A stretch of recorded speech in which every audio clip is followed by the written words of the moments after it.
where it does that.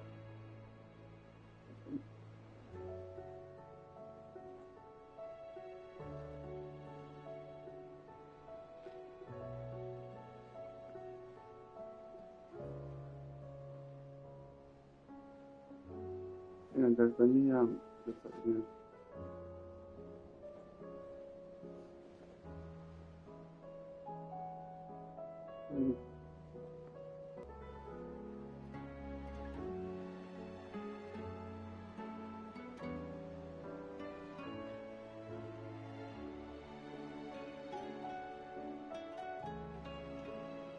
Alright, here.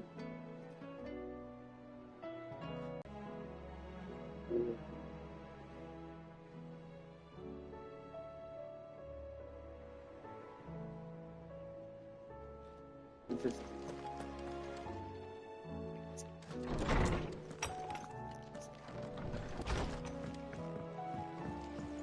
Did you see the pair that got hauled into tires? Aye. Fancy silks, they.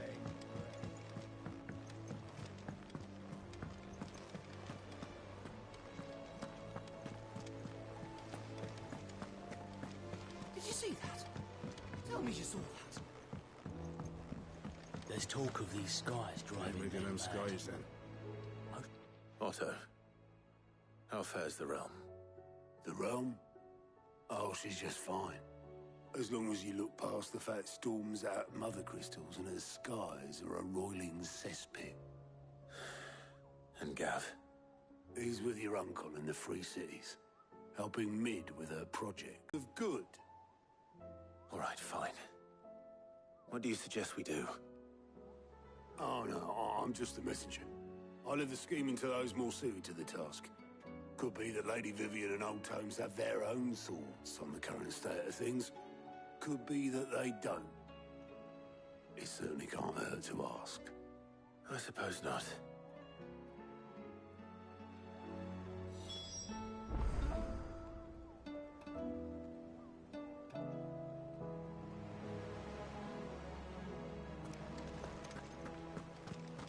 Are we even safe here?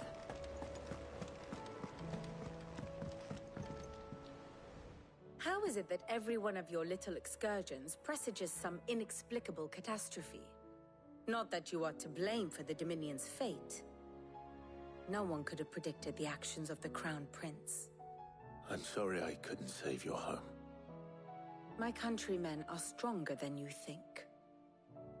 A few toppled clock towers won't break their spirits. They'll be back on their feet in no time.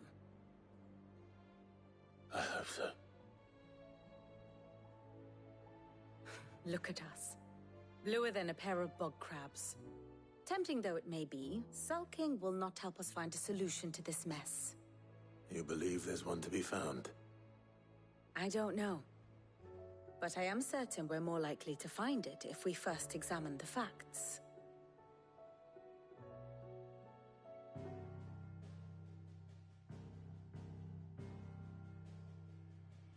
Beneath these darkened skies, fear and confusion reign over Valisthea. Oh, the lands around the fallen mother crystals had already begun to wilt for want of ether. But not like this. Crystals that filled wells and fueled furnaces. Now nothing but pretty shards of rock. And those that hang from the people's necks cast nary a glimmer of light to keep the dark at bay. It is only a matter of time before the common folk convince themselves that the end of days is upon us. Yet I fear a swift end is more than we can hope for. While most of the world thirsts for ether, the remainder drowns in it, spawning Akashic in droves. And amidst the hordes of mindless beasts, with magics as like to fail as function, even the strongest nation would falter. Rosaria and the Iron Kingdom teeter on the brink of collapse, while the tragedy in Twinside has all but paralyzed the Holy Empire. Dalmekia fares little better. Rumor has it the ministers fled the capital after the fall of Drake's Fang, leaving their beloved republic to crumble. Waloed meanwhile, moves in earnest. The Einherjar has been sighted off-storm. The world, in short, is in chaos. It would seem our civilization was nothing but a castle of sand, to be washed away at the whim of the waves.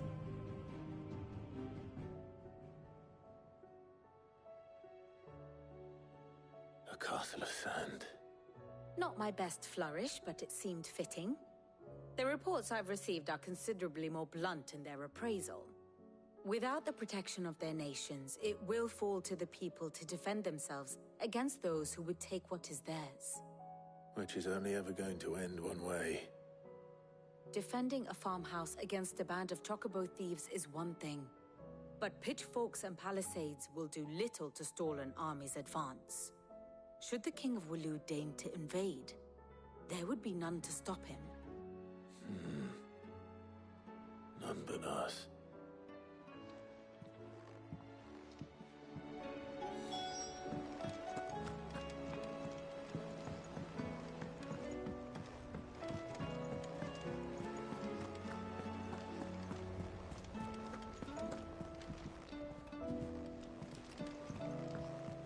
Will we ever see the sun again?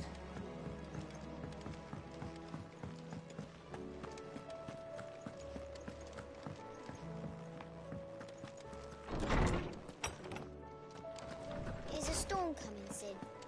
Will there be thunder? Sid, did you know that chocobos are far more resilient to the effects of ether than most other beasts? Some say that's one of the reasons they were tamed for use as mounts and sumpters, so that an ether flood wouldn't mean instant death for their riders or drivers. Me, I reckon they built it up over generations. Too many foolish traders driving their birds into floods, and only the toughest surviving.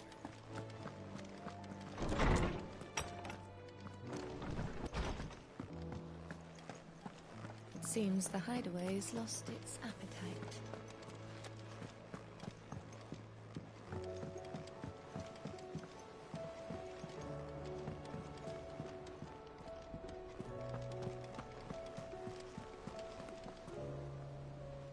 Oh, bother. Whatever am I to do now, Clive? About what? I've 2 dresses that need stitching, but I haven't got a scrap of linen. Those girls' rags are so threadbare. It's a wonder they don't fall to pieces. And we most certainly cannot have that. A certain amount of decorum must be maintained, even here at the hideaway. You wouldn't want the poor things going without decent clothes now, would you?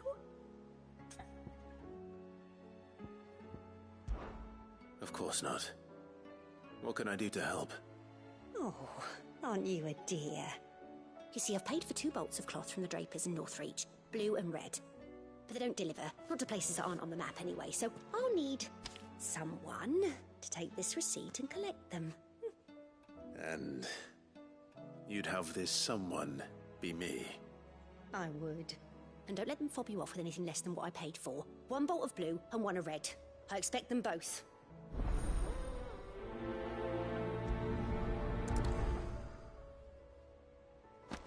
They said they'd give us new clothes.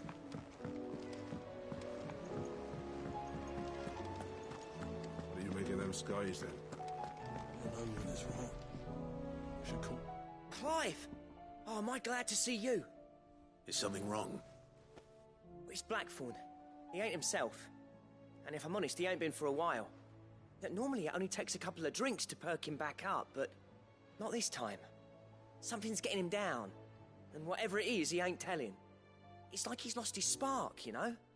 He's barely got enough fire in his belly to get the ump about stuff. But I'm thinking he might if we both bent his ear, because he respects you, innit? So, what do you say?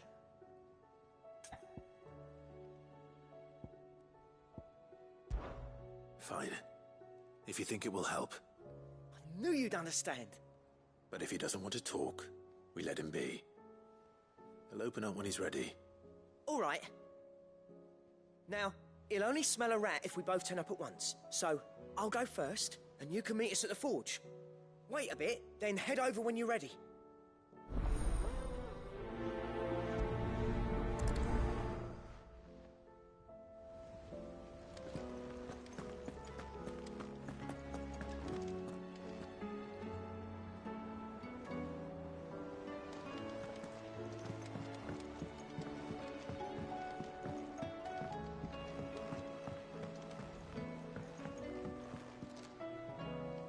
Do you have a moment, Sid? A team of curse breakers has gone missing near Northreach. Which team? Coles. They were sent to liberate a carriage of bearers before they could be smuggled to market. They were moving in for their assault when the carriage was attacked by goblins. A cursebreaker managed to release a Stolas amid the confusion, but... this was days ago. They should be back by now, but I've heard nothing from any of them. I can't help but worry that... They know the work is dangerous. But I'm sure they're fine. But what if I've got them all killed? Before they go out, I always remind them why we're doing this, what they escaped, and what we're freeing people from. But I never really thought how my words might affect them. What risks they might take because of the things I've said. I'll go and find them. We'll both rest easier knowing they're safe. Thank you, Sid. And I'm sorry to trouble you with this. The plan was to intercept the slaver somewhere in the Dragon's Eyrie. I can't tell you much more than that, I'm afraid. That should be enough to go on. If they were there, Torgal will track them down.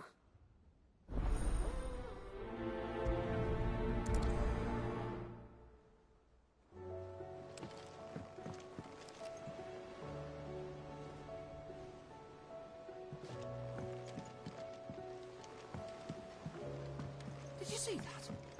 Tell me you saw that. There's talk of these skies driving men mad. Most of the hideaways on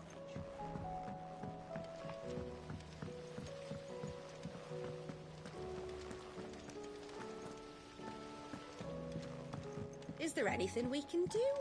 It doesn't feel right sitting around waiting for the world to right itself. Might be Goat has some work.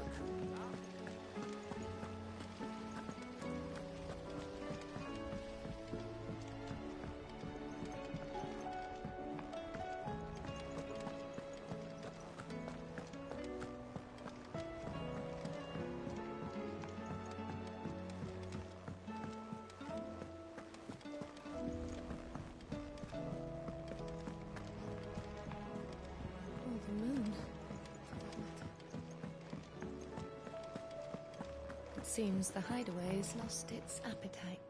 I didn't take you for a scholar, Ivan. Oh, this? Well, it's Valisthea, a culinary pilgrimage. I borrowed it from old tomes. Seems there's no creature in the realm so foul it can't be cooked up into something delicious. Think I'll stick to the unfoul ones, thanks. Oh, where's your sense of adventure, Sid? Honestly, one glance at these recipes, and even you would trade in your sword for a butcher's cleaver. From spit roasts to sweetmeats, this book has them all. What I wouldn't give to bring these recipes to life. If it's my blessing you're hoping for, then by all means.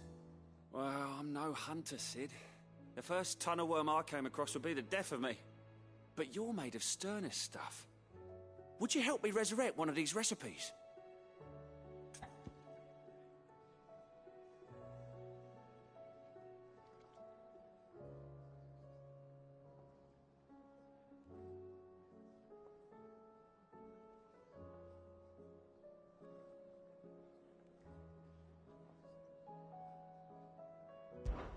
Something tells me you won't be taking no for an answer. Fine, I'll help. Fantastic! Thank you. So, dare I ask what's on the menu? Chance's Stew. It was once a favourite among the gourmands of Oriflamme, if the author is to be believed. Though Molly's never heard of it. The only problem is that while the recipe is extremely detailed in most respects, it's infuriatingly cryptic as to the main ingredient. A beast, no doubt. Most likely something that would make easy work of a simple cook with more broth than brawn, but unwanted violets. I've no idea what they might be. Does the book say anything else? Well, only that the sweetest violets sprout atop the bed of roses. Roses. Rosaria, perhaps? One of the butchers in Martha's Rest might know something. I'll ask next time I'm there.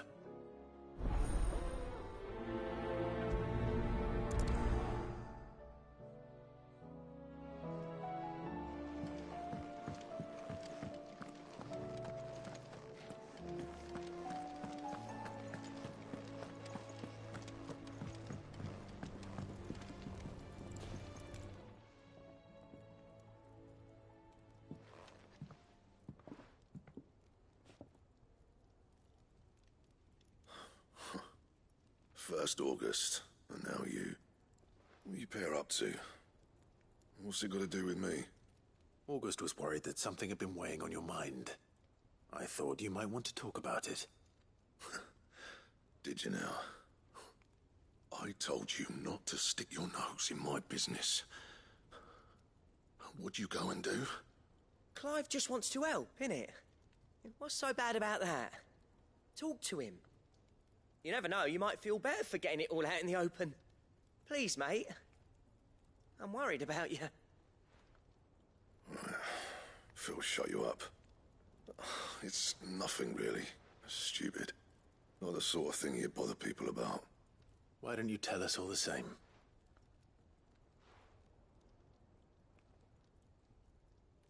Karen and I have an arrangement. I keep an eye on Goots, and she shows me what the competition's up to. Interesting arms and armor, things like that. Anyway, the other day, she shows me a cuirass she's come by. Masterpiece of level work. Light, supple, and tougher than it had any right to be. Made my stuff look like heavy, clumsy shit.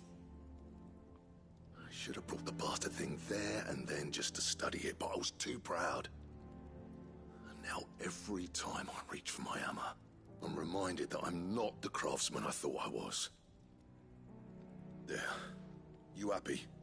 You got what you came for. Now piss off. All right. We're going.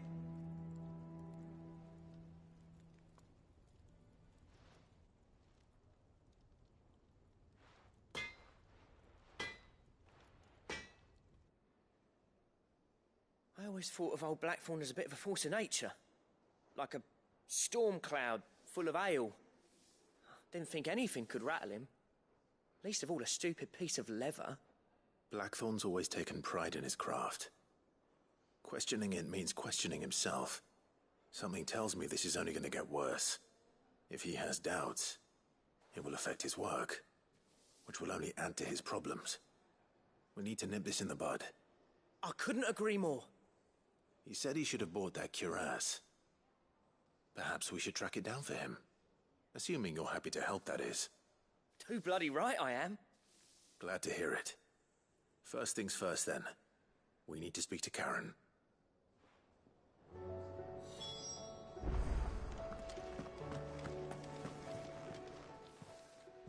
Karen, do you have a moment? Blackthorn mentioned that you'd recently come by a leather cuirass.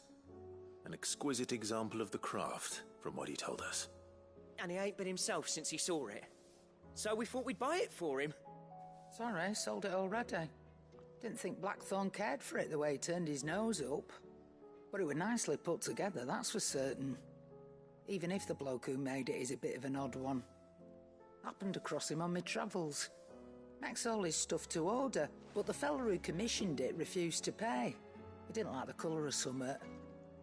So I took it off his hands for a fair price. You don't know where we might find him, do you?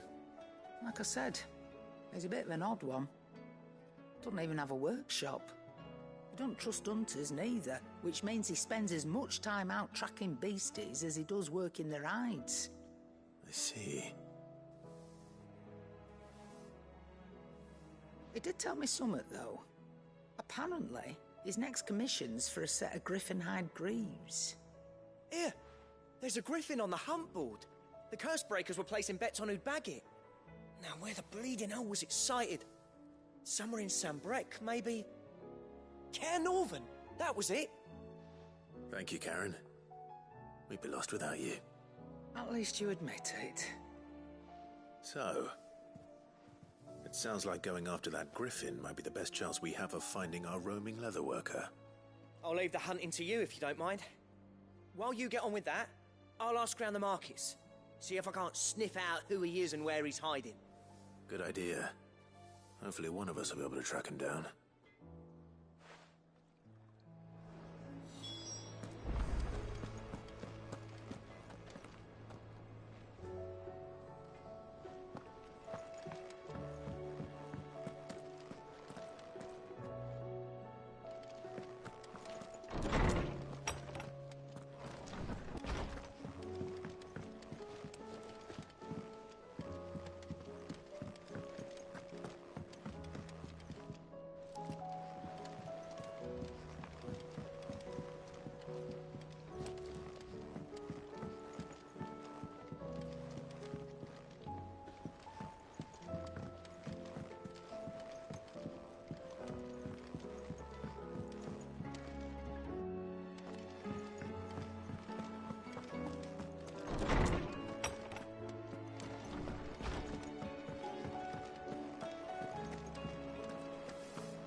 said they'd give us new clothes.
You have the look of a man with the twins upon his shoulders, Rodrigue. Talia has tasked me with removing a Cursebreaker's brand. But it's my first time, and I don't think I can do it. I'm afraid of what happens if I fail. You survived, I know, but near as many die as recover. Is it really worth the risk? You don't need me to answer that. You know full well what we're fighting for. I hope as much as you that one day bearers can walk among others as equals. But until that day, a brand is a burden, and we must lift that burden in order to go undetected. The operation may be dangerous, but it's also essential, and we undergo it willingly. I know. I still wish there was some other way. But griping about my lot helps no one, I suppose. Don't worry. I'll do what must be done. I know you will. Unfortunately, the first thing that needs doing is the preparation of a draft to dull the pain. Something I can't do with the infirmary's ammonia supply so low. What few leaves we have would barely be enough for removing a splinter, let alone a brand. Just tell me what you need. You'll go? Oh, thank you. No one knows Herblord like Taya, and she swears by ammonia for easing pain. It's simple enough to find, if you know where to look. And fortunately for you, I do. Along the river near the village of Amber over in Rosaria. Just search for the bright blue blossoms.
Damn blighted bilge. Is everything all right? Aside from the holes in my hull, everything's roses. The lake water doesn't agree with it, then? That's one way of putting it.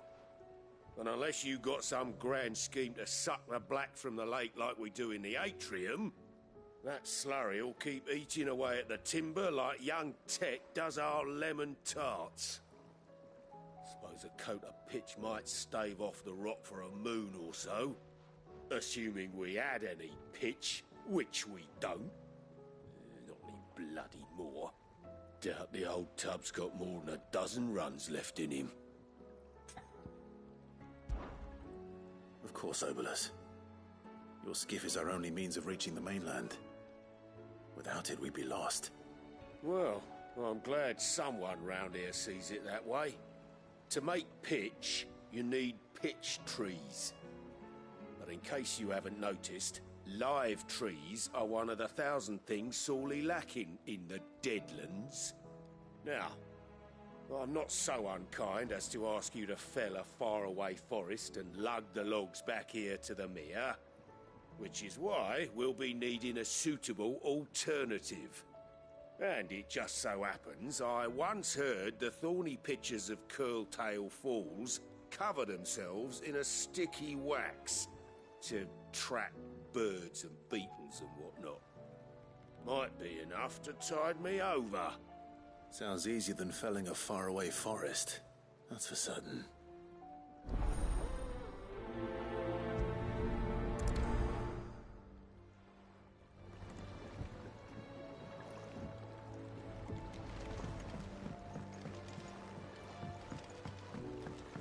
You expect me to work with this?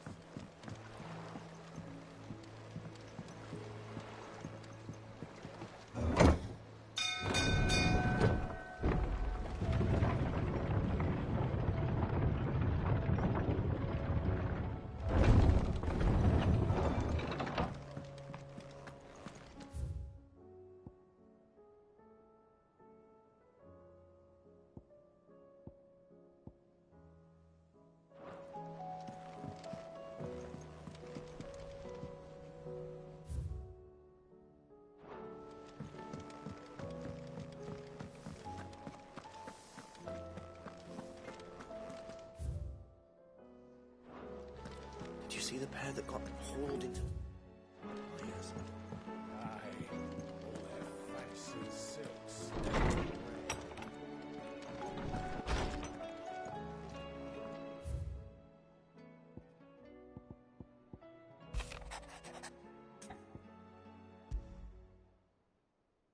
What could be wrong with Torgor? He seemed well enough when I last saw him.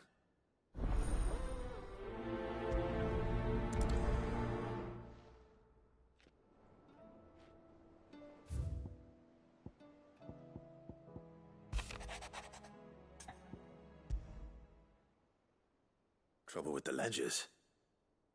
Shouldn't he be asking Otto for help?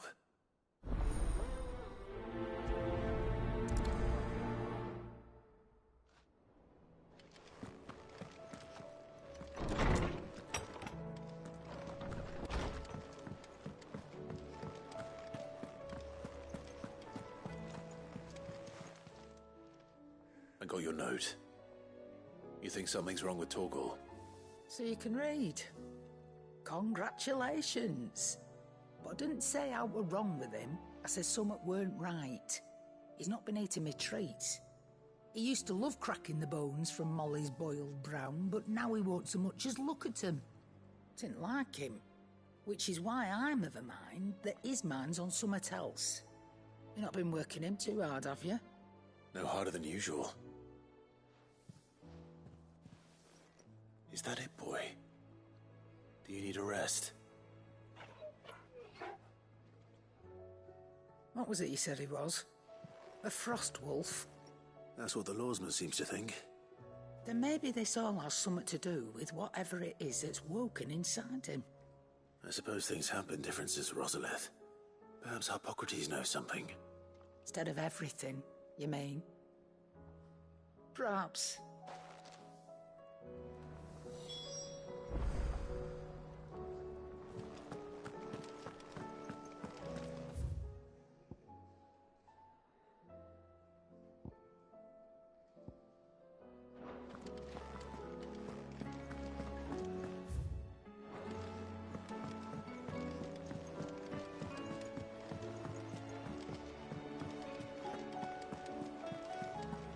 They give us new clothes. Did you see that? Tell me you saw that.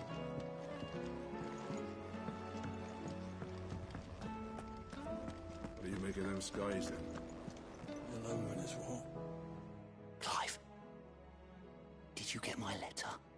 That's why I'm here. Shh. Otto won't be listening. Is this better? A little. Listen. I've some bad news.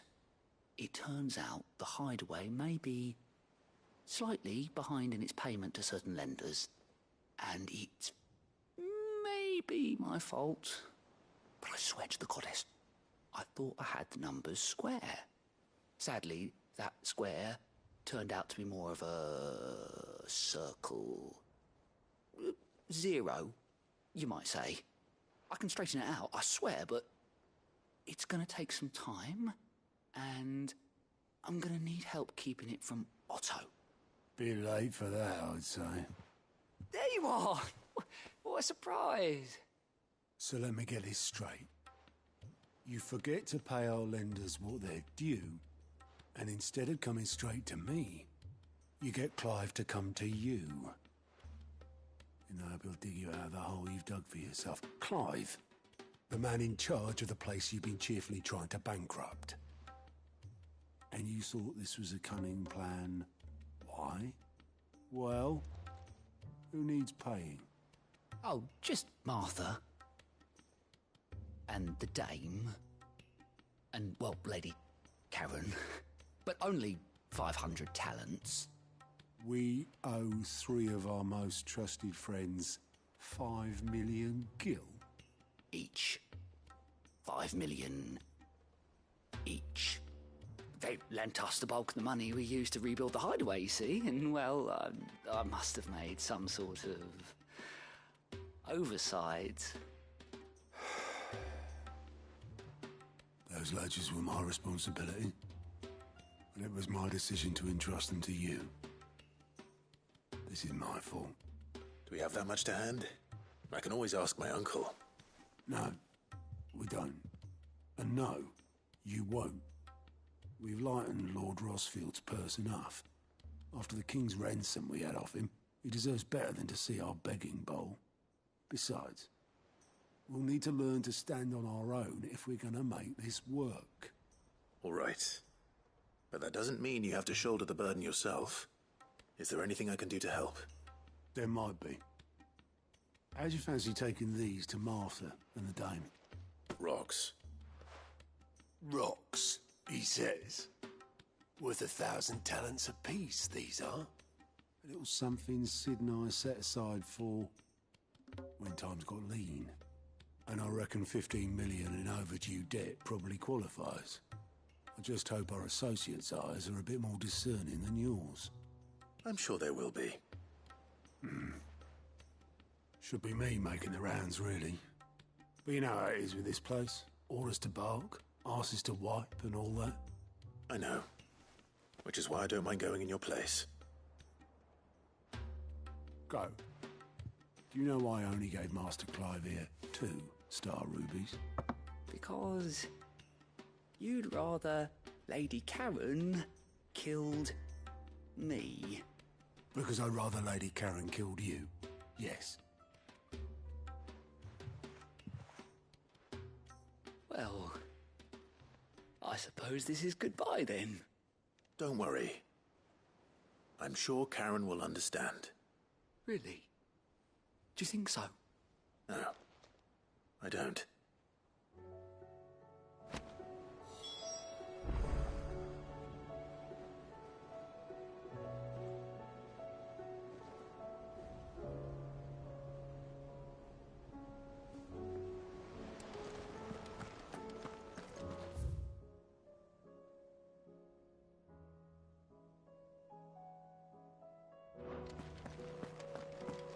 There's talk of these skies driving men mad. Most of the hideaways on edge.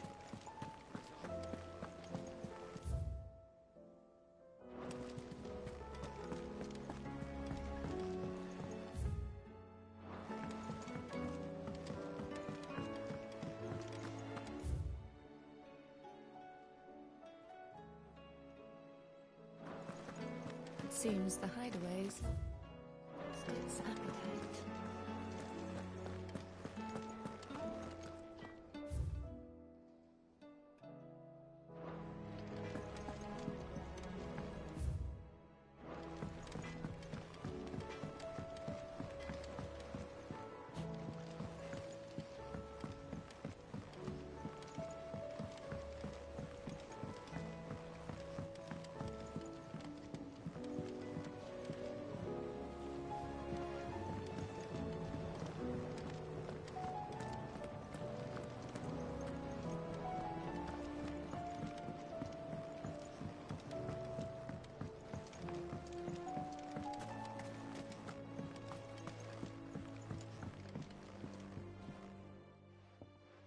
Sid, I know that when we came to the hideaway, we chose to let go of our past in order that we might focus on our future. We did? Nonetheless, I was wondering if... Well, I know you are from Rosaria, and I'm in need of someone with intimate knowledge of those lands. Apparently, the Duchy is home to all manner of curative herbs found nowhere else in the realm. Among them is a flower called a morganbeard that increases the potency of lesser medicines. I can't say that I've had much practice healing. My youth was spent in the Bailey. A shame. You see, the hideaway relies heavily upon medicines procured from afar. And when those shipments are late, well, it's our sick who suffer. If we could find this flower and learn to grow it here, we might save many lives. However, as you are well aware, Imperial occupation has rendered the roads unsafe for those like me, untrained in the military arts. Now, I'm not asking the busiest man in the hideaway to drop everything and make the journey for me, but if you happen to be in the Duchy on other business...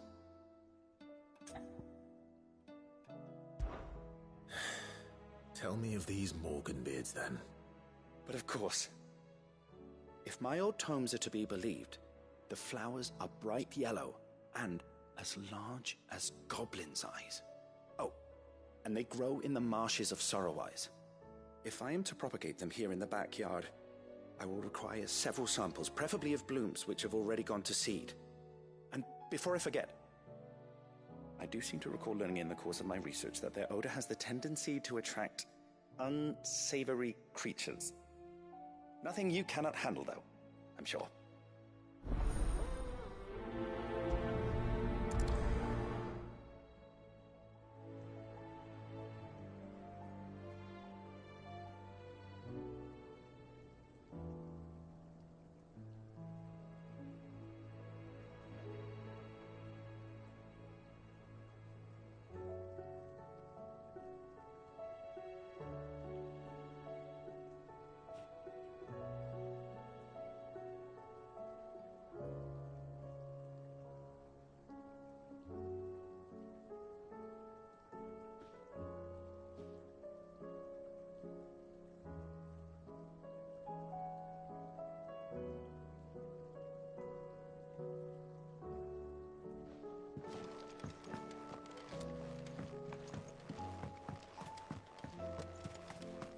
What'll happen to the gardens?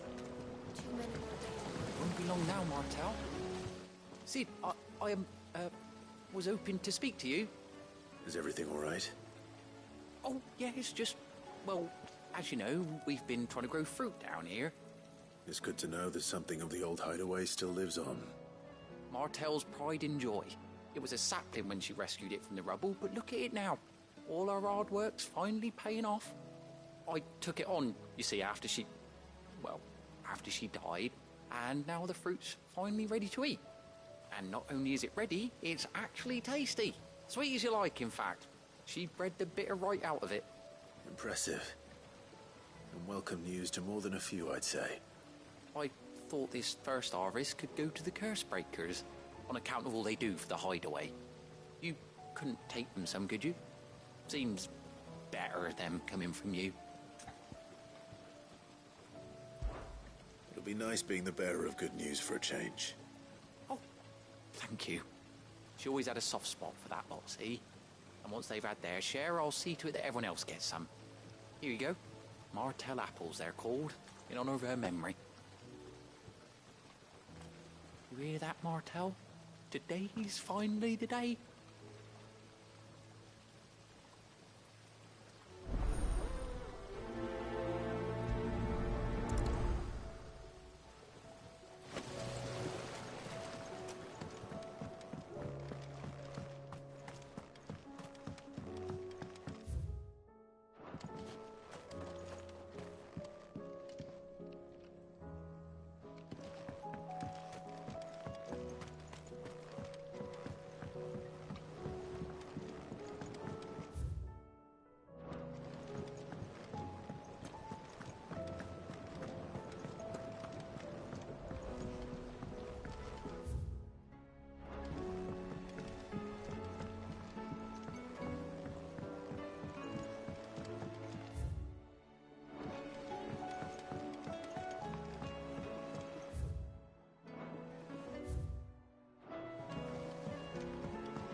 I heard the Emperor was impaled on his own son's spear.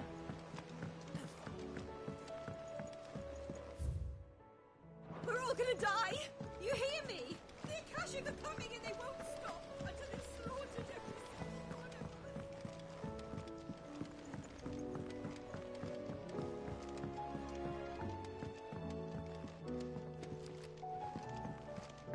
Well, here, Sid. Reckon you might be just the man to help me out of a bit of bother, if you've a mind to. Let's hear it. Well, it's about this alembic the chief's got me making. Lovely bit of kit it is. Bunging a solution you want splitting, and it will separate it out, just like that. Problem is, it won't always get rid of all the impurities. And with some of the stuff we need it for, that ain't good enough. Which is why I've been looking for something to filter the liquid we'll be cooking off. And that's where I was hoping you could help me out. I imagine Ty could get some use out of this alembic too. Distilling medicines and the like. All right. Why not? Proper job! So what exactly do you need for this filter? Nothing but bomb ash'll do, says the chief. Gave me a sample she'd obtained from the university stores. Couldn't believe my eyes. You pour the blackest blight water through it, and it comes out clear as a mountain stream. So, I did a bit of reading about where I might be able to get hold of some. And do you know what I found out? It's only the blimmin' bones of a bomb king. They leave them behind when they die, see? I take it that's where I come in. If you wouldn't mind. I saw a billet on the hunt board for one just the other day. Would have gone myself, but, well, fighting dirty great balls of flame ain't exactly my forte. You, on the other hand... All right. I'll see what I can do. Thank you kindly. And good hunting, eh?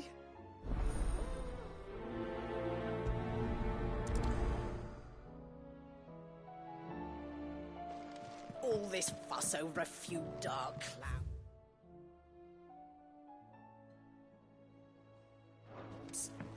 You'd think the people here had never seen a storm before.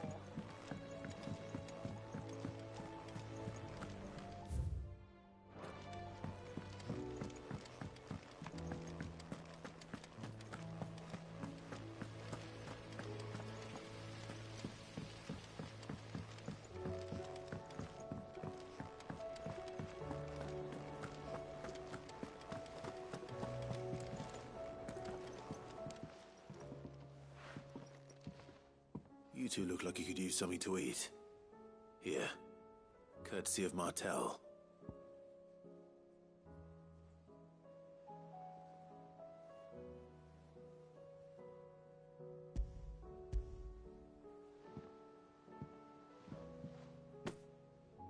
Martell.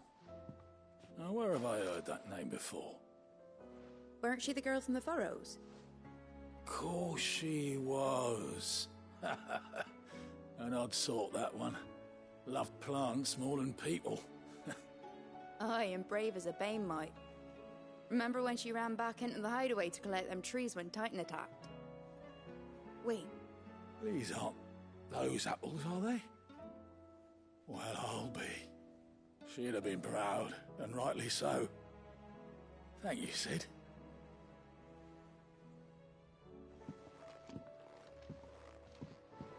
Most of the hideaway's on edge. What is that? A gift from the backyard. For your service.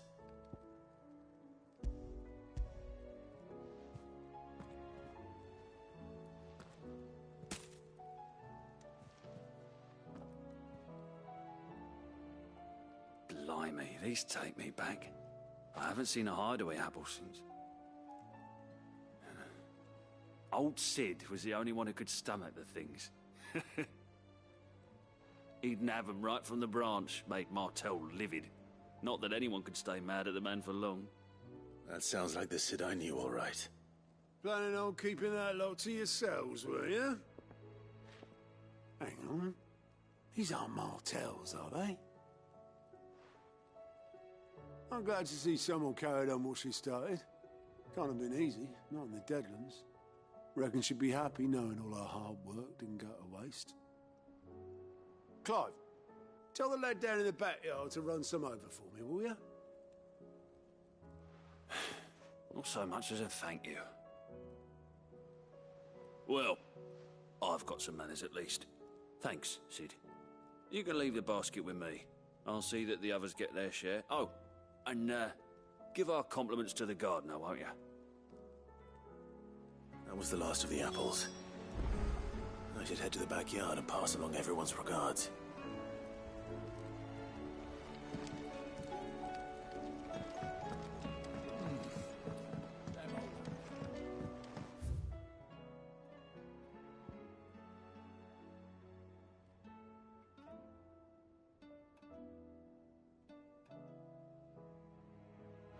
Did you see that? They said they'd give us new clothes.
Them old apples were enough to cook.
happened to the gardens?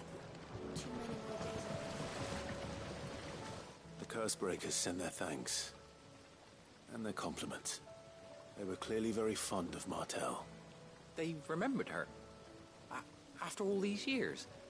I suppose she was very kind, even to a tongue-tied lummox like me. You were one of the good ones, Martel. Why did you have to die? She put everything into her work. She wasn't going to rest until we had fruit sweet enough to enjoy. And now we do. When she died, I named a sapling after her. And now it's a full-grown tree. Martel lives on through the fruit it bears. And through you. Her dream would have died with her, had you not kept it alive. That's something to be proud of. I didn't do anything really, but thank you. You're kinder to me than I deserve. By the way, Otto's expecting some of your crop. And I wouldn't mind some of it either, if that's not too much to ask. Of course not. I'll see that you're both well provided for. They like your fruit, Martel. Isn't that wonderful? I'd say it's about time we planted you some siblings, don't you think?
Did you see the pet? Got hauled into tires. Aye, all their facts. Silk stained red.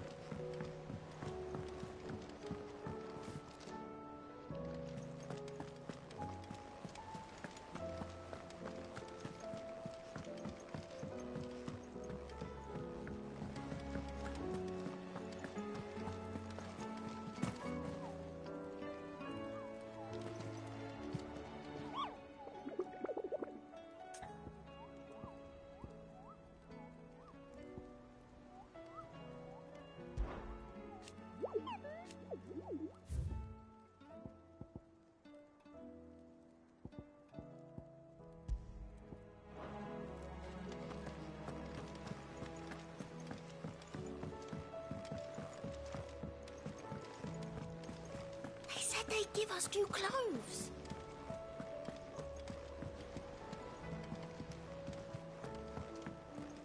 Will we ever see the sun again?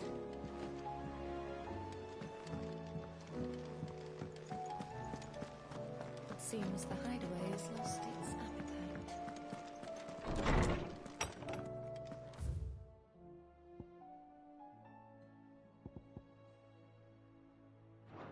There's a storm coming, Sid. Will there be thunder? Let me guess. You're here about the skies. Is there anything you don't know, Lawsman? It doesn't take a court astrologer to augur the obvious. As for what has disturbed the heavens, That, I believe, is a question the Fallen might be better placed to answer than I. And on the 6th day did the gods tear the sun from the firmament, visiting darkness upon their prideful sons and daughters. But I dare say you remember your childhood lessons on the sins of Zemeckis only too well. You think they're connected? That Ultima was one of the gods responsible? Well, he has certainly exhibited powers that we mortals would associate with the divine. There is nothing divine about him. But he wouldn't be the first god of whom that could be said, now would he? Yet for all the fairy tales that tell of the sins, there is almost nothing in the way of actual historical accounts. Had I the Journal of Moss the Chronicler, I may have been able to tell you more, but alas, I fear all remaining copies have been lost to time. You will forgive me, I hope?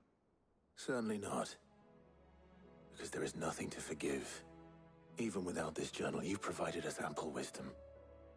And we will always be grateful for it. Perhaps Otto will be more inclined to share his thoughts when he hears what the others had to say.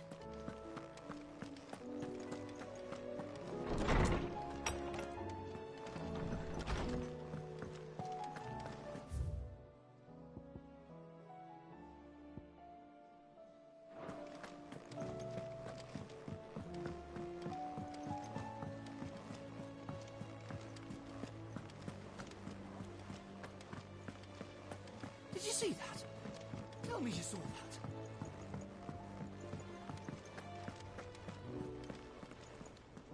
Clive, we have a problem. Only one. That would be a first. It would. Actually, there are 3. We had as many owls arrive while you were at the shelves. Martha's got a Akashic out her gates, and talk of monsters roaming the hills outside of Northreach has put the wind up Isabel and her lot. And don't forget Dalimil. Lubor says the village was raided by bandits. When it rains... It fucking pours. The curse breakers are spread thin, taking stock of the damage in the Dominion. And even if I could get word to all of them, I doubt they get here in time to make any real difference. Which means there's only 2 people who can. Jill and I. Let them know we're on our way.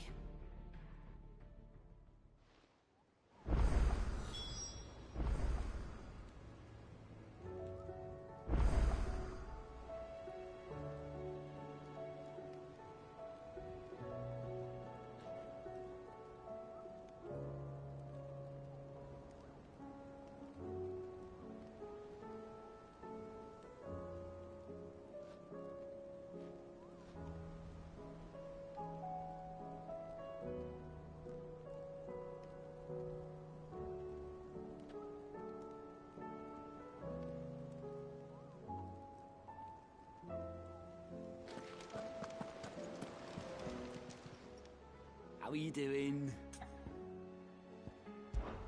I'm sorry to drag you into this, Master Clive. It's just I couldn't think who else to ask, and you're always so willing to help everyone. I'm sorry to drag you into this, Master Clive. It's just I couldn't think who else to ask, and you're always so willing to help everyone. Anything catch your eye?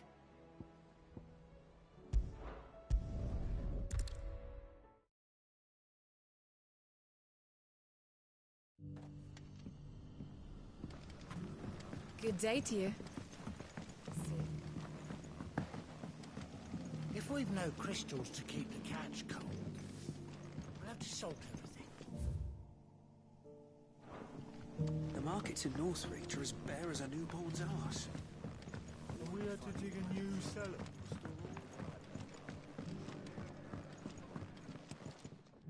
Ah, Clive. Your timing is exquisite, as always.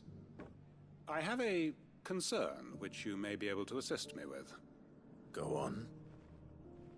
There are whisperings afoot of shadowy figures having been sighted outside the village.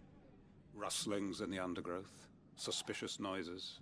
My people fear that they are being watched. It may be no more than a surfeit of nerves, understandable in the current climate, or It may be the prelude to something altogether more dangerous. Given what I hope you'll forgive me calling your nose for trouble, I wondered if you might investigate.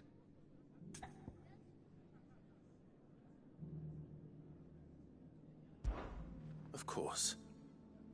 Excellent. You might begin by speaking with the good citizens of Lostwing. Listen to their tales, and make what you will of them. All right. I will.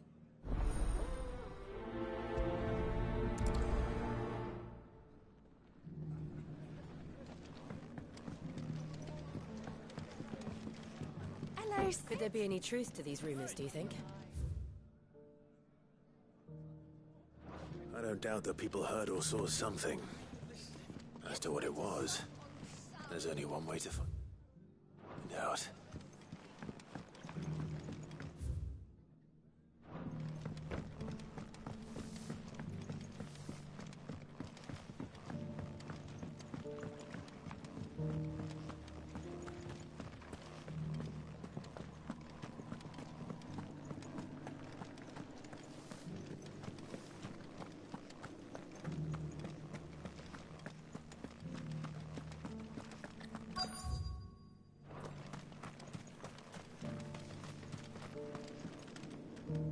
Excuse me. Quentin mentioned strange figures having been sighted near the village. Have you seen anything? Nah, not me, Gov. I heard the rumours, though. I'm here most days, right next to the gate, and I ain't seen nothing out of the ordinary. Don't worry. Any shady characters try and slip into town this way, and I'll soon come running. And shouting, most likely. All right. Thank you.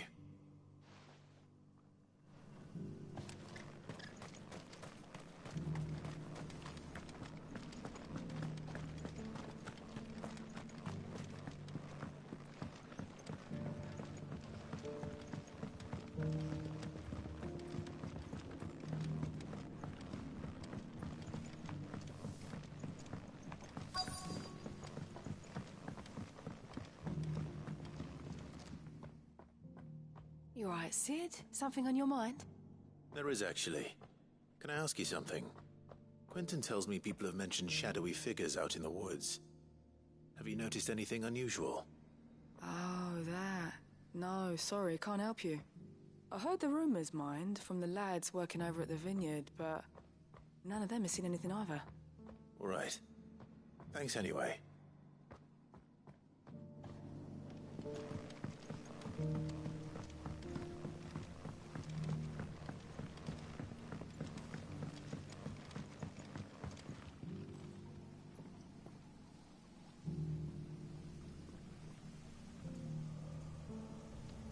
You're quite talented with that rod of yours.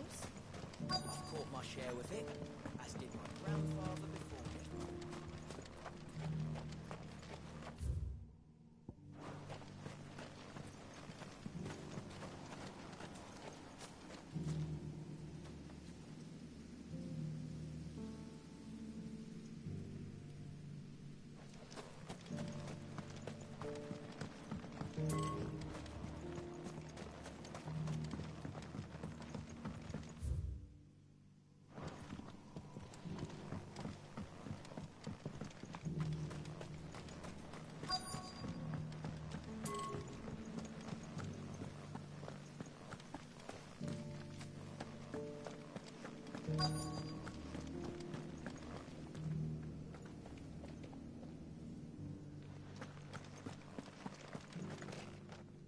Do you have a moment? There's talk of suspicious figures in the woods. Have you seen anything out of the ordinary? No, but I've heard something.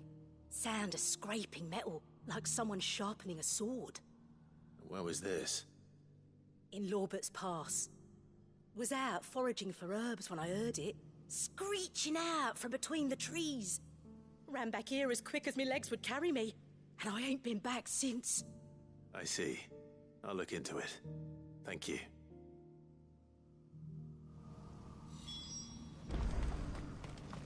We make for Lorbert's Pass, then. Probably a good idea. Figments of the imagination don't sharpen swords.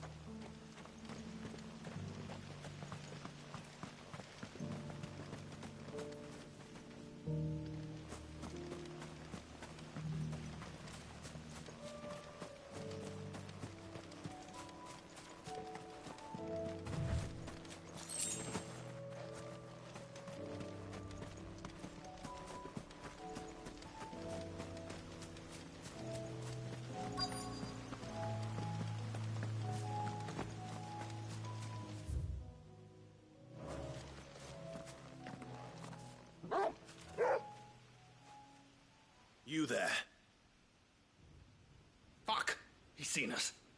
Get them before they escape! Black Shields.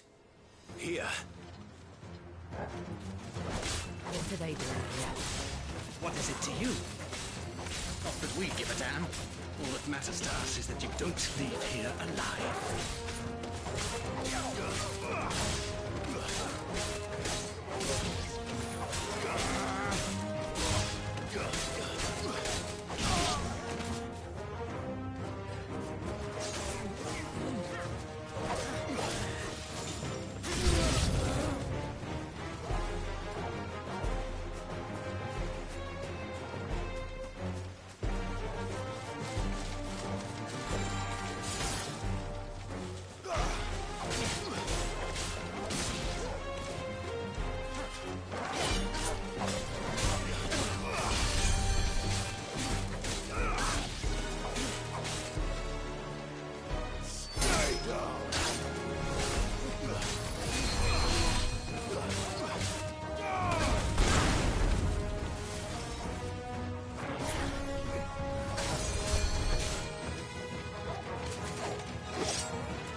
Why would the Black Shields be here? Unless they're planning to move on Lostwing. We need to warn Quentin.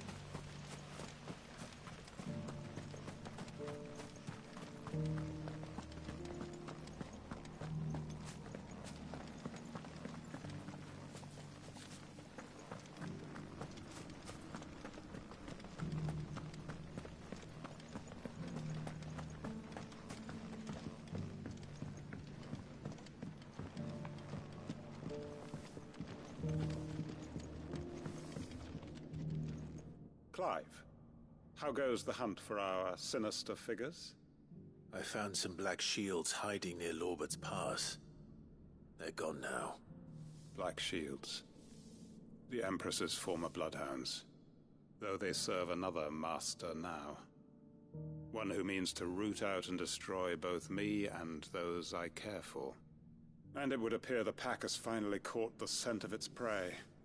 Damn it all. I had hoped I would have more time than this. More time to prepare. But if we are cornered, we have no choice but to bite back. And bite back we shall. I'm sorry. You're going to need to explain. Who did the Black Shield serve now? And why would that person want you dead? Because I want him dead. Who? The former Lord Chief Justice of Sanbreque. All that I have built here is for him. I don't understand. Why him? Why Lostwing? I suppose it is better that you know the truth. I was a member of the judiciary once. So sickened was I by the injustice of this world, I swore to fight it. And fight it I did, in my own small way. I saw more than a few corrupt officials condemned to the very cells into which they had thrown blameless innocents. Men to whom the law was but a scourge to turn against the powerless. And throughout, it was the Lord Chief Justice who backed me, who was my one true ally in the quest to see justice done. So what changed? I discovered that he hunted bearers for sport. I was a fool to think he shared my hatred of venality and vice. His support for me was no more than a facade, a means of ridding himself of his rivals, a mask to hide the rot beneath. I filed suit against him immediately. His response, however, was rather more visceral. He had my entire family slaughtered, and he faced no punishment whatsoever. I lost everything. My loved ones, my livelihood, my position, the faith I had once held that any modicum of justice might be achieved through the courts. So I set about enacting my own. I tracked down every soul who served him, and slit their throats myself. But the man himself proved an altogether more difficult target. With money and power come protection. And so I saw that I would need an army of my own. I came here to Lostwing and began recruiting like-minded individuals. And everyone here knows this is why you do what you do. Of course. They too have lost loved ones to the bearer hunts. Seen faultless friends sent to the gallows to spare the guilty. All under the watchful eye of the Lord Chief Justice. Our wounds are the same. And our cause is the same. We are comrades. And our revenge is already in motion. We know where he hides, how numerous and well-trained his guard. What we did not know until now, however, was that his plans may already be in motion too. Quentin. Our time is short. He may move against us at any moment, unless we move against him first. My friends and comrades, it begins. Make ready for war.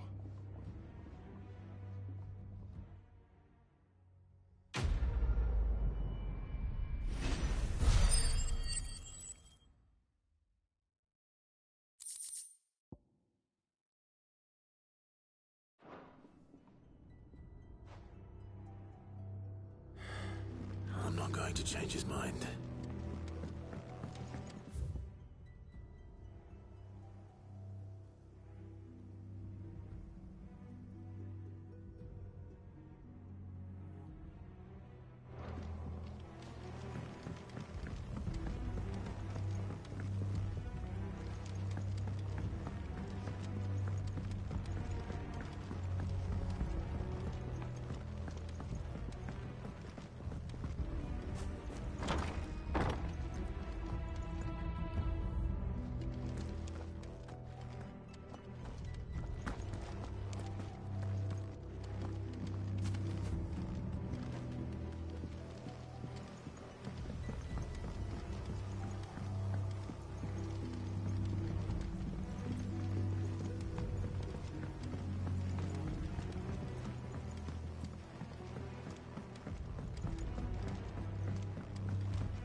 I know you're all afraid, but now is not the time for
I'll be taking you all to a storehouse in the Bales. Leave anything you don't need behind.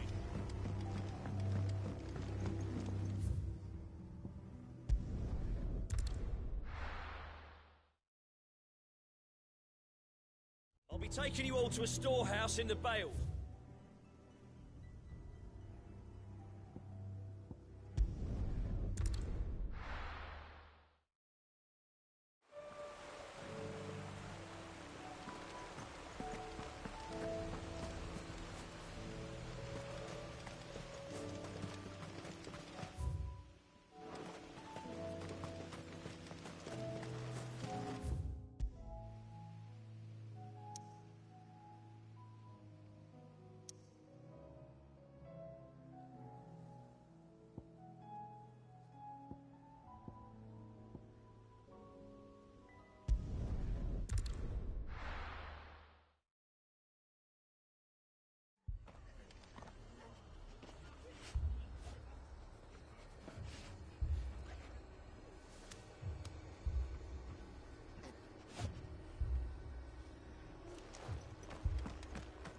This man's gonna die if we don't get him to a healer. All are better. Martha, it's good to see you. And you, Clive. Jill? Otto said you'd been attacked by a Kashik. What exactly happened here? Those skies are what happened. Not long after they fell dark, we had our first visit. There were hundreds of them. Tried to storm the hill. Only a handful made it up here, but that was more than enough. The rest are still down there now. And while we have a few willing fighters holding them back, they're sorely outnumbered. What do you think, Clive? That we join the fight? I thought you'd never offer. Now, where I need you is the Fallen Gate. That's where the fighting is fiercest. Let the men know you've come to help. Something tells me they'll be pleased to see you. We're on our way.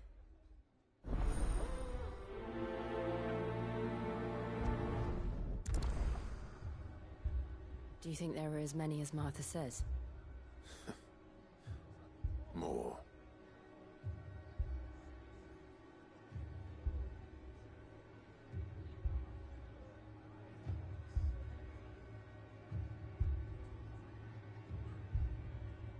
They were too fast.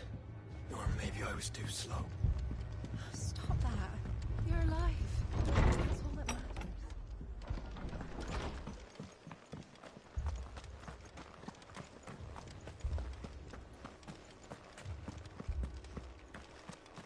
You don't think they've abandoned us, do you?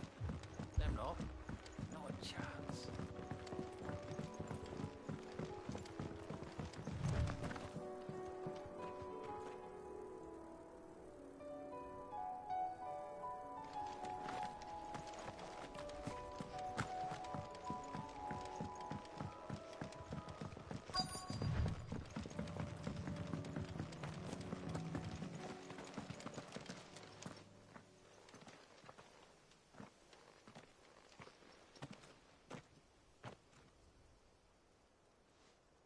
Clive, wounded.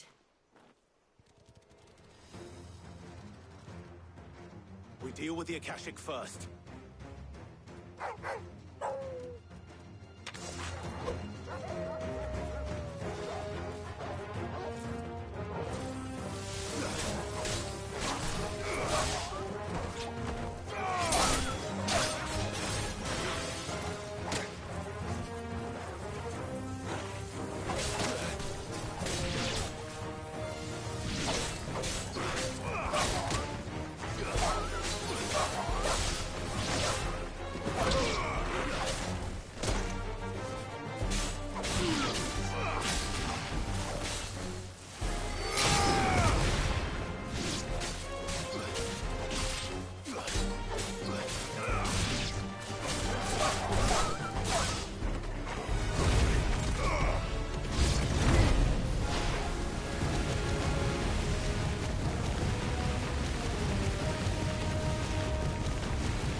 These men don't have the look of hired swords.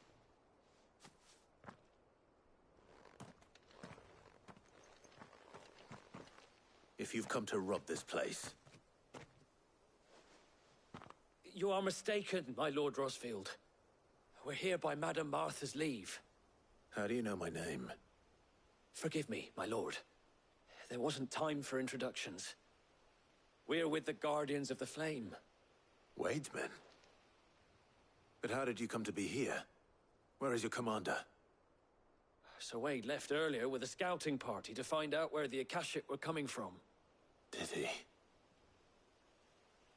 Take your wounded back to the inn. Martha will see you're looked after. We'll join you anon.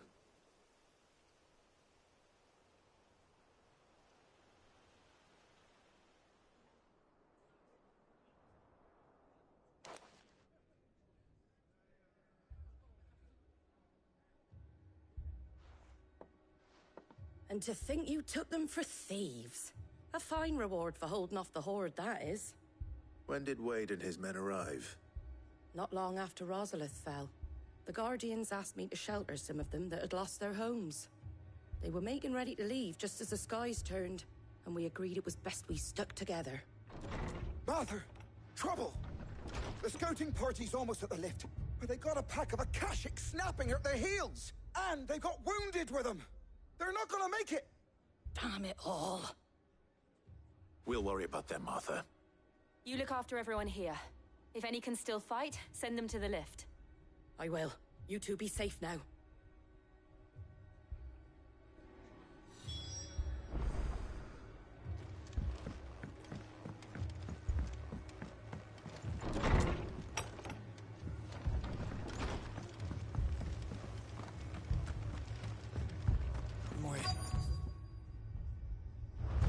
My brothers. Mad dogs. The lot of them.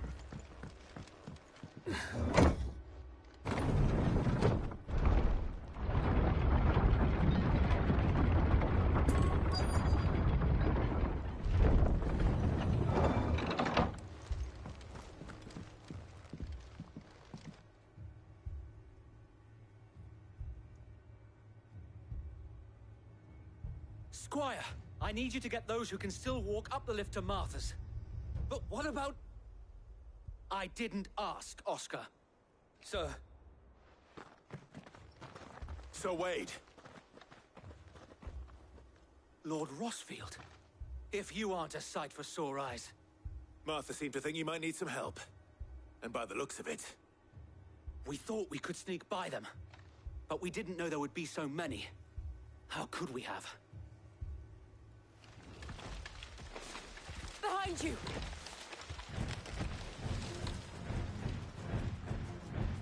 Damn it! We need to get the injured to safety. Do you think we can hold them off? We can certainly try. Are you with us, Sir Wade? Always. Then let's do our duty.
Squire, I need you to get those who can still walk up the lift to Martha's. But what about... I didn't ask, Oscar. Sir. Sir Wade. Lord Rossfield. If you aren't a sight for sore eyes. Martha seemed to think you might need some help. And by the looks of it... We thought we could sneak by them. But we didn't know there would be so many. How could we have? Behind you!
Is anyone hurt?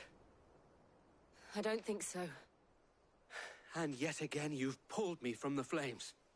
It's just a pity I keep walking into them.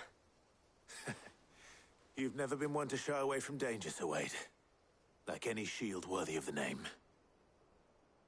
I see you're all in one piece. Martha! Is something wrong? The lookout saw smoke coming from down Eastpool way. Too thick to be a hearth. A second horde. Feel like finishing the job. Always. Jill and I will make for Eastpool. You'll need to move the injured without us. Don't you worry about them. The moment my men are safe, I'll follow. Good luck.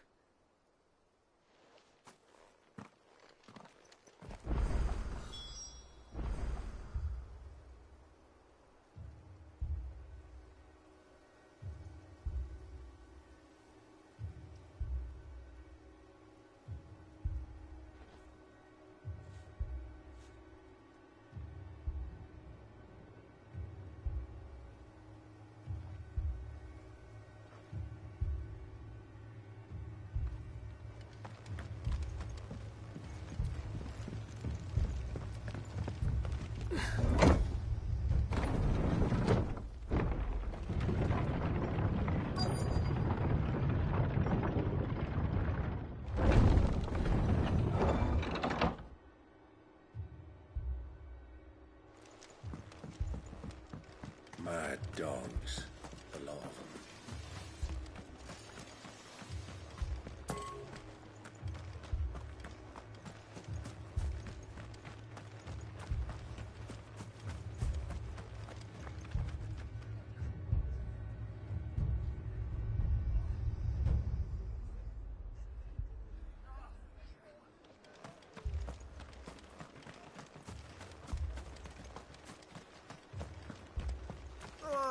Just patch me up as quick as you can and get me back out there.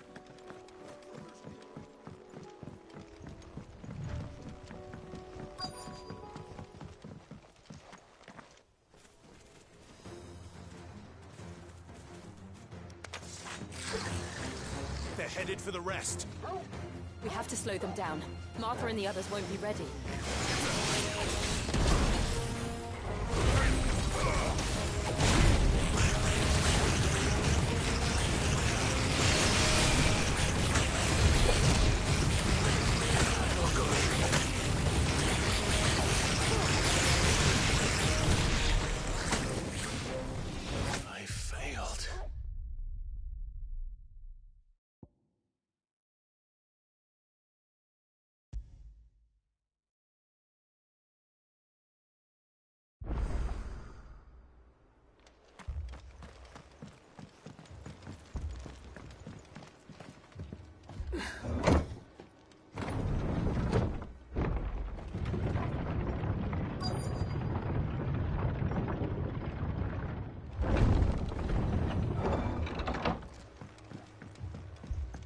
Mad dogs, a lot of them.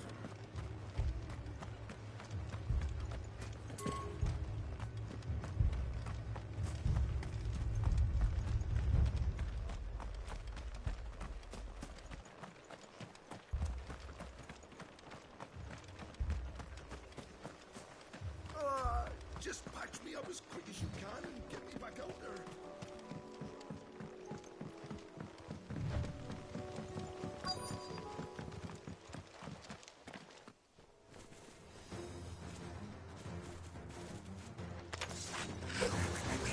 They're headed for the rest. We have to slow them down. Martha and the others won't be ready.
Something's coming. Apologies, my lord. Did I miss anything? Only the first round, so wait. Shall we?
Mad dogs.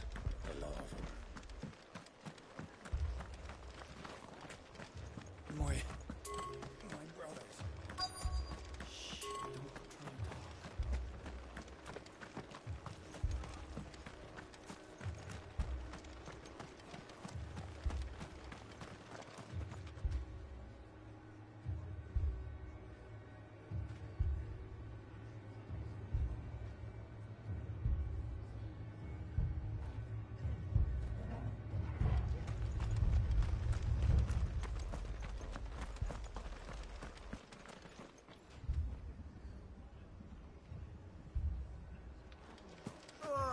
Just patch me up as quick as you can and get me back out there. My brothers need me.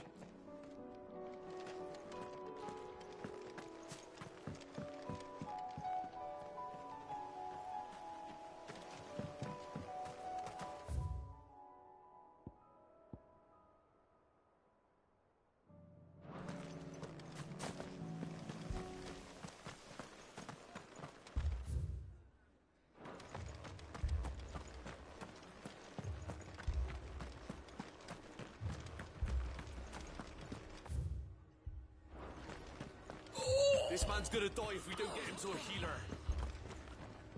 But all our beds are taken.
Still alive, are you?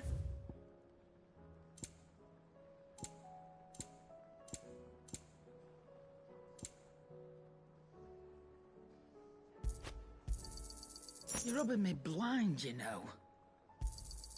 It'd better all be here. I'm not running a charity here.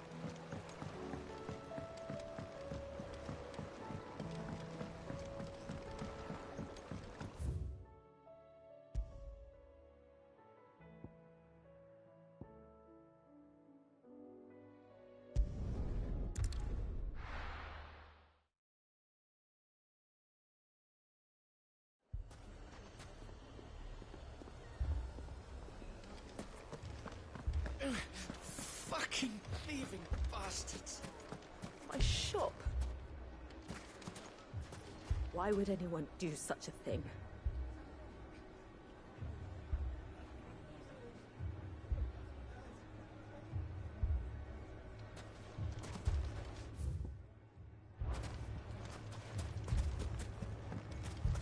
Oh, I'm ruined. Sid! Your new companion appears much more formidable than your uncle. Should I be worried? You haven't been introduced. Jill, Clive has told me much about you. All lies, I'm sure. Your Stolas said that Dalamil has a bandit problem. Indeed. Although, you're a little late. They left with our food and guild days ago. Any idea where they went? The desert's a big place. Your guess is as good as mine. But the fact is, I have more immediate concerns. What did you say to me? What did you say? As if by magic. Let's just say we've yet to reach a consensus about how to solve Dalimil's little problem. And at this rate, it won't be the actions of the bandits which prove to be our undoing. It will be our own. Now, I've tried reasoning with the dissenting parties, but even the Desert Hare has limits. Perhaps we could talk to them. What makes you think they'll listen to us? What makes you think they won't?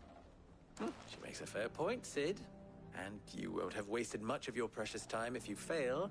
They're just across the courtyard.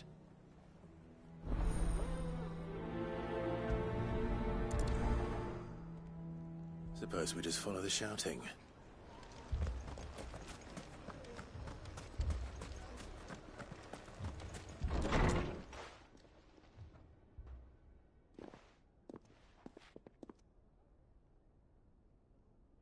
You wouldn't talk like that if it had been your men whose throats were slit.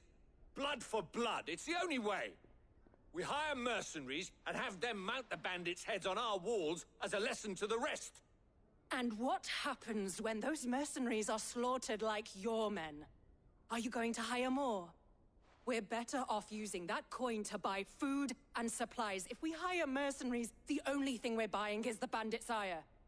And you cannot fill empty bellies with that. Do you hear me? But what happens when they come back? Maybe it'll be your throat that's slit. That's enough. Both of you. Any more of this and I'll throw you out myself. Come back when you're ready to talk like adults.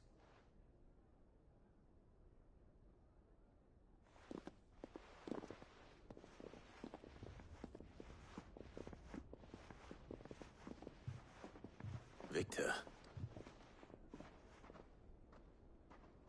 What's he doing here?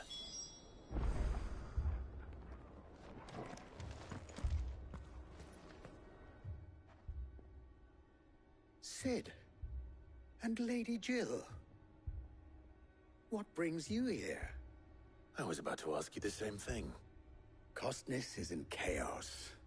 and the markets have all but ceased to operate. The Briar's Kiss here in Dalamil is the only place I can reliably obtain supplies. I was here to do just that when Master Lubor told me of his troubles. He thought I might be able to talk some sense into these fools. But if you're here, I suppose his patience must be waning. Who are those people? Those were the thorns in Lubor's side. And the reason this place might be headed the same way as Costner's. It's these accursed skies. The darkness is enough to drive a man to madness. Or an entire city, for that matter. We're still working on the skies. But in the meantime, perhaps we can find a solution to Dalamil's problems. I hope so. For all our sakes.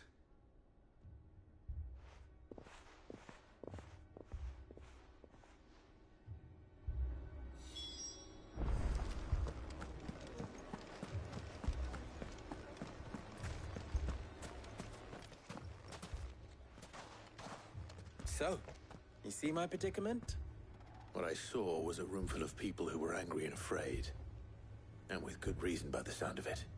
But if left to smolder, that anger and fear could set the entire town alight. My thoughts exactly. What to do? Both sides wish to protect their homes and livelihoods, if only they could agree on how. But as long as they are divided, we are vulnerable. And if there's one thing bandits like, it's an easy target. What would Sid the Outlaw suggest? Well, if it were my namesake, he'd let them choose for themselves, and be on hand to pick up the pieces when it all went wrong.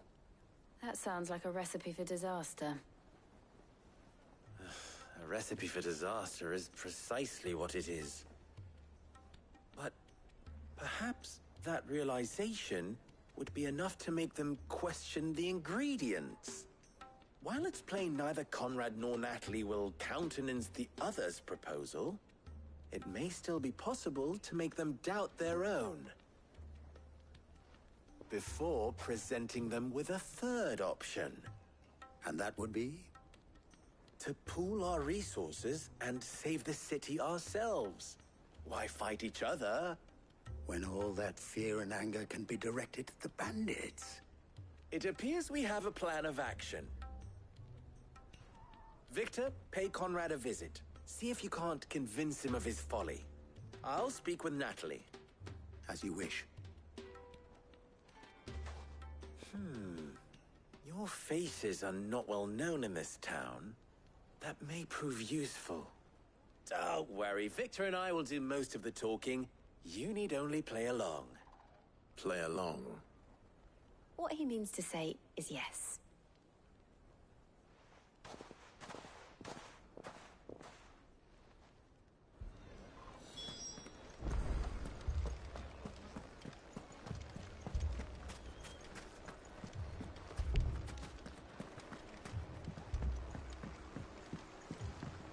If I had my pickaxe, I would... I mean, it may still be possible to buy something. Ah, here he is now. Natalie, allow me to introduce Lord Underhill of Randalar's prestigious League of Merchants. Lord Underhill. At your service. Underhill? I was just telling the good lady of our conversation, my lord, and how you were lamenting the state of the capital's stores. Lubor says that not only are the granaries almost empty, but that war and the Blight mean this season's harvest won't be enough to fill them for winter. Indeed, certainly that is the case. The nobles in the capital are buying up the city's stocks of barley and wine, driving the prices higher than most commoners can afford. It is only a matter of time before the peasants revolt. It is worse than I thought. If what Lord Underhill says is true, I fear we have little hope of supplementing our stores, meager though they regrettably are. And while I applaud your endeavors to dissuade our more bellicose citizens from seeking vengeance, I sense Conrad is not wrong in his assessment of the bandits' likely return. Which means that now, more than ever, we will need to secure what little we still have. Food, weapons, herbs, everything. If our humble town is to endure not only this hardship, but those that are certain to follow, we must stand united. All right. If it will help to protect my home, I'll do it. But you needn't have gone through this charade.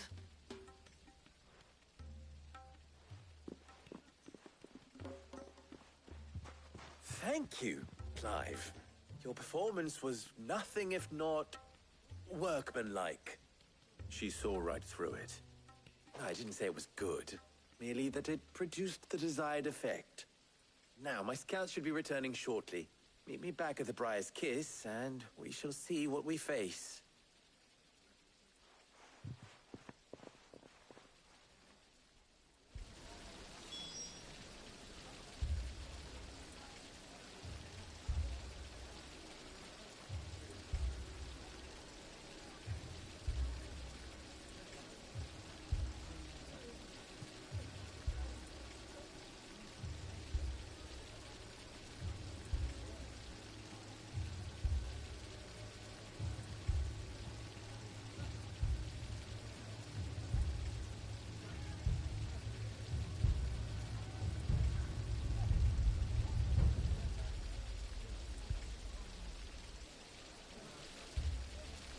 It appears I have no choice but to do what little I can to defend what little we have. Mummy, I'm scared.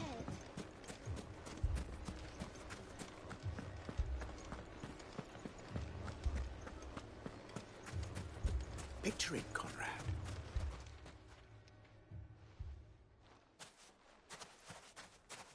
Ah, here she is. The Lady of the Spear herself. Conrad, may I introduce you to Jane, commander of the Red Wings, the oldest mercenary guild in the Free Cities. A pleasure, my lady. The pleasure is all mine. As I told you, I summoned the commander here from Canberra to inquire about a contract. Victor says you told him no. That there aren't any men left to hire. Is that true? True as the crystals cracked. Nobles came and claimed every last one worth his salt. And not just from us Red Wings. You know of the 7 high houses. There must be 2 swords assigned each one. Granted, we have a few boys left. If it's boys you're looking for. Well, Conrad, are you saying that Dalamil's finest cannot defend this town better than a gaggle of unblooded striplings? That a band of beardless youths could better avenge the deaths of your brave men than you yourselves? Absolutely not. We'll show those bastards who they're dealing with.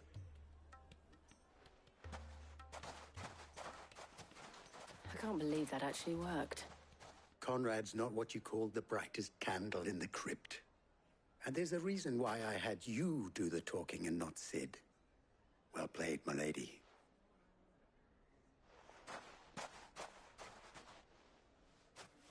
I'm not convinced our roles in this ruse were entirely necessary. I don't know. Conrad seemed quite taken with you.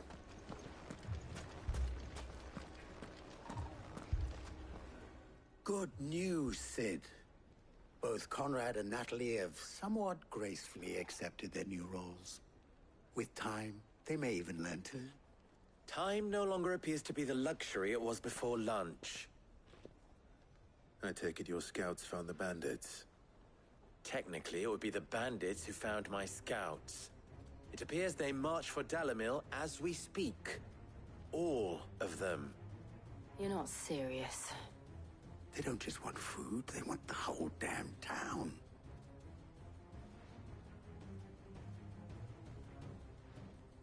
I have a favor to ask.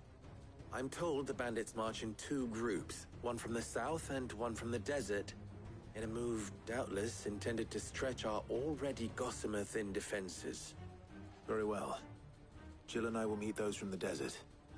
But what of the rest? The rest, my friend, the city shall fight. Together. The stakes, I concede, are high. But if this does not unite Dalamil, nothing will. That is a lot of faith to put into those who had their hands around each other's throats but a moment ago. Then it will be for us to see that their hands are kept occupied.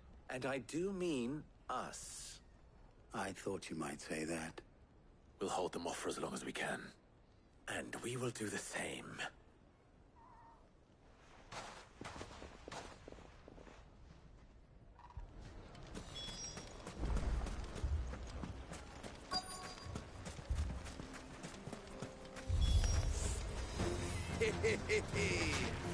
No women folk that come check those ones.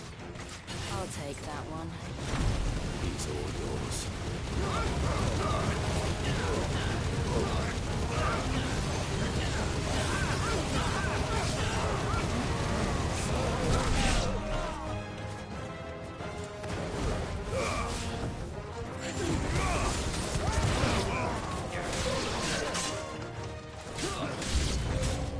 They mean to overwhelm us.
No women folk have come to welcome us. I'll take that one. It's all yours.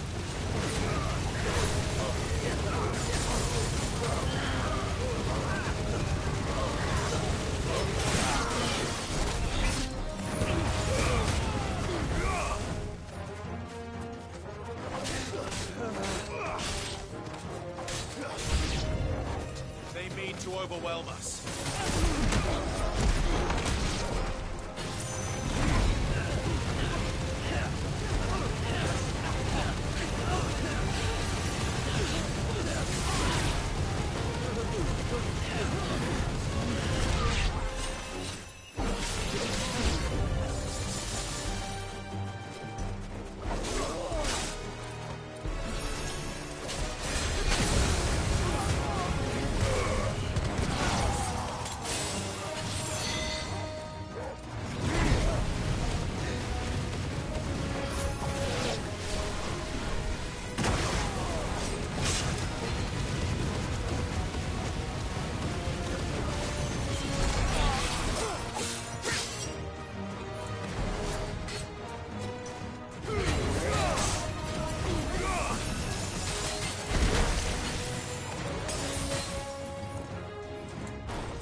The townspeople.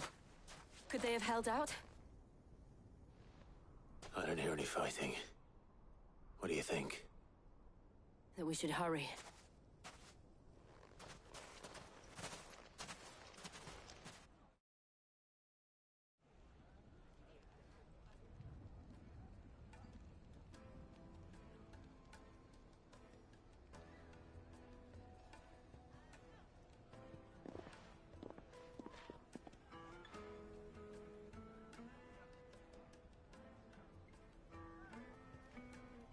Natalie, I owe you an apology.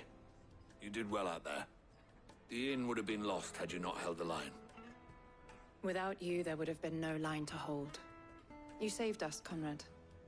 You saved Dalamil. We all saved Dalamil.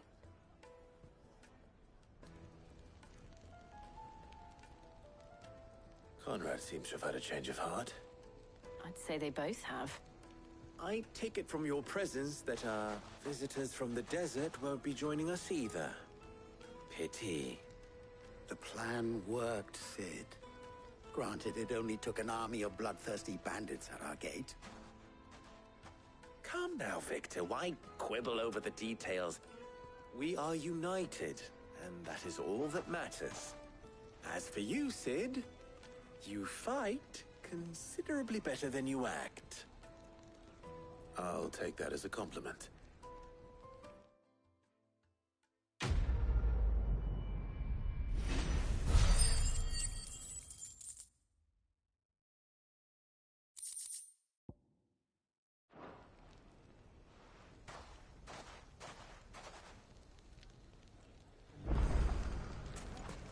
So, where did you learn to... The bandits may be noble, but look what they've left us with.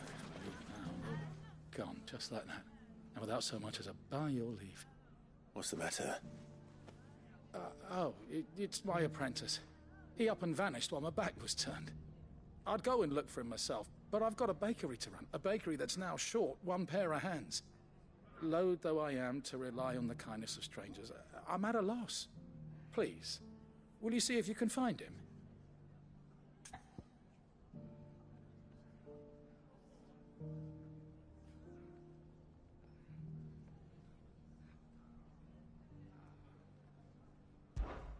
I'll see what I can do. Do you know where he might have gone? I wouldn't be surprised if he was off somewhere mooning at Drake's Fang. He used to work there, you see. Poor fool left his heart in its hollow. All right. Then that's where I'll start.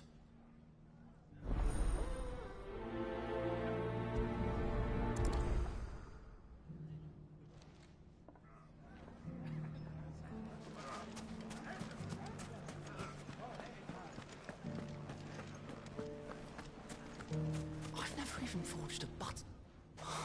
Perhaps Forge Master Luber's having fun at my expense. I wouldn't put it past him. Neither would I. Oh, wait. Are you Clive? Sorry, my mind was elsewhere. I'm Sava, Master Luber's least accomplished apprentice. Soon to be former apprentice if I don't pass this test. Maybe I'm just not the resourceful type. People are buying up weapons faster than the Briar's Kiss can forge them, and here I am, unable to make a decent bit of kitchenware. He wants me to make a carving knife, one that embodies the spirit of Dalamil. Whatever that's supposed to mean. I don't suppose you have any idea what he's on about, do you? I'm afraid not. Never mind. Thought I'd ask. It was that, or pack my bags. I could give you a hand if you like. I know how busy the Briar's Kiss has been, and that Lubor needs all the capable hands he can find. I'd be a fool to refuse. So, where do we start? Good question. If I'm honest, I've never made any kind of knife before. And then there's this little riddle to keep in mind. The spirit of Dalamil. Nothing is ever simple with that man. The way I see it, there's only one way we'll be solving Lubor's puzzle. We need information. The more the better. You're right. There's no point fumbling in the dark, I suppose. Now, who to speak to first? Well, there's plenty of folk in Dalamil who use knives for a living. There's the butcher, of course, and any number of cooks. They're bound to have an opinion or two about the tools of their trade. All right. I think we have a plan. Let's get to it, shall we? I'll talk to every cook I can find. You speak to the butcher, and anyone else you can think of. All right.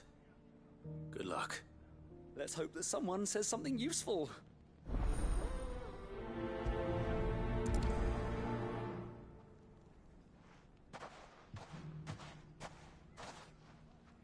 Trust Lubor to take a simple test and turn it into a riddle.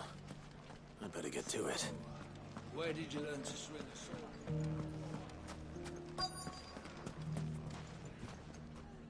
Welcome, sir. What can I do you for? A question, if you don't mind. I need to know what makes a good carving knife. You a blacksmith or something? Something, I suppose. Fair enough. Knives, is it? First and foremost, it's got to hold an edge. Most knives will make it through fat, no problem, but sinew dulls cheap steel in no time. Give me a blade which can slice through anything that crosses my chopping block, and I'm a happy woman. So a knife that stays sharp. Makes sense.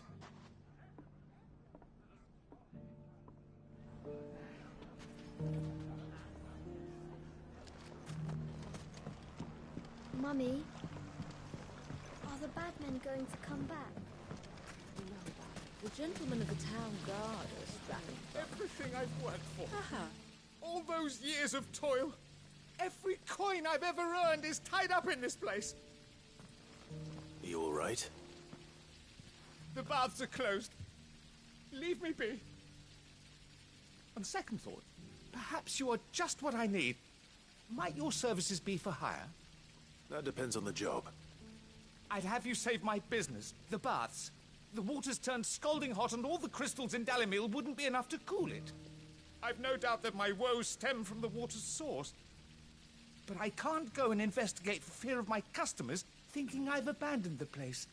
I'm bound to these baths in more ways than one. I beg of you, go to Dusnoff Terraces. Tell me what you find there. All right. I'll go and take a look. Wonderful. It's not far. Leave the market by the south gate. The smell of sulfur will guide you the rest of the way. These baths are all that keep me from an ignoble end in a debtor's prison. My livelihood, my very life, is at stake.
We'll need to work hard if we're to restock the stores those brigands plundered.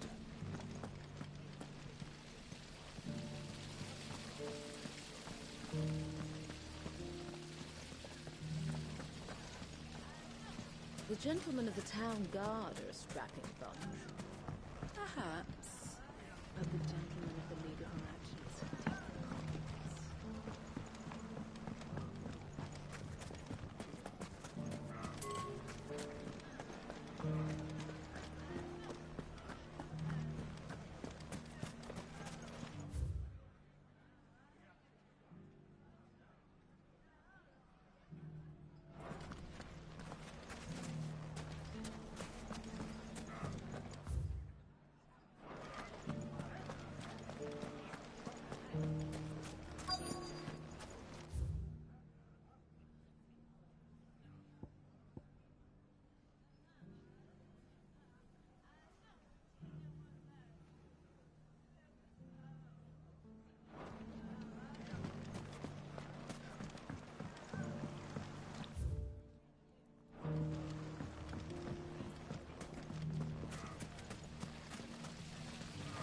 The baths are, closed for scrubbing.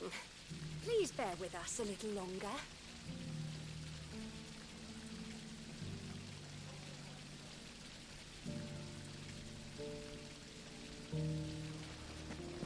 In all my years tending the baths, I've never known anything like this to happen. Please, find out what's gone on.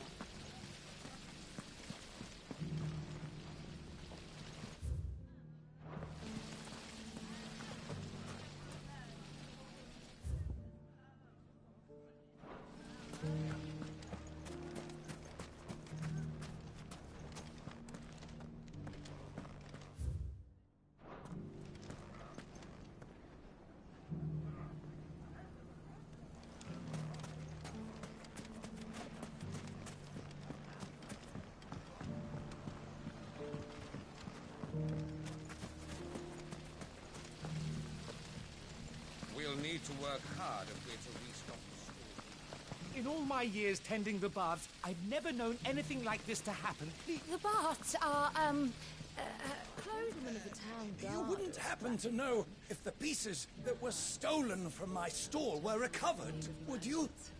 They were irreplaceable.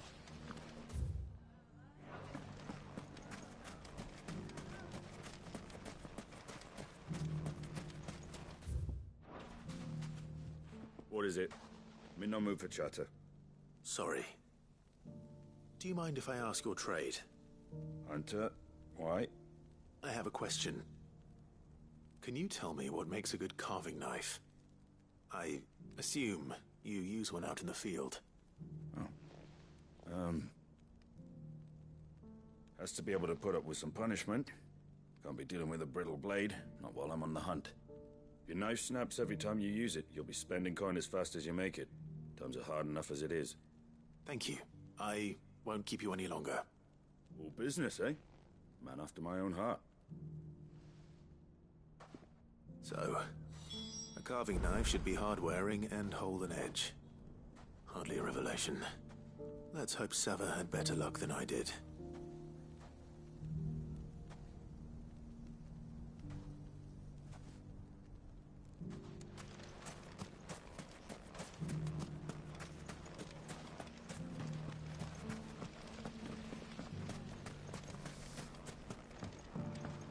Mummy, are the bad men going to come back?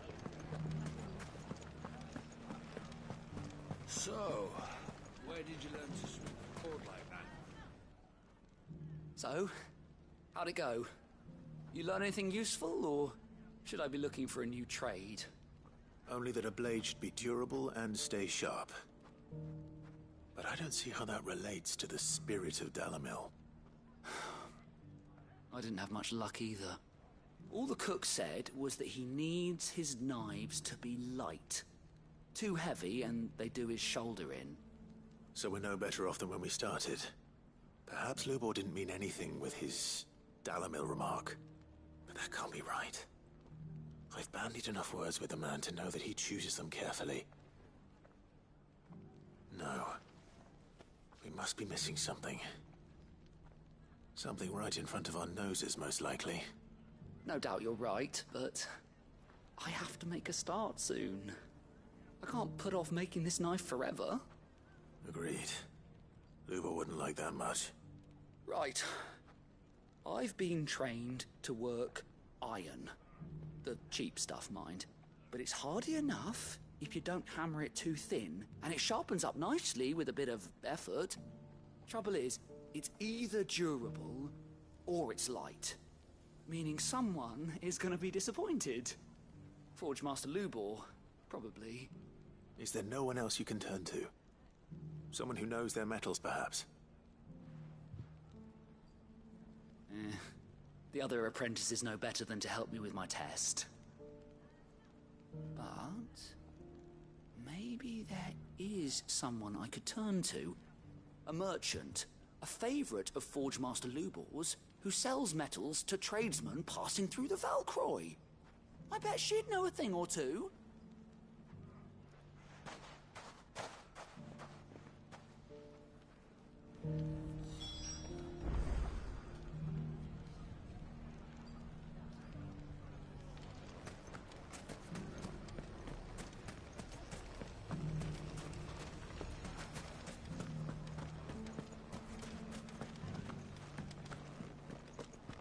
Lubor did well to bring Conrad.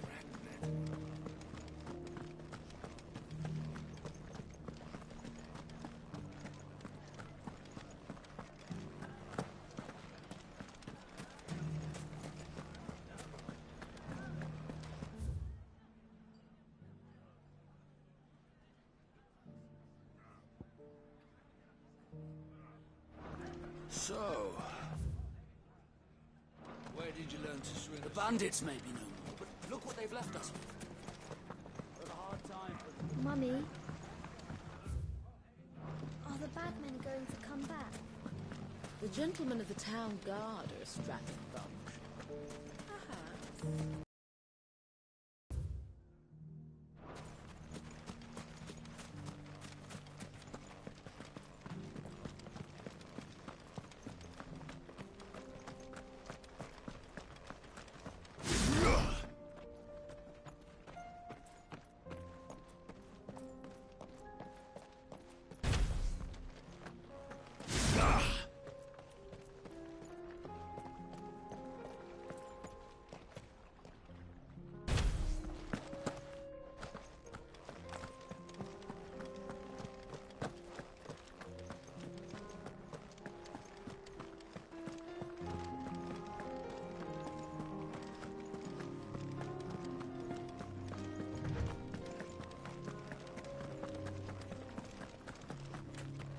are those things?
Excuse me. What do you want? The baker sent me to find you. I am a sorry, selfish sod, aren't I? Certainly not a baker.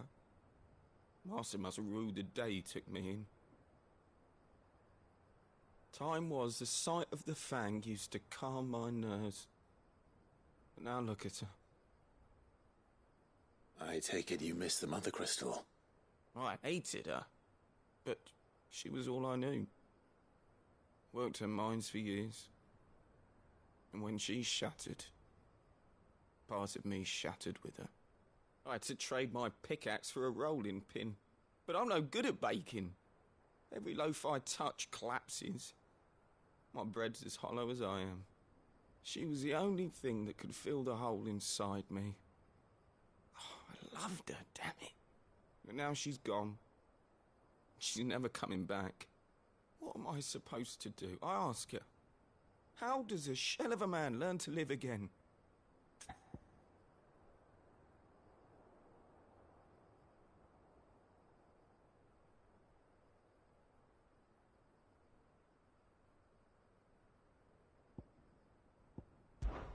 Perhaps you could express yourself in your work. If you miss the fang, maybe you could recapture it somehow. Recapture it? I'm a baker, not a... You know, you might just be right. What a fool I've been! I have to get back to the bakery right away. Thank you. Thank you, my friend. You've opened my eyes. Wait.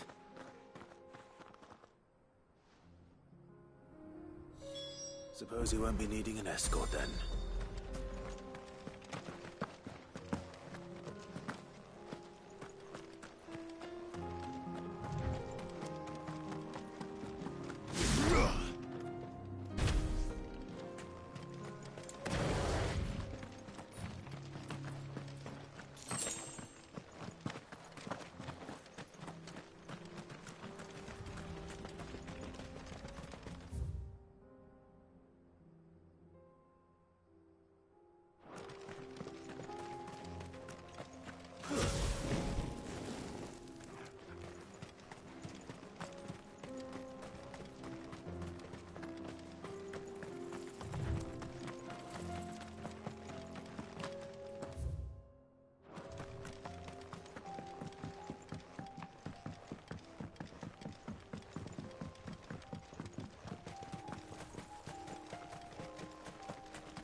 Right. That explains the heat.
Let's cool things down a bit. Let's hope it's enough to keep the baths from boiling.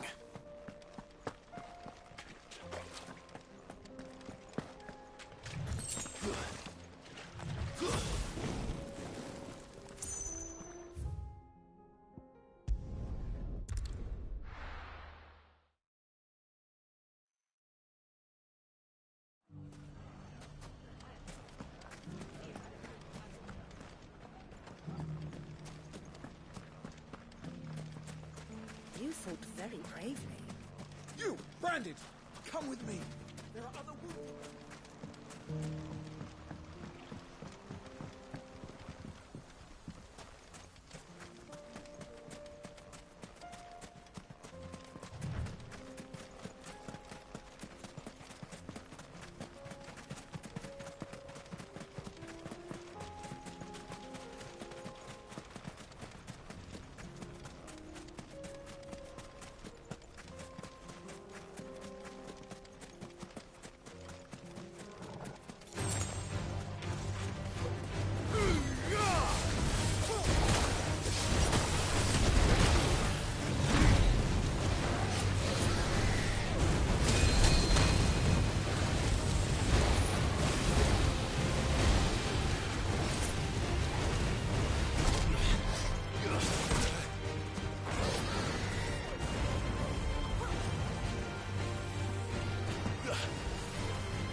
Any luck?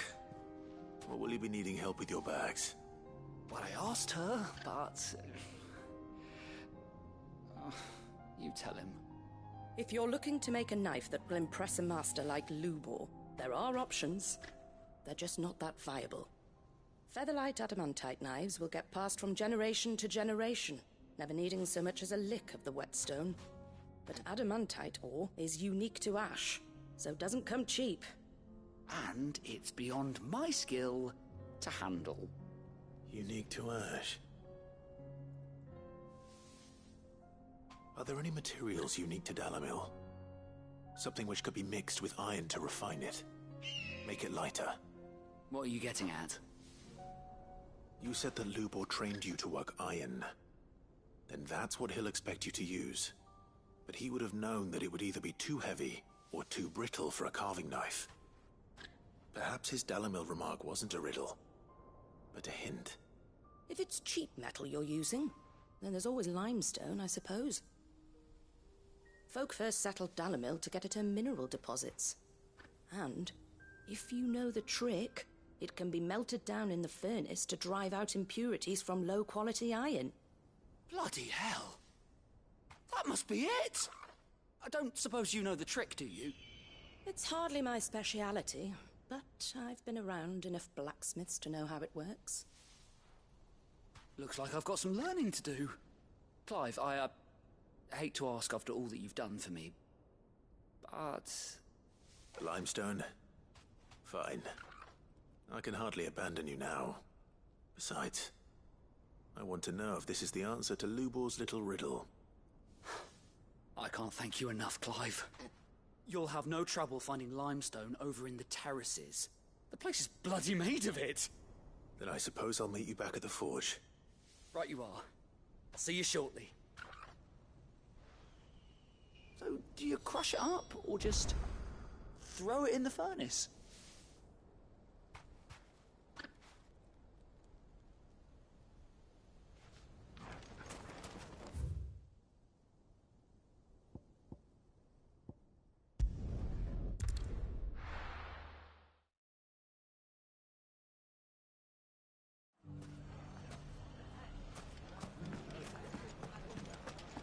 The bandits may be no more, but look what they've left us with. Ah, there you are. The man who lit a fire under my wayward apprentice. Though I worry you might have stoked the flames a little too high. He damn near ran me down trying to get to my oven. Master, it's ready. Behold the Drake's Balm. A truly unique creation. I dare say it is. Just look at it.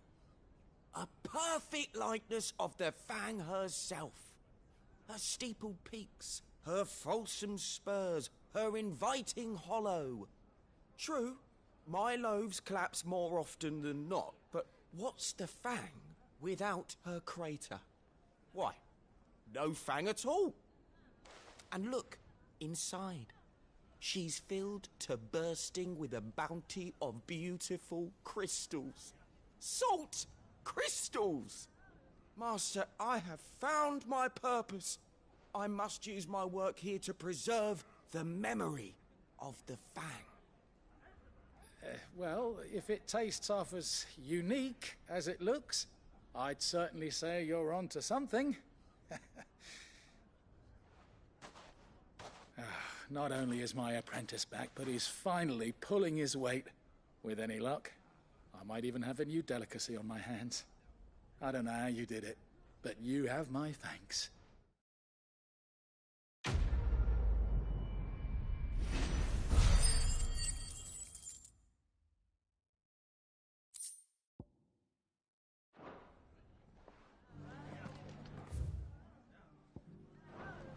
Now, do some...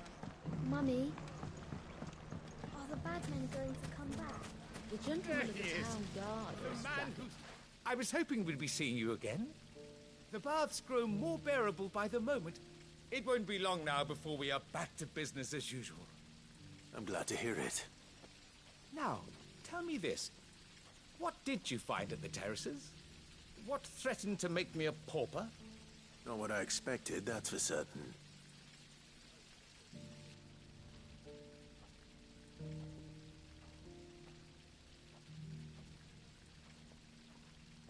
You tell a fine story.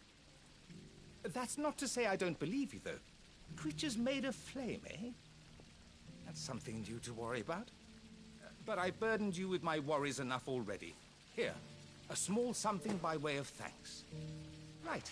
It's high time I got back to work. With a little luck, the day might yet be salvaged.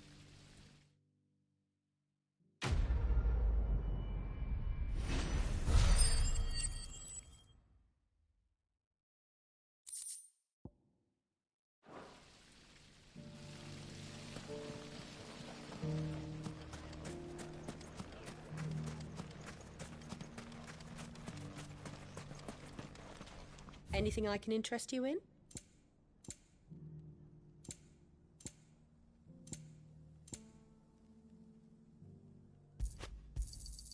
Here you are. An excellent choice. Thank you for your custom.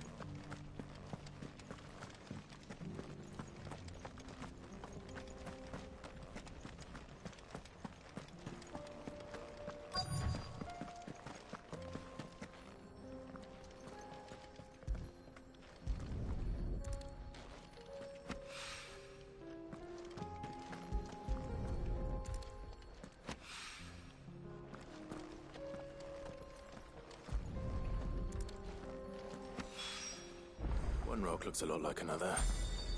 But hopefully this is what Sava needs.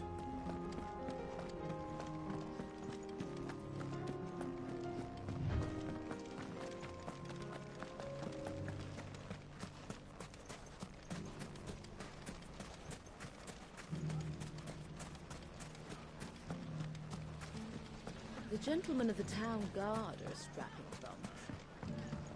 Mummy. Now, Dusan, I know you're keen, but... Dalimil's saved. And with our sting. I wasn't sure how much you'd need, but I hope this is enough.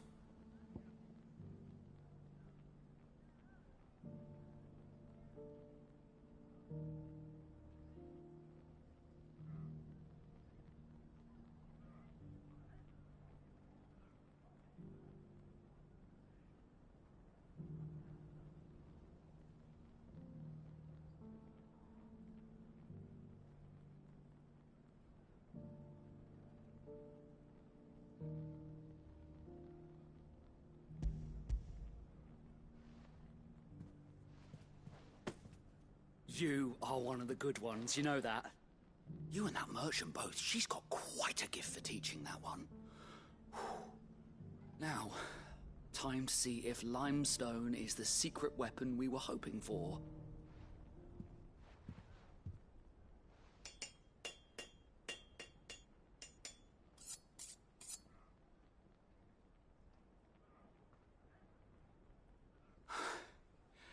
That'll do, I reckon.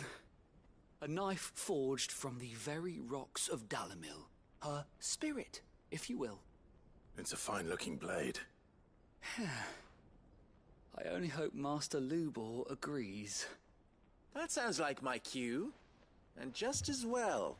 I was getting tired of waiting. I'm sorry, Forge Master Lubor. Let's take a look then, shall we? First things first, Sava, do you think this is a carving knife worthy of the fine people of Dalimil? I'd like to think so. But what do you think? What do I think indeed?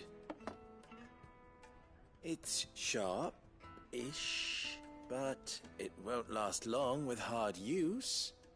And it's heavy, heavier than it should be. You might not think it just to hold it for a moment, but sell that to a cook and you'll never hear the end of it.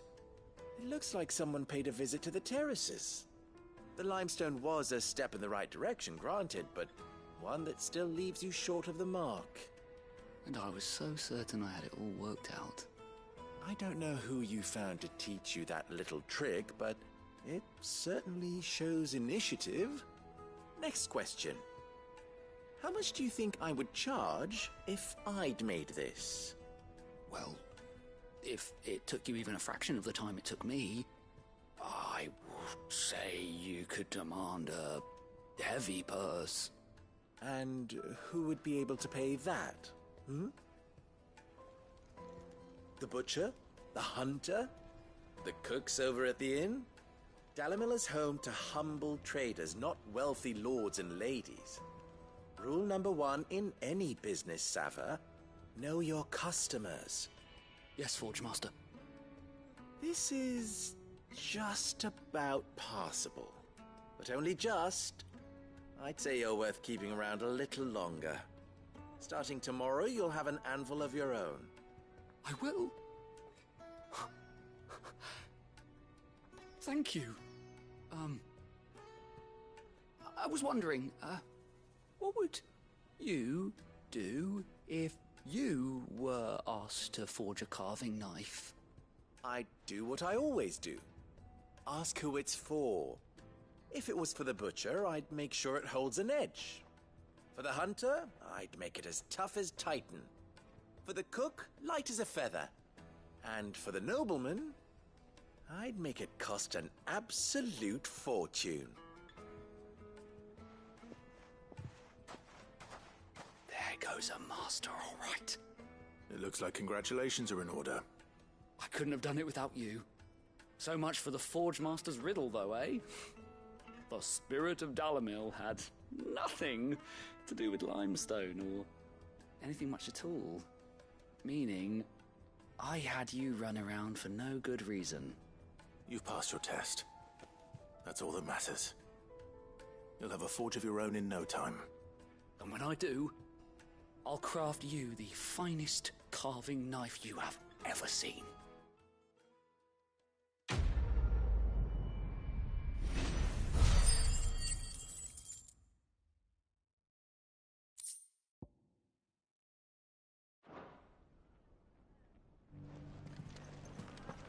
Dalimil's.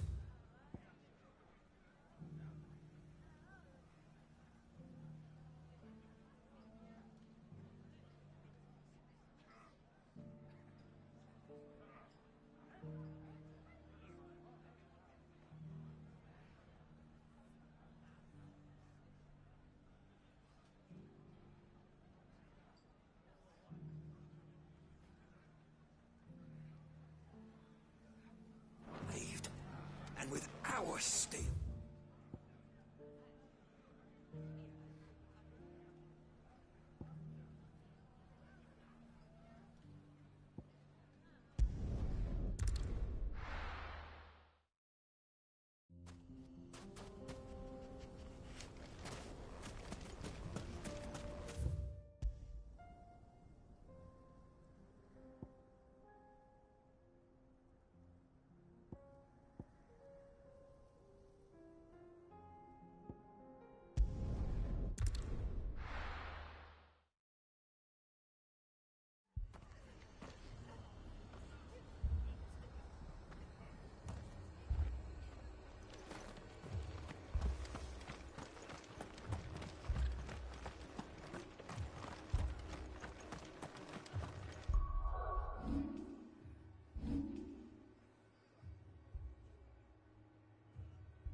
Just patch me up as quick as you can and get me back out there. Brothers need me.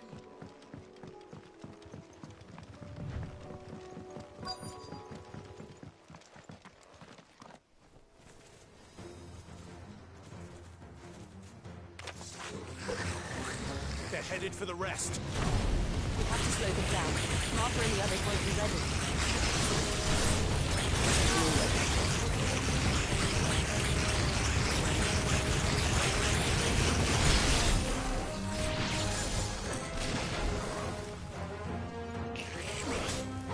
finished.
Something's coming. Apologies, my lord. Did I miss anything? Only the first round, so wait. Shall we?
Do you see any more?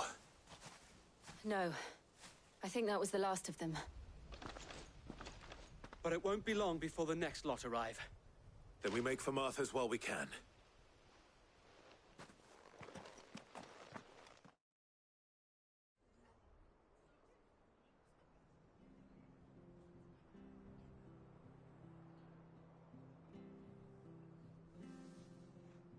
What did you find out there? The same as Sir Wade. Scores of Akashic. Well, wherever they came from, they're gone now. Our lookouts say the lowlands are clear. Hopefully we'll have enough time to lick our wounds.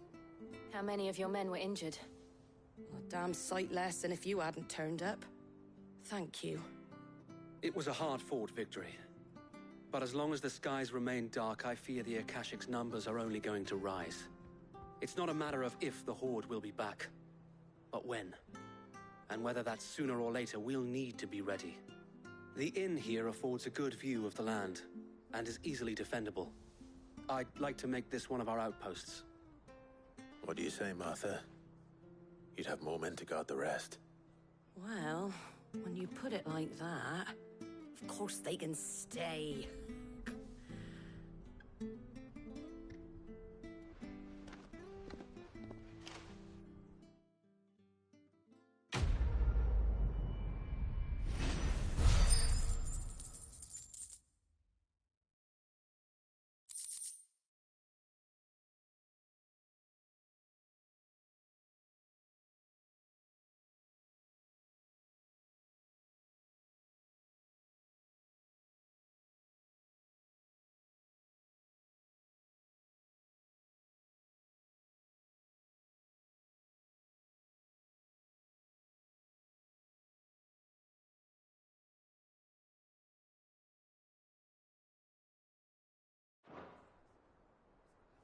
My lord, there's someone I'd like you to meet.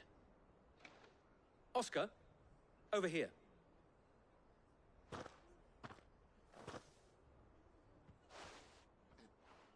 It is an honor to make your acquaintance, Lord Rossfield. I am Oscar. Oscar of House Murdoch. Murdoch? I wasn't aware the Lord Commander had children. Oh, he didn't. But his brother, my father, did. I am Sir Rodney's nephew. Well, go on, then. It's not for me to ask him. Yes, so wait.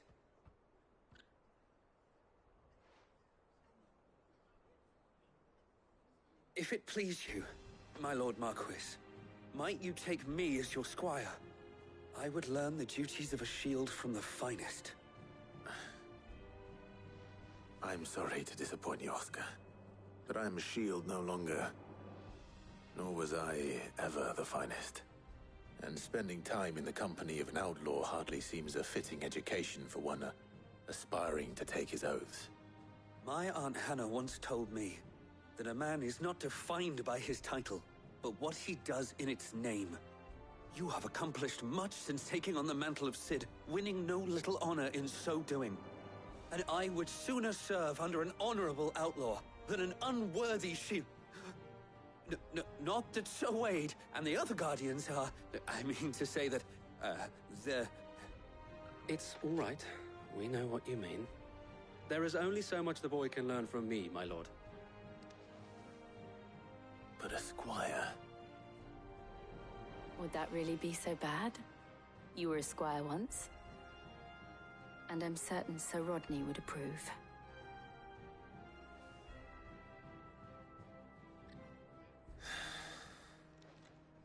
Know that I'll show you as much leniency as your uncle showed me.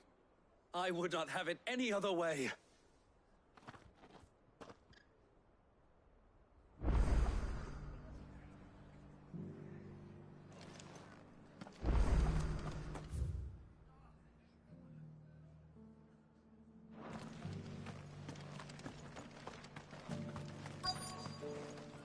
How do?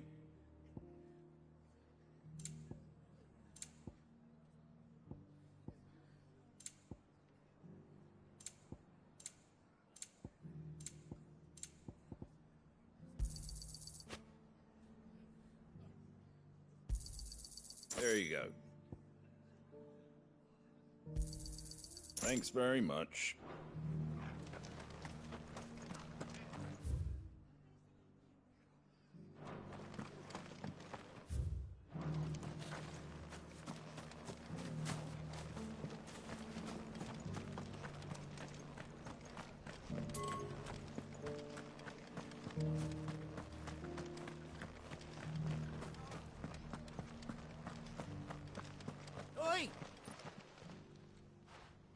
you handy with that sword of yours?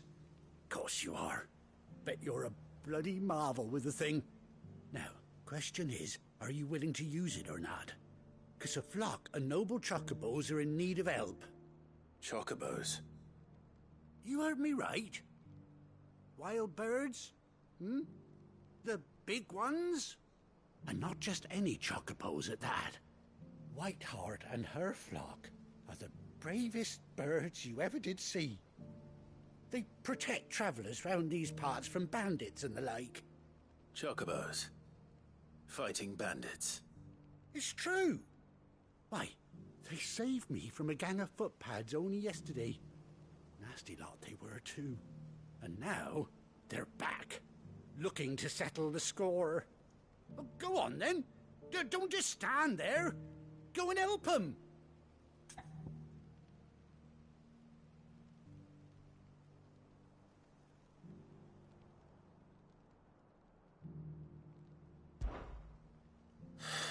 All right. There's a good lad. Where can I find these chocobos? I saw him cut across the way over yonder.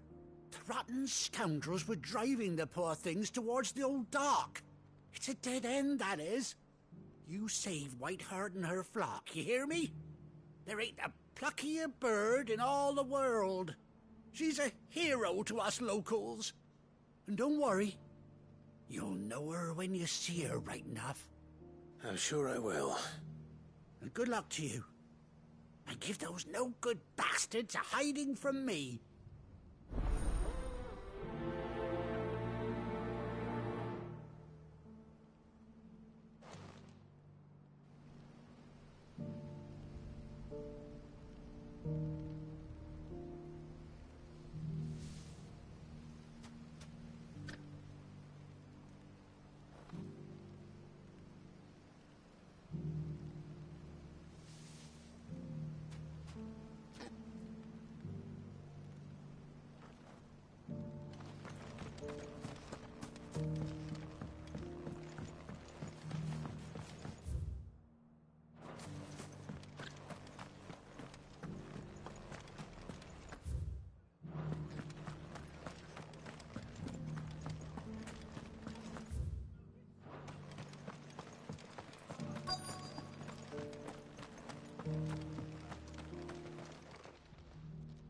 Ah, welcome.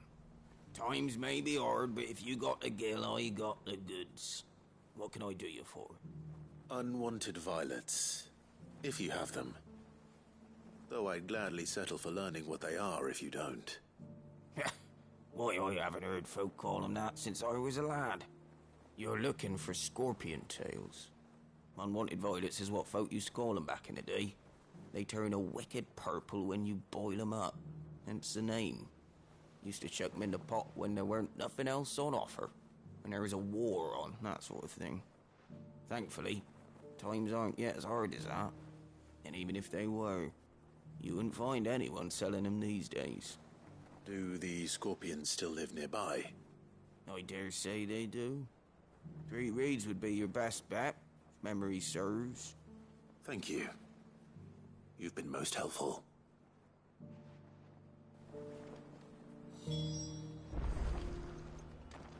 Mad dogs. The lot of them.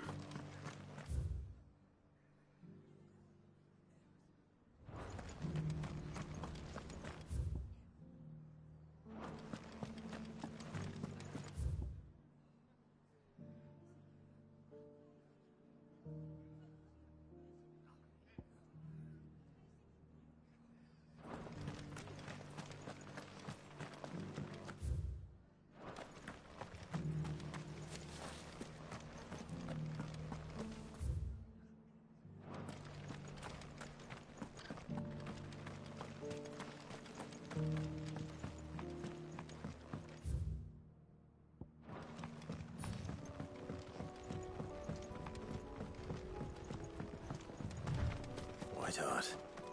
That's quite a name for a chocobo.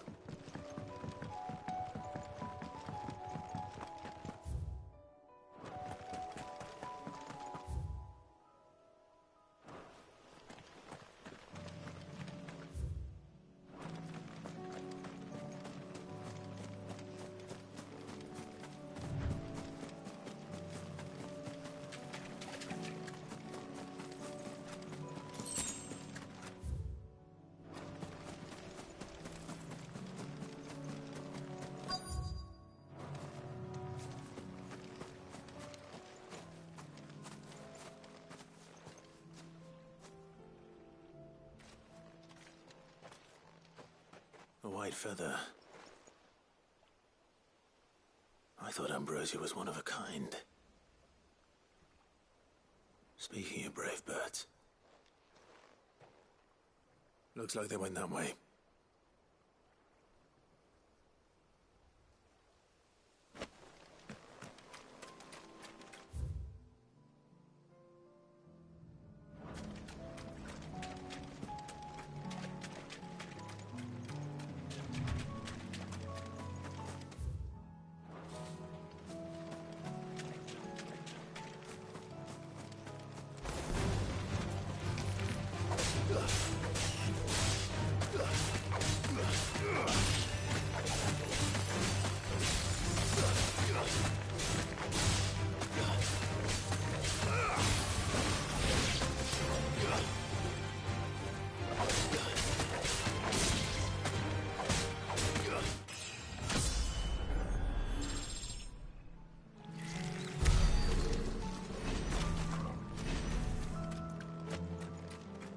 These chocobos aren't going down without a fight.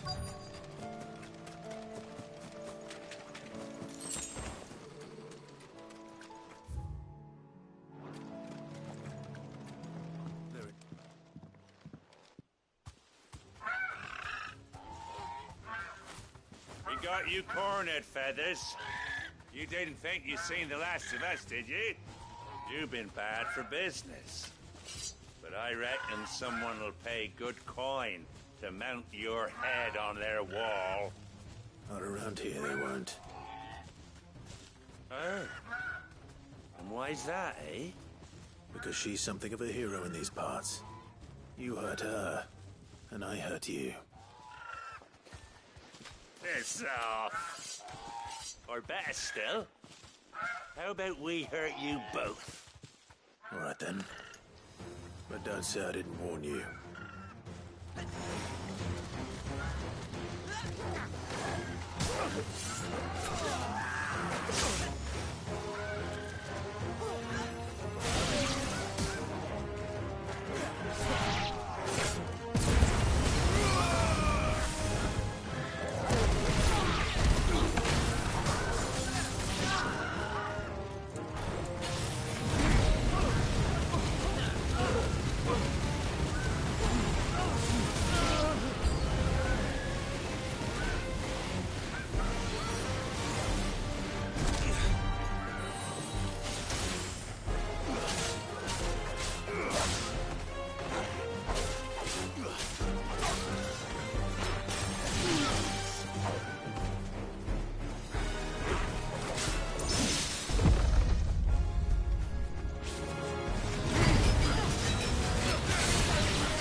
You're safe now.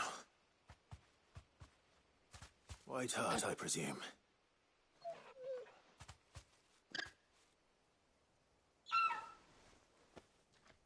Do you know her, boy? That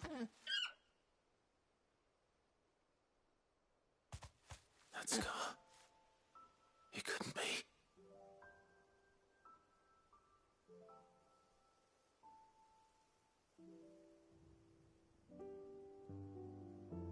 Ambrosia.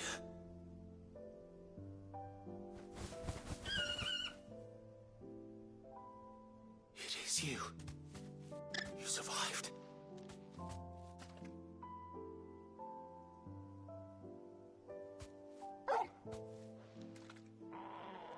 And you found yourself a flock. Oi! Is it over? I thought I'd come and see how you were getting on. Oh, you sorted the bastards then.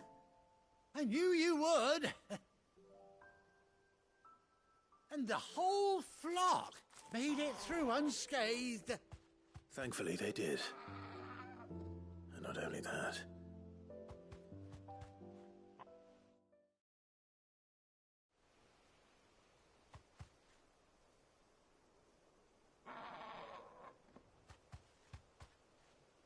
Well, I'll be. I never stopped to think our hero here might once have been someone's mount. Though I dare say she'd suit a fine fellow like yourself. Reckon our feathered friend must have learned a thing or two from her master. Kind-hearted warrior that you are. Bird like her would have cost a princely sum. You born a lord or something? Well, Oh, no, sorry, I didn't mean to pry. Don't matter who you are. You done right by me. What is it, girl? She wants her master back, I reckon.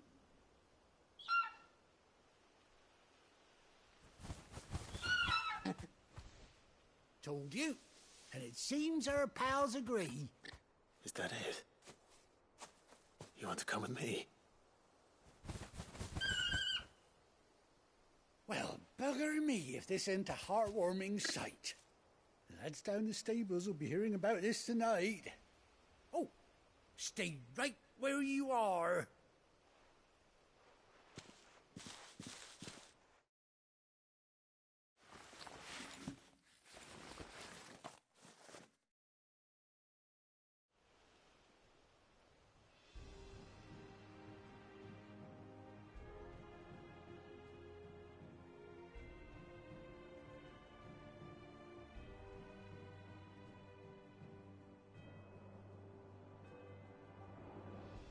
Doesn't she cut an handsome figure, eh? She does indeed. How much do I owe you? A few scraps of leather's the very least I owe old Whiteheart. Oh, I'll be sad to see her go, of course. But she's earned her right to happiness and more besides. Don't you worry, we'll get along just fine without her. You hear that, Whiteheart? You've earned yourself some time off. You have fun traveling with your master now. Anyhow, best be on my way. Good luck to the both of you.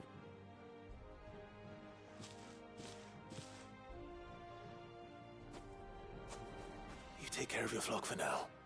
I'll call you when I need you.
least I know what I'm up against.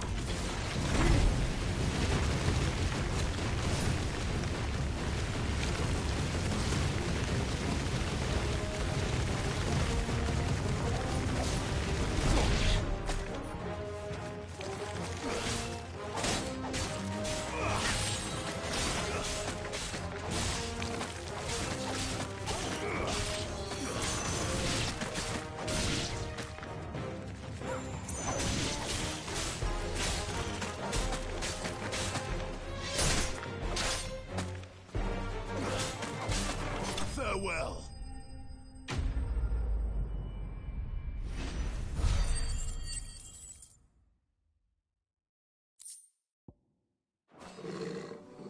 I better get this back to Velen before it goes bad.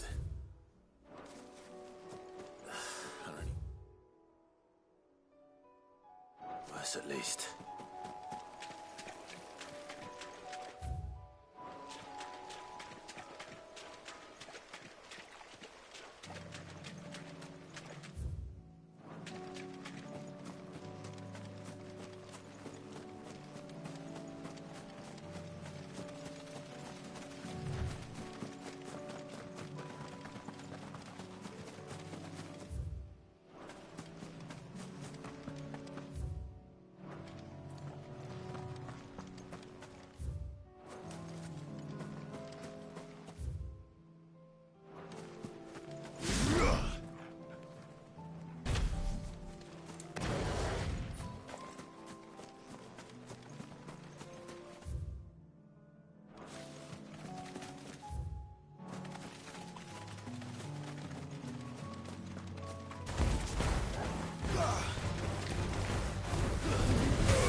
Easier than felling a forest, I said.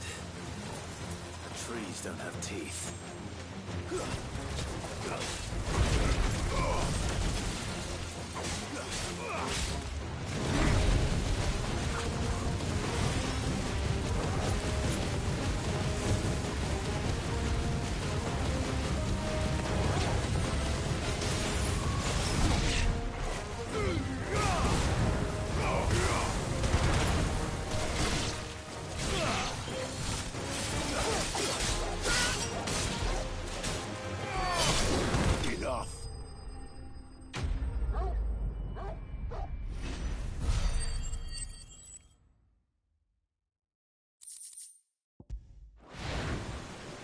Can't imagine herbalists needing...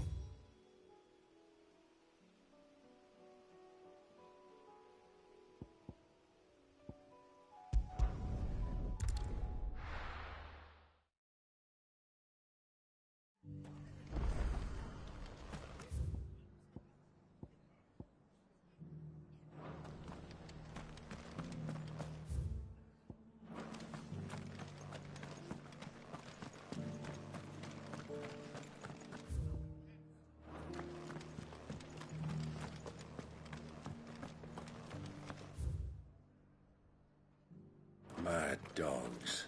A lot of them.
turning back.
Us or them.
There's no turning back.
Marshes near the Abbey are certainly damp. Let's see if they're damp enough for Falcon beards.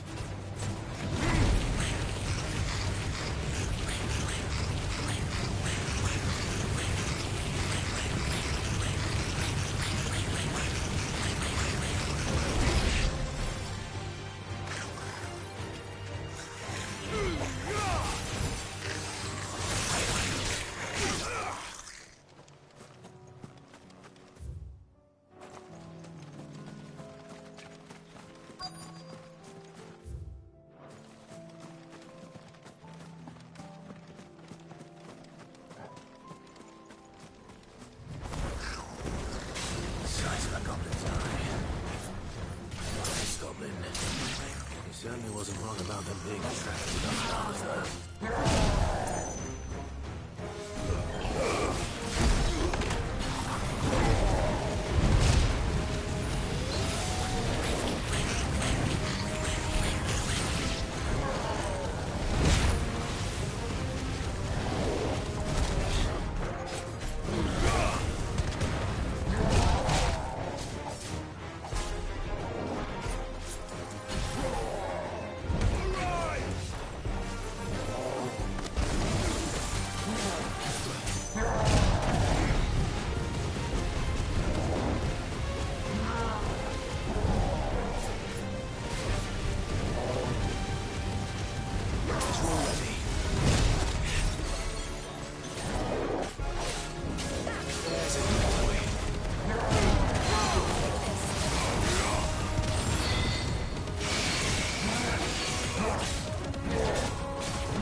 bright yellow. These are our Morgan beards, all right. Well, I've gone to this much trouble. Might as well. There's something familiar about this scent. It reminds me of home. Hopefully this will be enough. I've had my fill of goblins.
There's no turning back.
Didn't see that coming.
I needed that.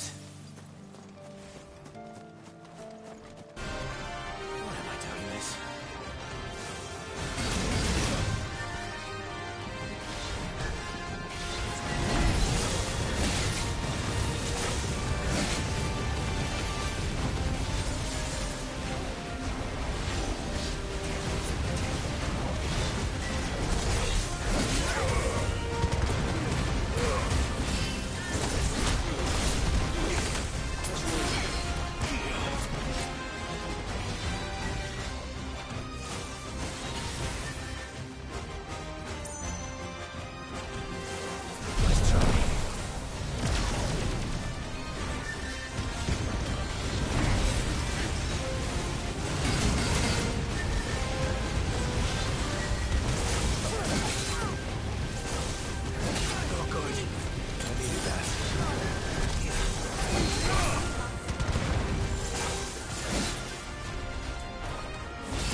as it came, and to ruin it returns.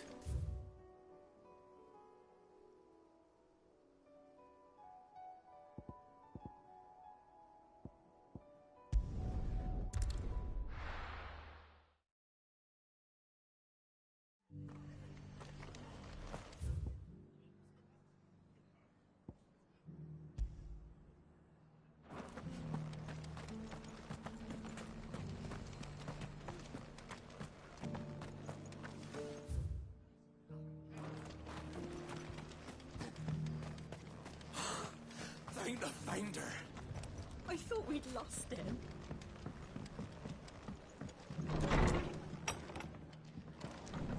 Battle's over. I'll have any man who ain't in need of treatment himself come and help you with the wounded.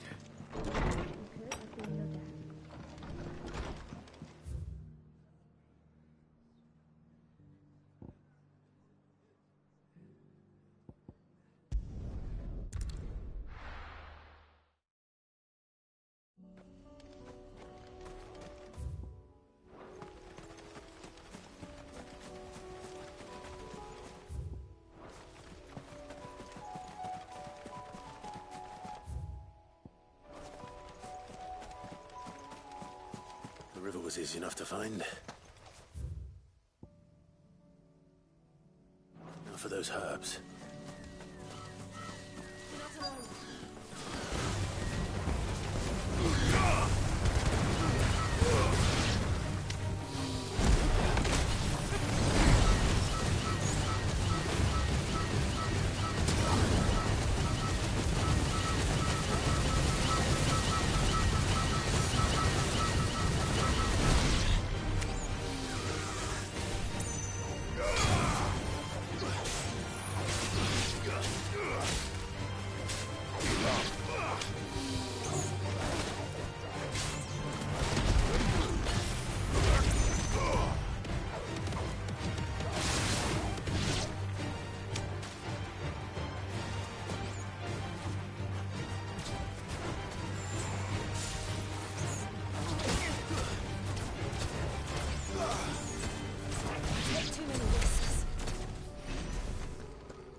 This is the only plant around here with blue flowers.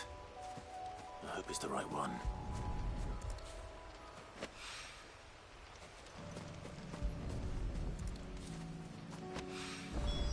Should be enough to keep the infirmary stocked for a while. Hopefully this'll put...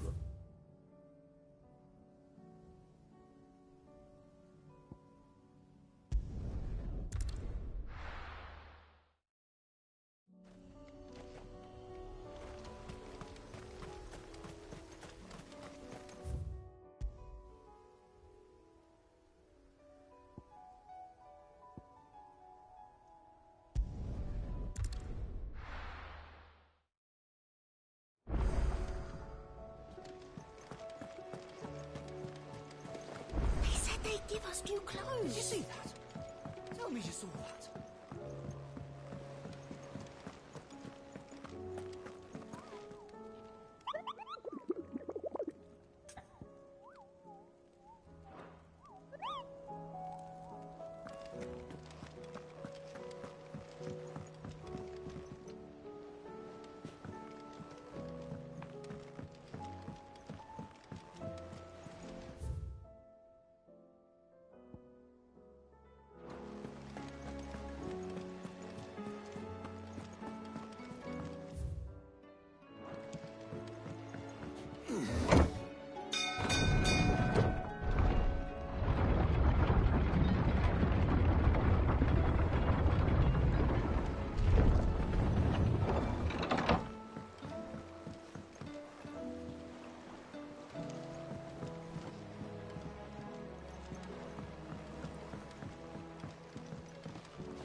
Could you find me some wax? Find is one way of putting it.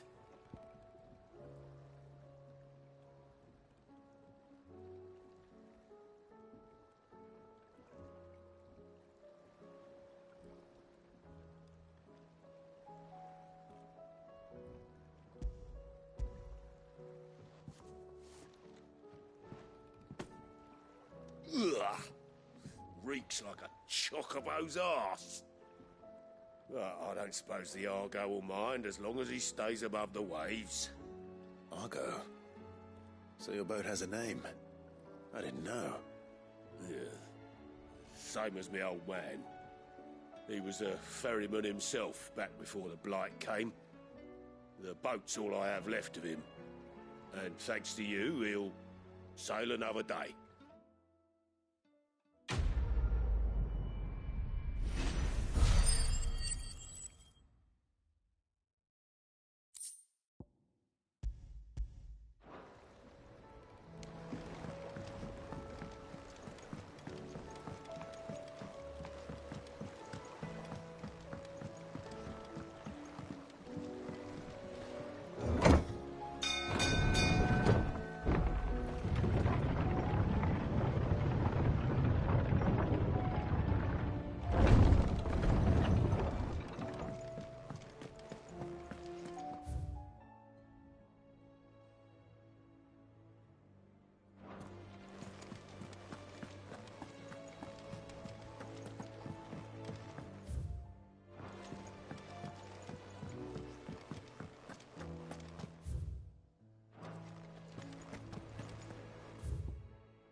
Seems the hideaway has lost its... Did you find our mystery ingredient?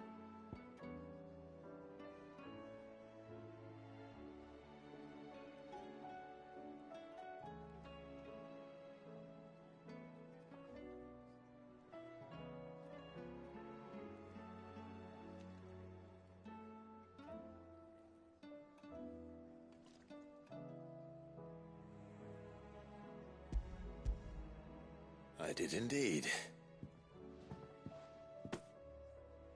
Marvellous! Let's see. What am I supposed to do with this? It's poisonous, surely. You wouldn't be wrong. But that's your unwanted violet. Into the pot it goes, I suppose. Wait here. I won't be long.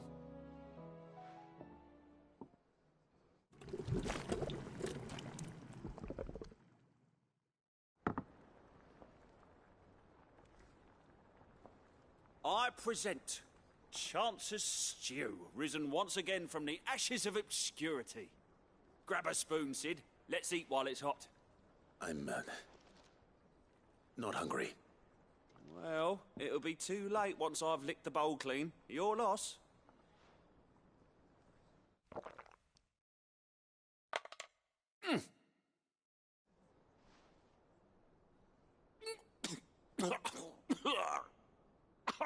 Odin's teeth. What, the salt on the senses is like choking on swamp water. And yet, up through the pungency there rise complex, meaty notes. It takes a moment to recover from such an onslaught of flavours, but never have I tasted anything so fine. Thank you, Sid. Thank you. You're, welcome. I must share this gift. I won't rest until a steaming bowl of Chance's Stew sits before everyone in the hideaway.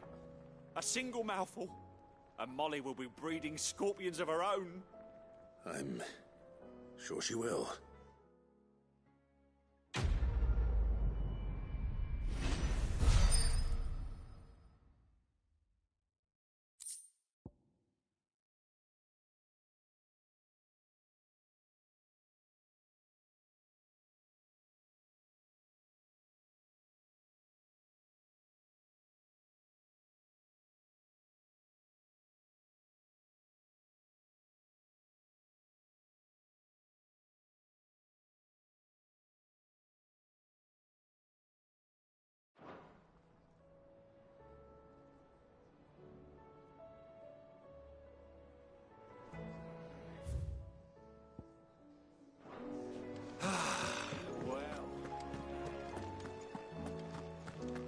see the pair that got hauled into tyres?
It is rare that we see you so often in the backyard, Sid. What brings you to the gardens?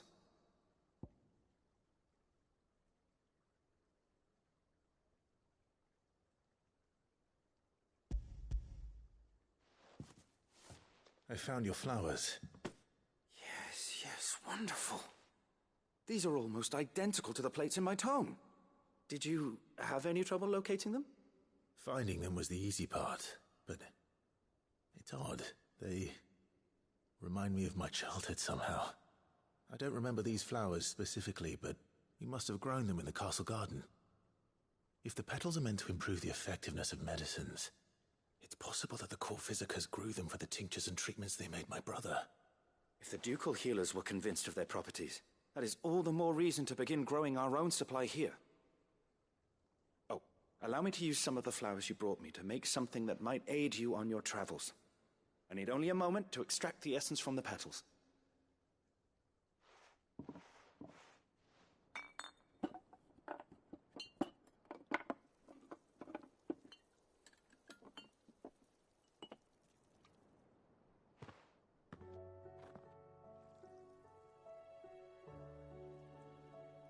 And here we are. A phial of pure Morganbeard extract. A single drop added to any one of your restoratives will increase its potency. At least I hope it will.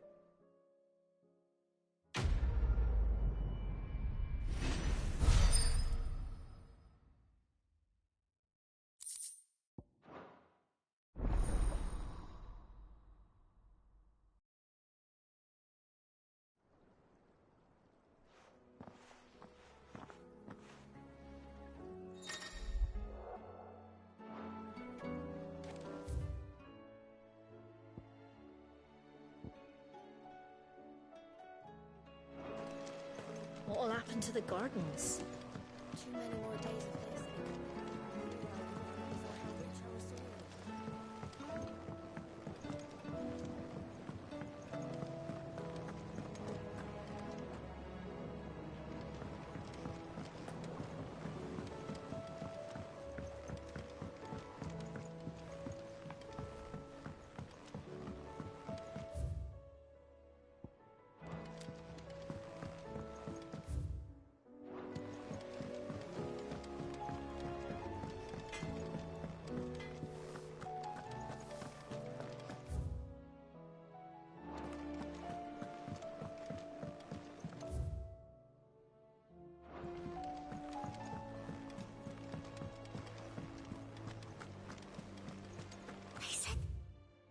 Give us new clothes.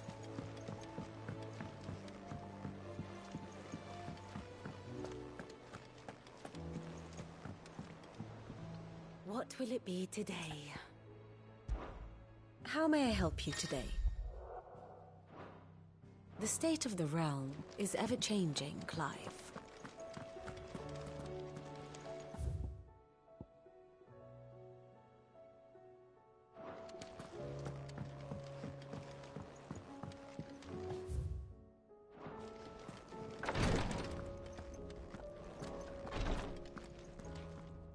I hope you didn't have too much trouble finding the ammonia. Only the usual. Oh, yes. This is it. And more than I was expecting. I dare say the patient won't feel a thing. That is, unless I... You'll do fine. Tyre trusts you, which means I trust you. The hideaway would be lost without skilled physicers like yourself. Thank you for the kind words. Truly. But... I'm sorry. I'm still terrified. The brand is more than just ink on flesh. It's a death sentence. Milk of the wyvern tail lurking just below the surface of the skin. One ill-conceived incision, a single slip, and the poison fouls the patient's blood. Failure means death, and even success means tremendous pain. Days of agony as the wound heals. I became a physiker to help people, not to kill them. I don't want to kill anyone. Cursebreakers lead hard lives, and the operation is only the beginning. They toil in the shadows, risking life and limb, knowing their efforts will win them neither glory nor acclaim. And yet we have no shortage of volunteers. The day I decided that I would take Sid's name was the same day Tyre took my brand. I remember. It wasn't long after we came here. What little medicine Tyre managed to salvage from the wreckage of the old place had been used up treating the wounded. She begged that your operation be delayed until a new supply of antalgics was found. Procedure was even more dangerous back then. Only a few souls had undertaken it. Doris, Cole, a handful of other Cursebreakers, and those who are no longer with us. Those who lost their lives in the process. It wasn't something to be done lightly. No. But it was something I had to do, if I was to take Sid's name. He always led from the front, and never asked anyone to take a risk for his cause that he was unwilling to take himself, even if he knew that it might cost him his life.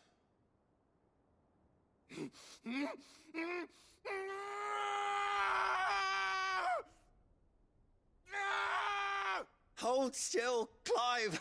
Hold still!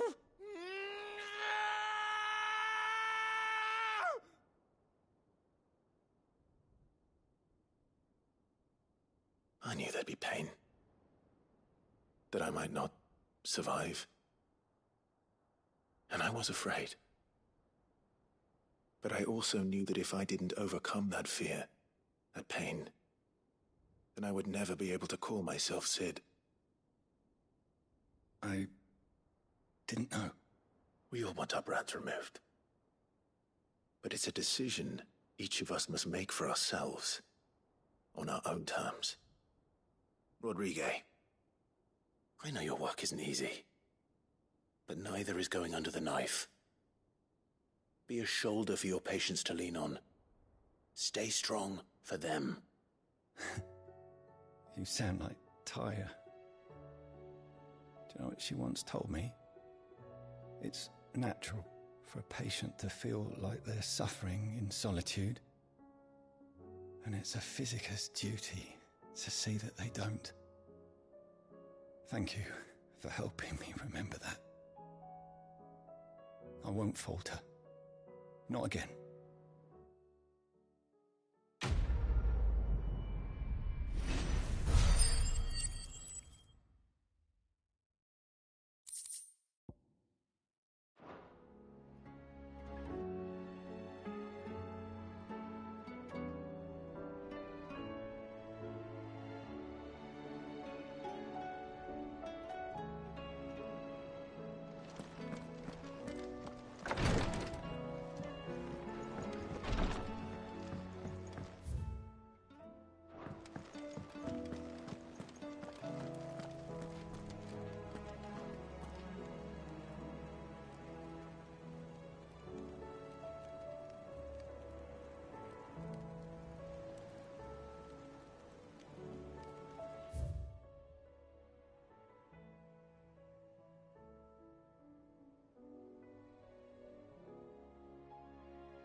see that? Tell me you saw that.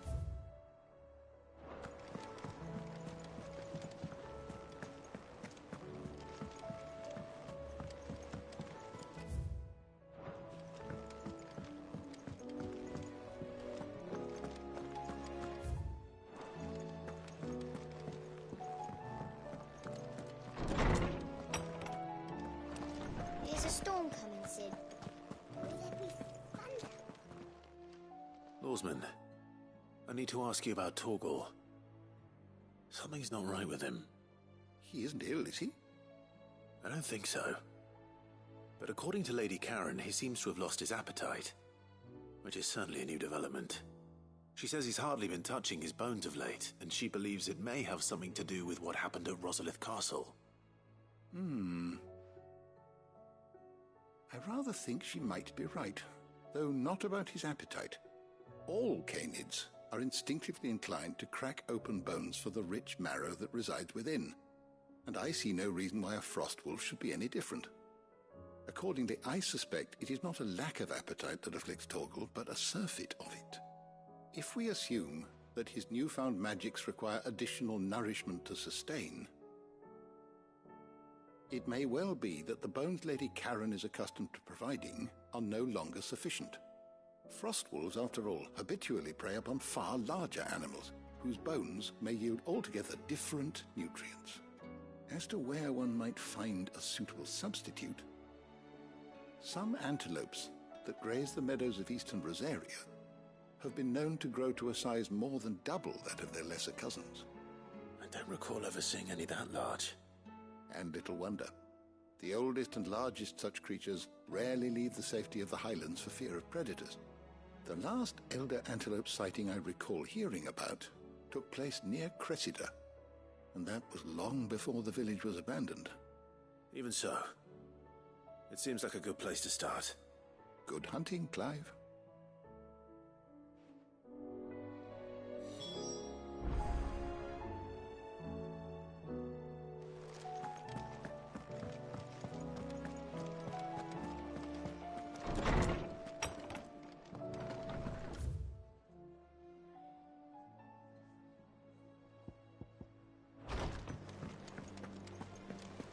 Seems the hideaway has lost its appetite.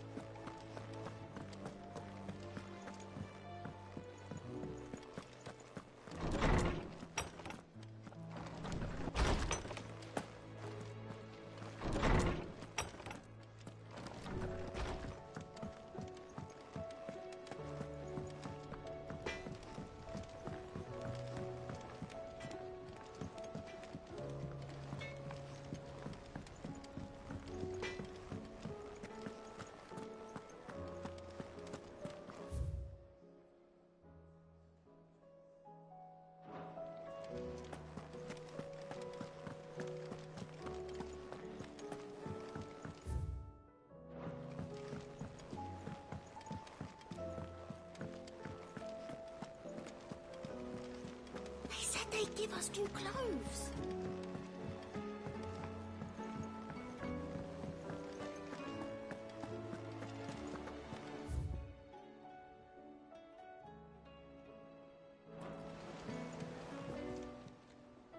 Clive! Don't be a stranger, eh? How may I help you today, Clive? Come to claim your just desserts? I gave you that one, didn't I? I don't have that one. You do. All yours. You earned this. Here you are. All yours. Here you are. You earned this. Hasn't been delivered yet, I'm afraid. Fancy a look at the list, do you?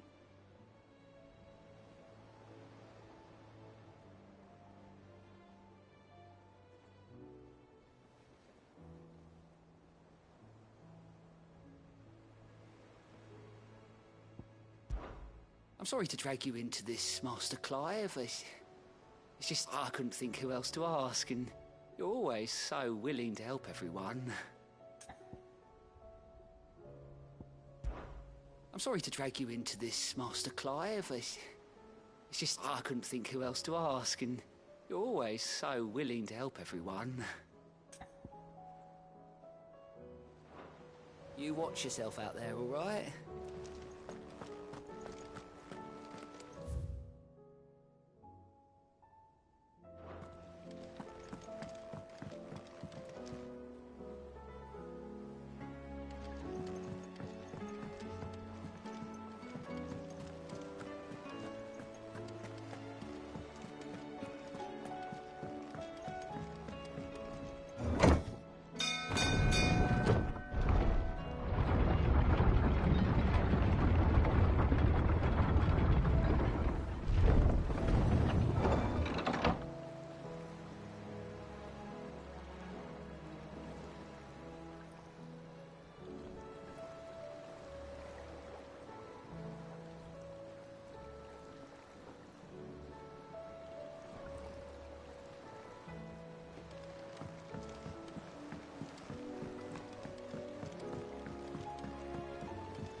Thank the fate.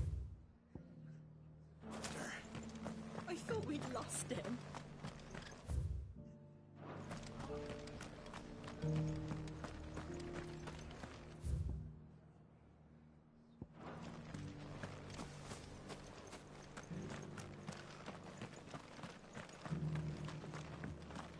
And some of your numbers served as shields, did they?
And some of your numbers served as shields, did they?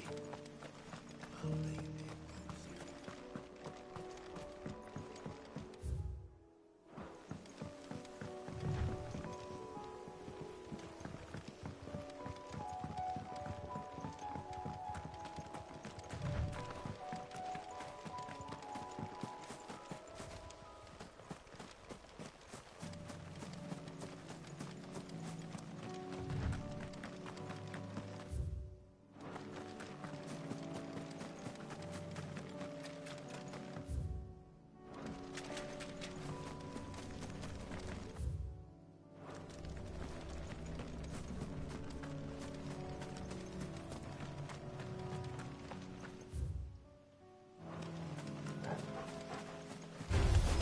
Time to fight.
It's certainly quiet.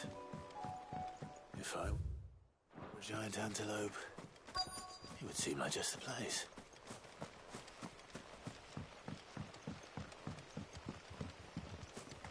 I doubt we'll find one bigger than that. You hungry, Torgal?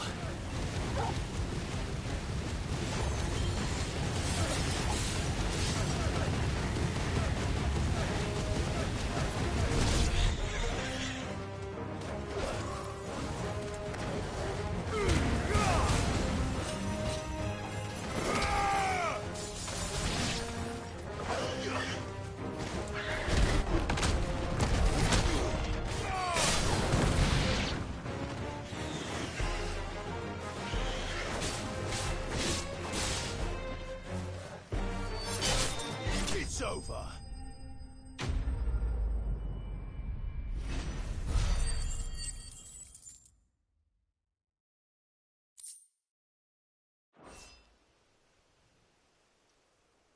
Now,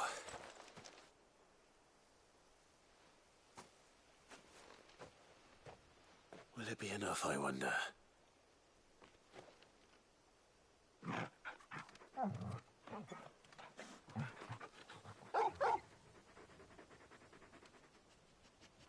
I say that answers my question, which means we owe the lawsmen our thanks.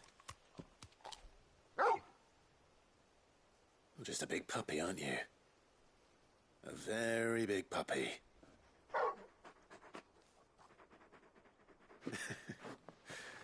You do know you can take that with you, Torgal. Lady Karen will be relieved to hear you've got your appetite back. Come on, boy.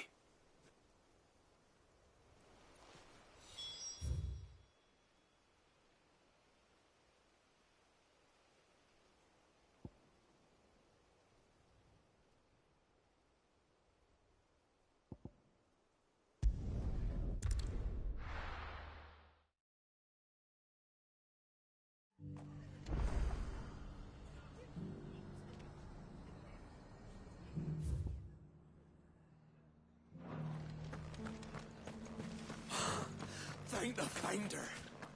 I thought we'd lost him.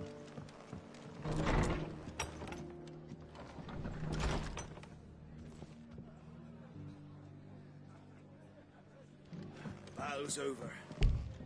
I'll have any man who ain't in need of treatment himself come and help you with the wounded.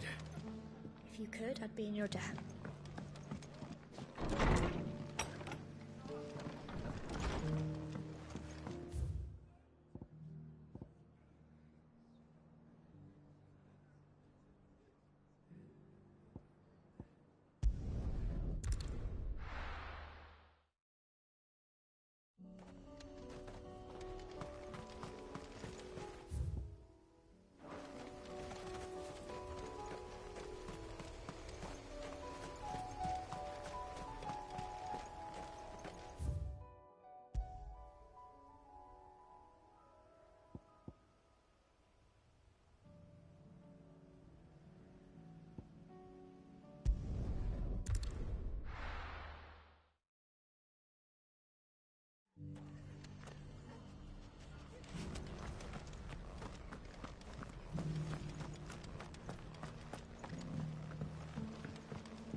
Battle's over.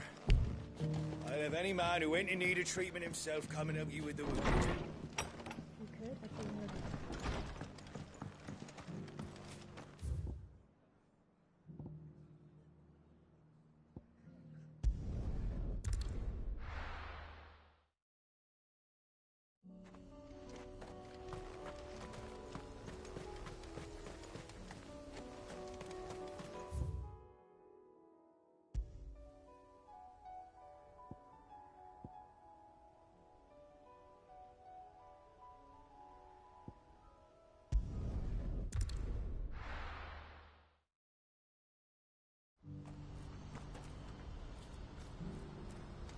What's happened? God.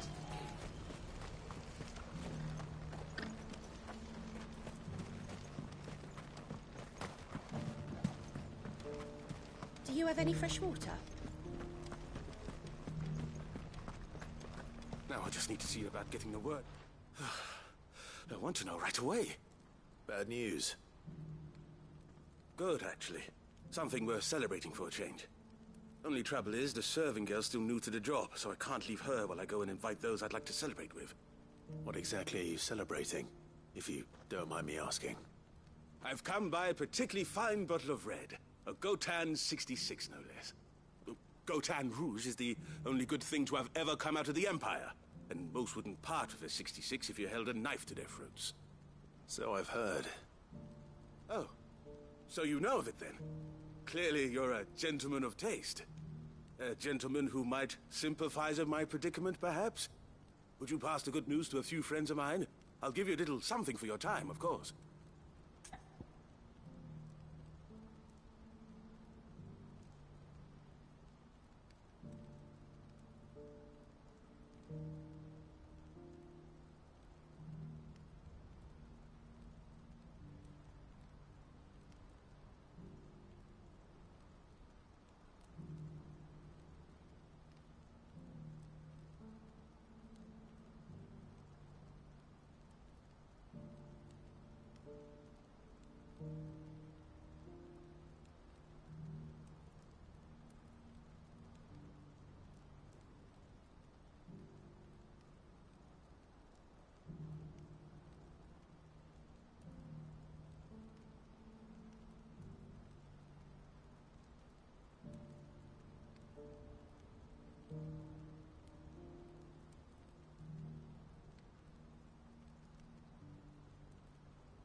Sounds simple enough. So you'll do it? Marvelous. Thank you. You won't need to go far. All three of them should be right here in the market. There's Aldrich the porter, Milan the butcher, and Bollock, a guard over at the north gate. Three of the finest fellows in Boklad, if you ask me. Tell them to come to the tavern when they finish for the day. Stop by again when you let them know, and I'll give you your little something. I'll be right back.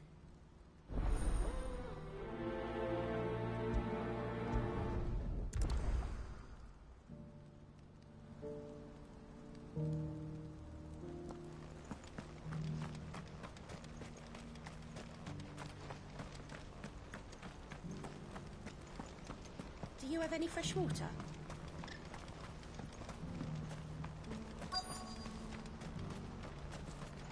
Who needs a porter when we're left to go? I've been asked to find Aldrich, the porter. I don't suppose that's you, is it? That's me, right enough. You need something delivered? The innkeeper sent me. He said there's a cup of Gotan 66 with your name on it when you're done for the day. A 66? Bugger me. If he's just got hold of it now, it must have been in the crates he had me carry down from Sambrek. From the Empire to Boklad. You must be a braver man than most. That's a treacherous route at the best of times. Such is the porter's lot. There's not a patch of storm these feet haven't traipsed across. They'd Soraflam one day, then off to Canva the next. The farther you're willing to go, the fatter the purse. Which is why there's no shortage of competition for some of the longer routes. I'd say I've done enough for today to earn myself a cup of something tasty. Thanks for letting me know.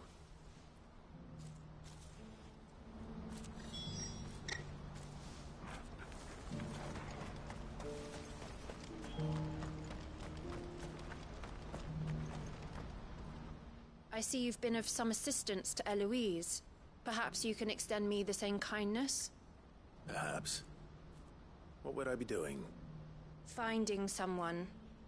You see, I've been having trouble with thieves, and despite the many pains I've taken, I can't stop them from rummaging through my packs.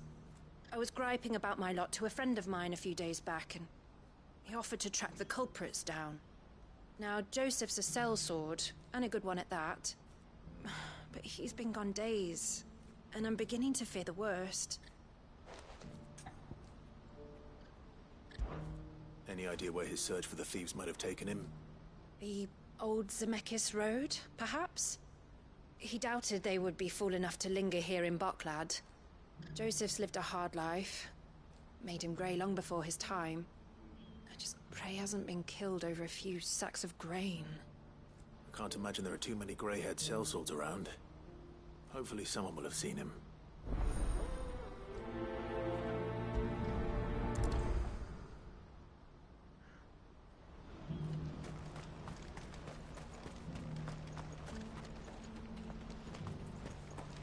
Pardon me, but would you happen to be a fighting man? That well-notched steel and impressive physique. I have need of a sword for hire, and yours looks to be a weapon well worth the coin. Might you be convinced to offer me the use of those formidable arms? How exactly do you intend to use them? Well, being something of a scholar of Zemekian history, I wish to investigate the ruins near the city. And I require a rugged companion, lest I find myself waylaid by ne'er-do-wells or the beasts sent to roam the area. Should you accept, you will not only earn yourself material wealth, but partake of the true treasure that awaits us there. The rich and storied history of Zemeckis. Well, were you ever party to a finer proposition? My arms are yours. Wonderful! Then come. We must away. But where are we going? Along the old Zemeckis Road. And from there, onward to discovery. Quickly! There is not a moment to lose. Wait. Good luck with your ne'er-do-wells.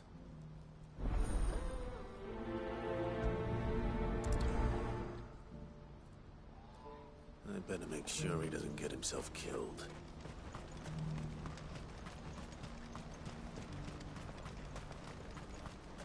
I wouldn't give for a hot meal. Looks like this is the end of the road for us. When are they gonna let us through?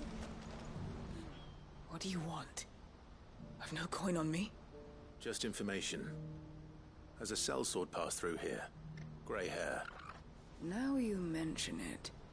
There was a young man with salt in his mane sneaking around out there a while back. Which way did he go? How am I supposed to know? Buggered off down the road, I expect. Now why don't you do the same and leave me be?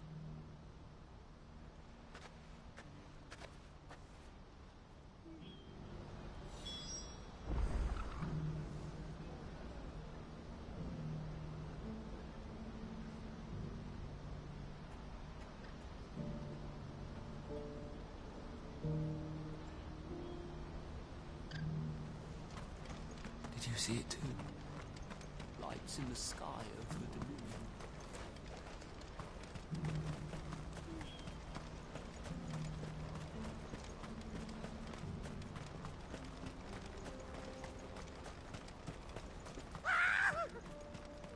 Why am I not surprised? You'll hand over your coin if you know what's good for you.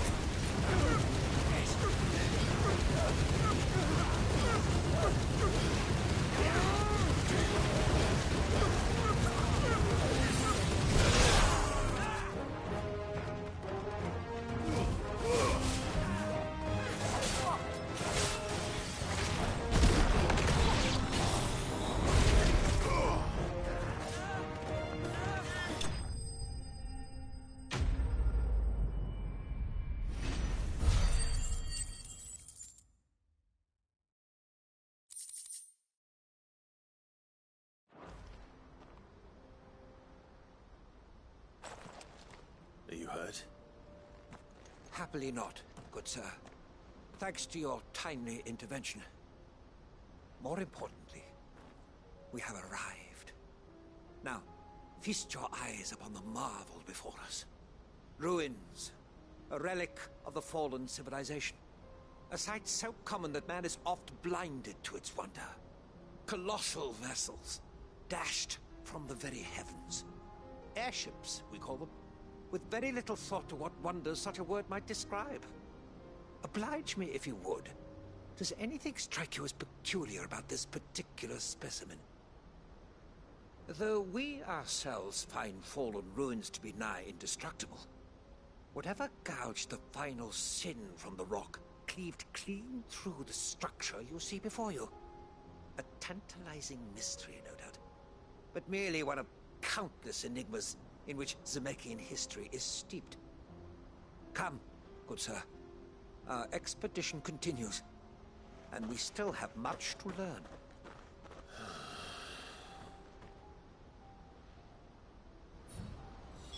He's passionate. I'll give him that.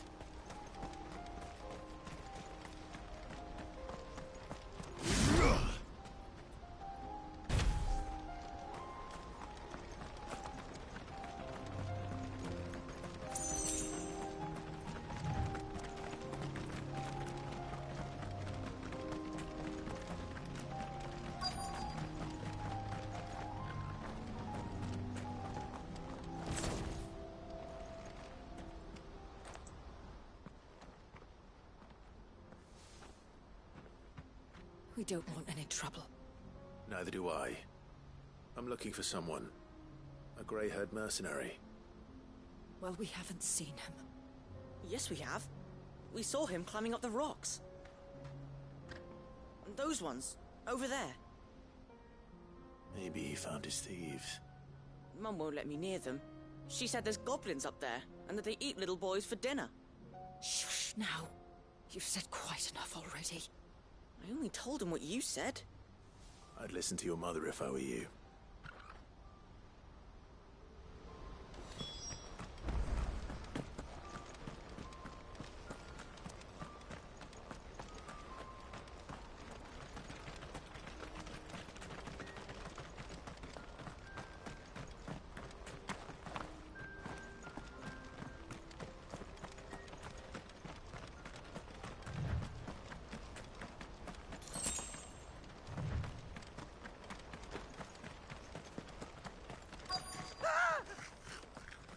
Not again.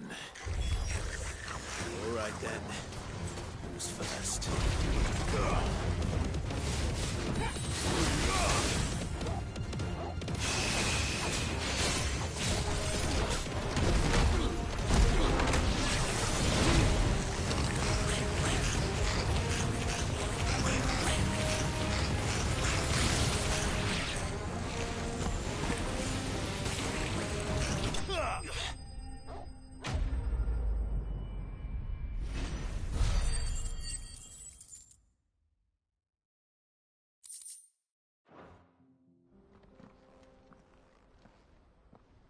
You're going to get yourself killed.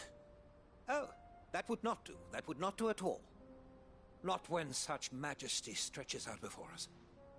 Behold, the final sin in all its glory.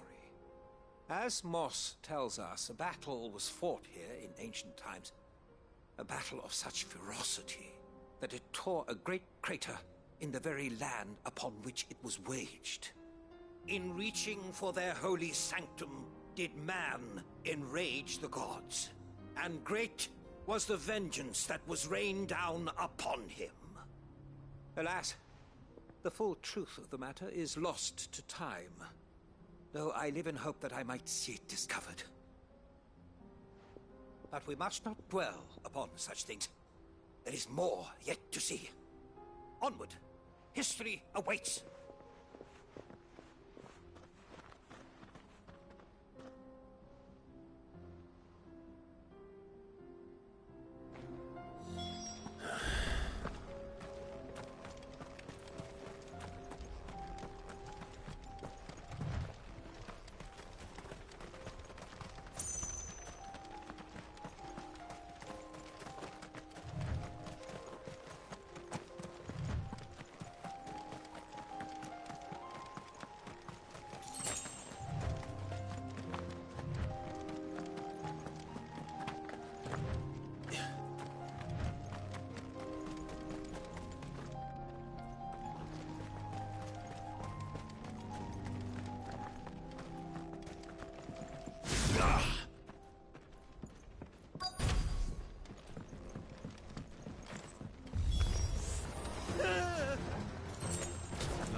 He's really got himself into trouble this time.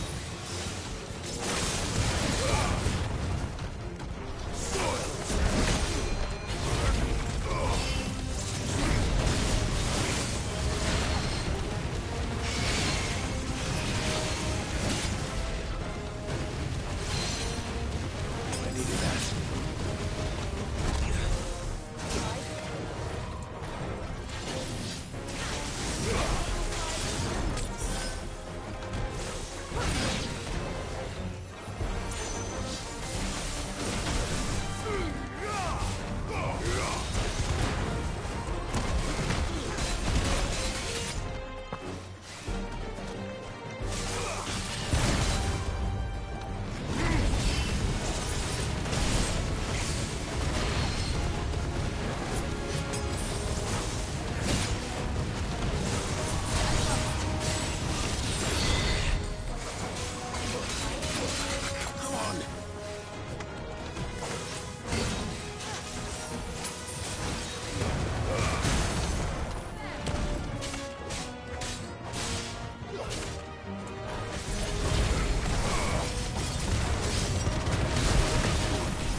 Still in one piece?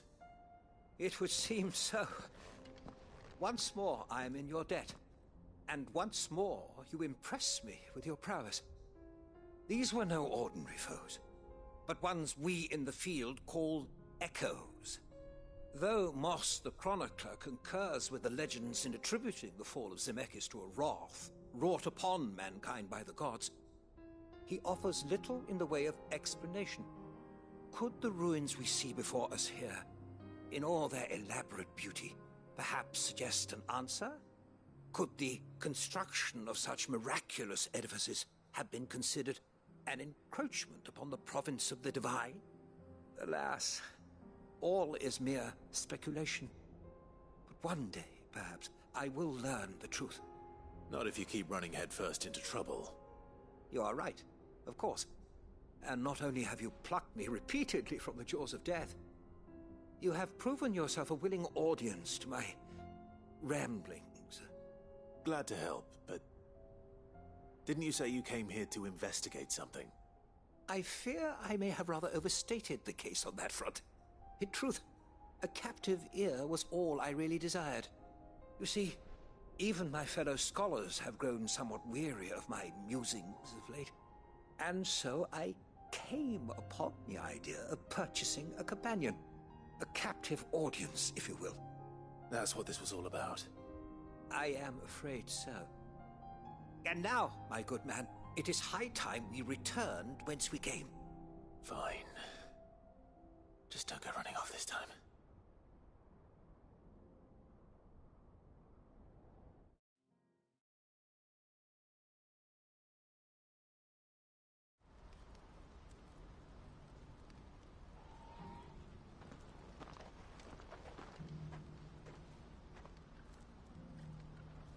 And so ends a delightful day. Here, your reward for humoring my selfish whims, plus a little extra for the trouble I have put you to.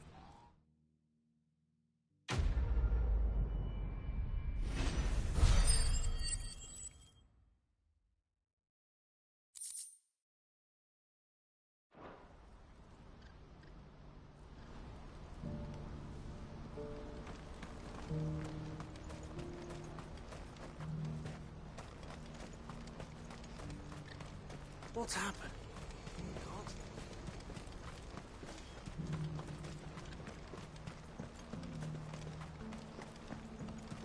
Do you have any fresh water?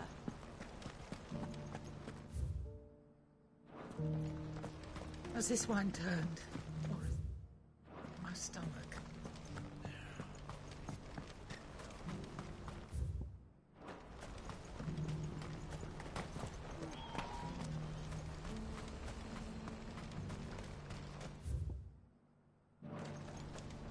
Please. A piece of fruit.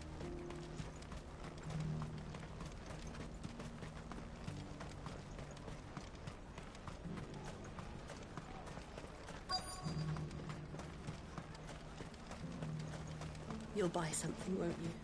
Please. You've raised the price. I showed you my past. What more do you want from me? Let us through. I'm looking for Bolek.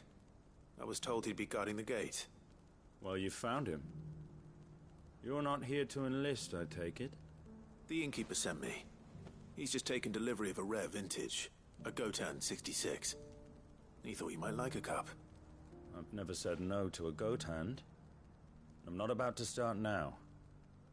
Thanks for letting me know. You must be a busy man. No one's making for the refugee camps anymore. Not after what happened in the Dominion. Meaning, they linger here instead. I spend more of my days moving beggars along than I do manning these gates. What gets to me are the gangs that prey on the poor sods. As if they haven't suffered enough. Some days you can't help but wonder what the world's coming to. You know what? That wine's sounding better by the moment.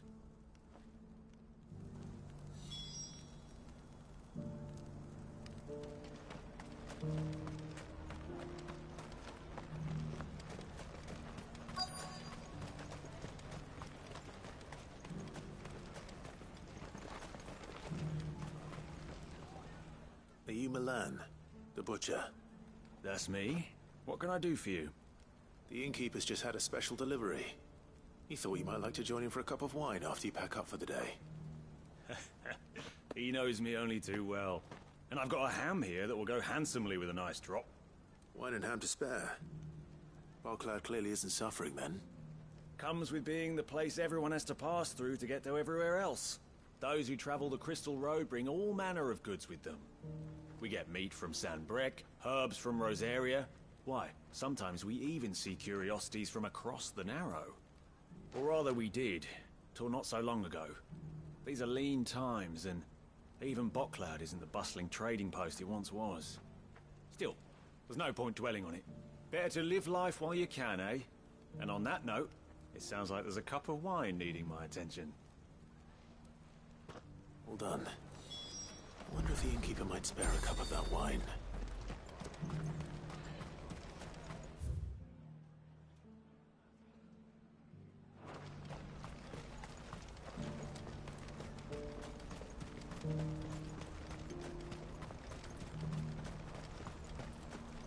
Please, a piece of fruit.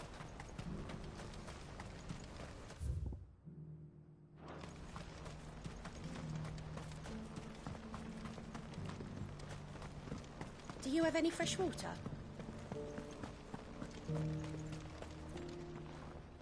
I spoke to your friends. They'll be along soon. That's fantastic news. Thank you kindly. It's been a while since we all sat down together. And the way I see it, that wine is as much theirs as it is my own. How so? Well, I wouldn't be serving anything but slops without Aldrich to go and fetch the good stuff for me. And then there's Milan, who always sends customers my way. And Bolek, an even-handed keeper of the peace, if ever there was one. Those three are the backbone of Boklad. Lose any one of them, and the market would soon fall apart. And without the market, I wouldn't have a single customer. I'd say that's worth a bottle of 66, wouldn't you? And more besides. Everyone needs a shoulder to lean on. Be they world-weary innkeepers or brooding swordsmen. Right. I'd better prepare for my guest's arrival. I hear you had me carrying a bottle of Gotan 66. If I'd have known, I would have sold the thing and lived like a lord. I'll settle for a cup, though, if you're in a sharing mood. A Gotan 66. Just as well I had something special of my own set aside. A bottle between the four of us might not be enough to drown our sorrows, but it can't hurt. Here they are, the three pillars of Boklad. Sit yourselves down, gentlemen. The woes of the world may be monstrous in many, but there's nothing like a few good friends to keep the misery at bay. Never a truer word spoken.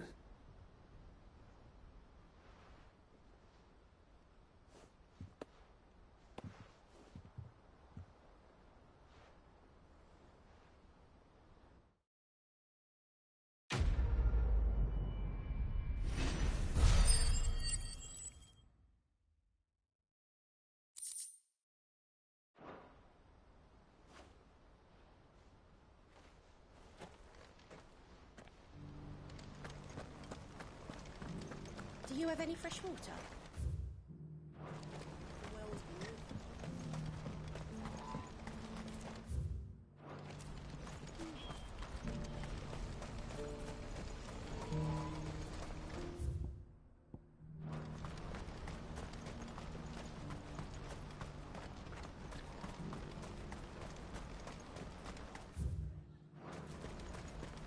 What I wouldn't give for a hot meal. Looks like this is the end of the road for us. When are they gonna let us through?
What's happened? Cards at the gate are a right old panic.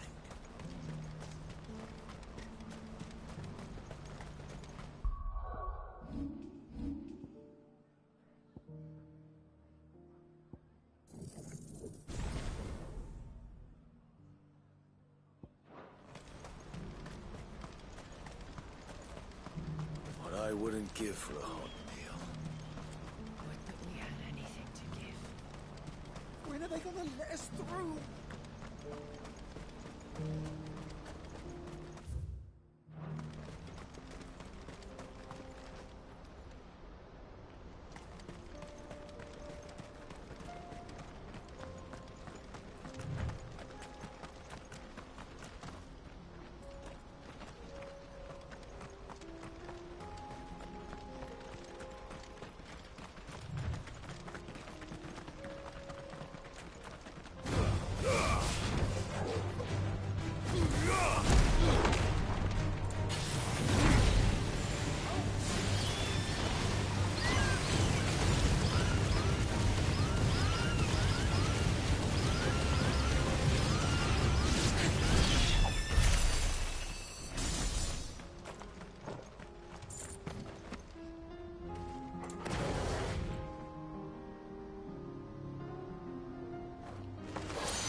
Joseph's thieves really lug their stolen wares all the way out here. Ugh.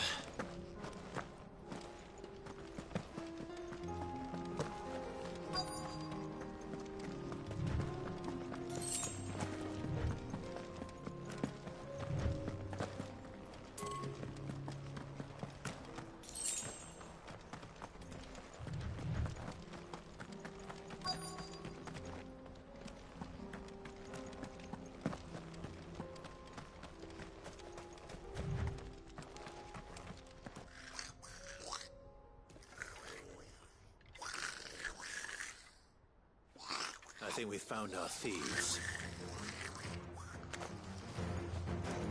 They don't look happy to see me.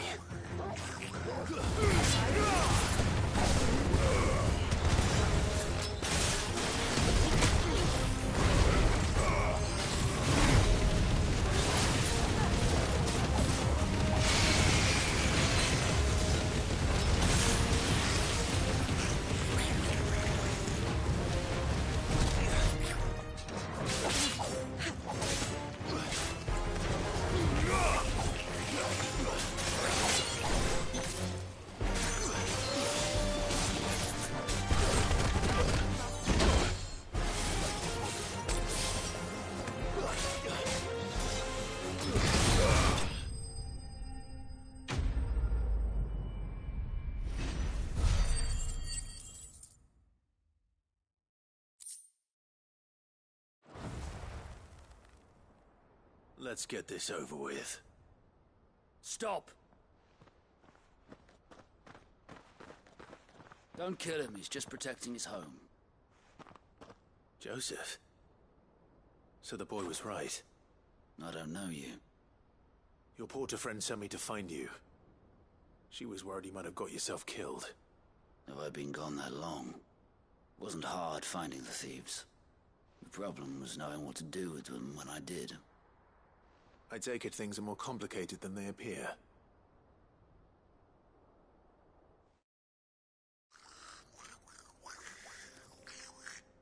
I'd all but ruled out bandits before I even left the market. You know why that is? Because our thieves had no interest in gold or gems, or anything they couldn't eat for that matter. Add to that the rumors of goblins in the area, and the mystery practically solved itself. I soon found their cozy little homestead, and all the missing food. I launched myself at them, full of righteous fury, but their leader was the only one who moved to meet me. The others, they huddled around that food, ready to die protecting it. They stole because it was that or starvation. I've been there myself, back when times were hard. So you spared them, and earned their trust into the bargain by the look of it. These goblins aren't native to the area. They don't know how to survive such barren lands, so I've been teaching them. And once they've learned to hunt and forage, they won't be fool enough to risk their necks in Bocklad. I'm impressed. I didn't know goblins could be reasoned with. Do me a favor. Let the porter know I'm safe. I'll head back to the market once my work here is done. Oh, and don't mention the goblins. I don't want people coming here brandishing pitchforks. Not now this lot have sworn off thieving. Your secret's safe with me. I appreciate it. Thank you.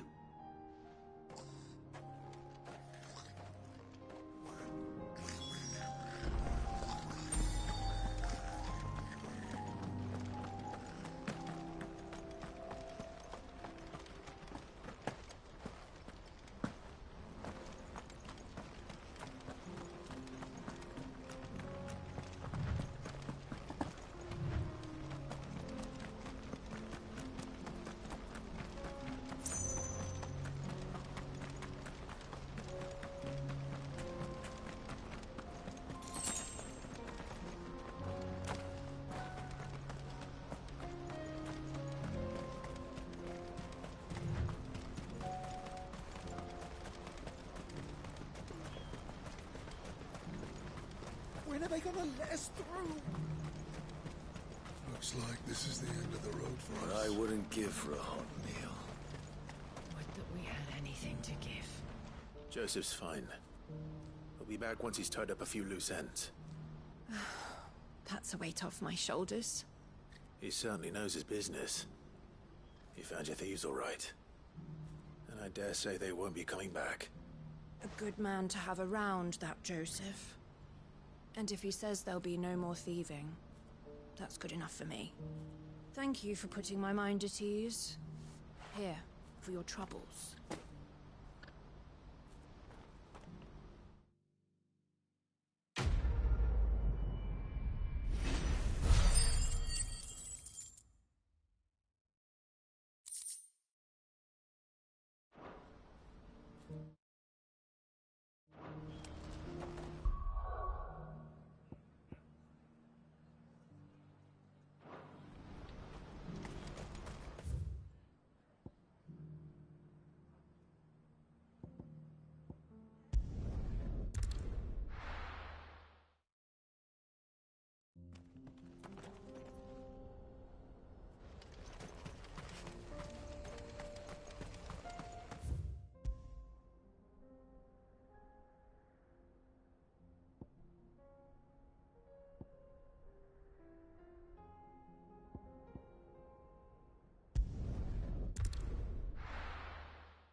Thank the Finder.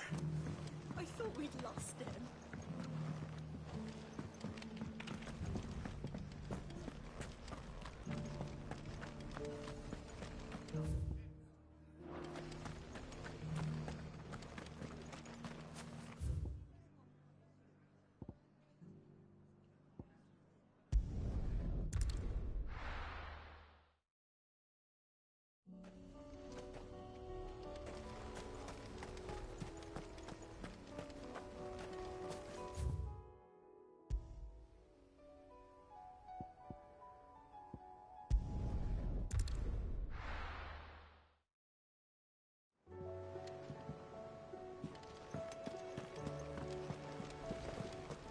they give us new clothes? Did you see that? Tell me you saw that.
Clive!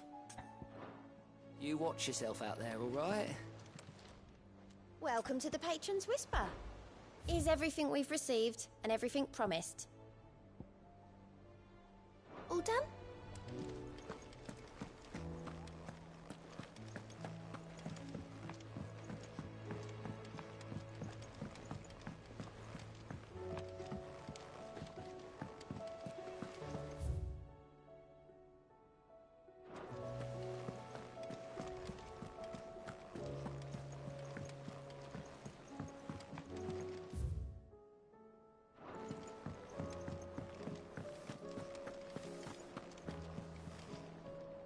I noticed you and Torgal had gone off somewhere.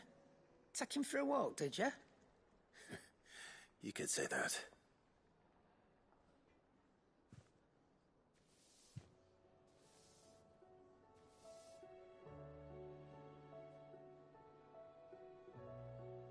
So, Molly's leftovers weren't good enough, eh?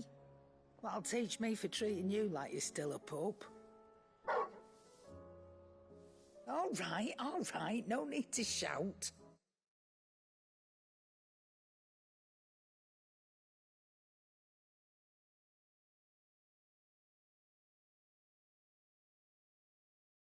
Now we know what you're after, I can see about getting some in. Speaking of which, I brought one for later. Can I leave it with you?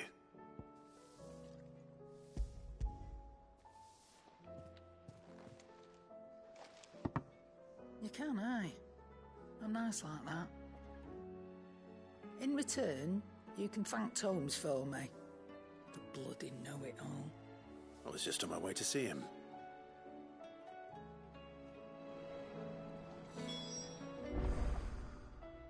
Aye, it's a dangerous world out there.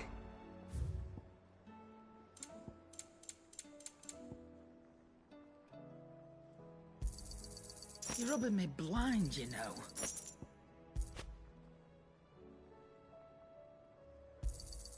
You'll not find a better price than that. It'd better all be here.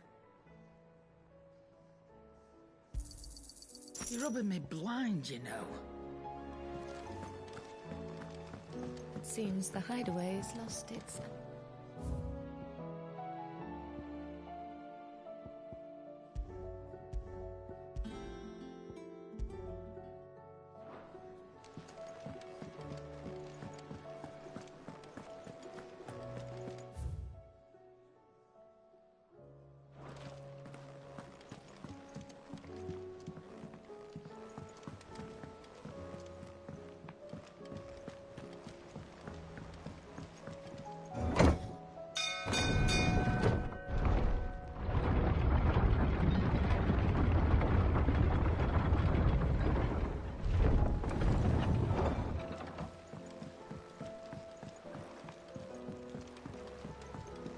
I'd say we were in for a storm.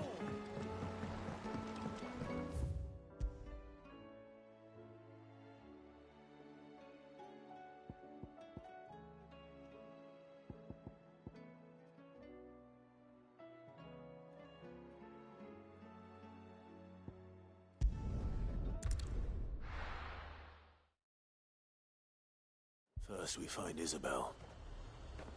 Heard a bloke saying he saw ghosts on the far side of the wall. Ghosts? I saw it with my own eyes.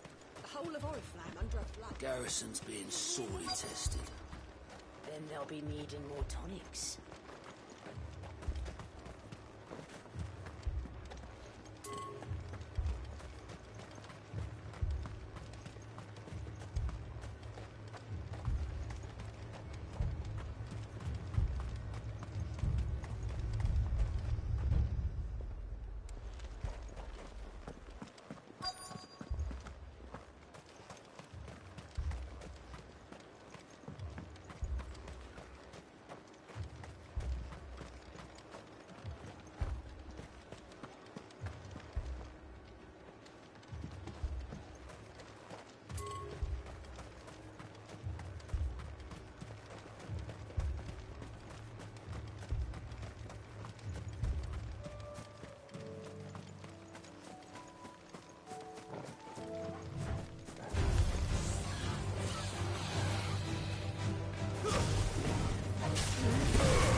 Back on my feet. I'll tear those Cole, I'm glad you're in one piece. Just about. Sid, if you don't mind me asking, what are you doing here? Doris sent me to find you. She hasn't heard anything since the attack. She's been worried about you. I sent a runner to the Dame in Northreach. The hideaway should have learned of our survival yesterday. Well, I'm here now. And it looks like you freed the bearers. Only some. The rest locked themselves in the slaver's carriage rather than fleeing when they had the chance. I want to help them, Sid. But we're barely in any state to protect those few we did save. You made the right decision. Now where's the carriage? The goblins may still be out there. You have duties to attend to here.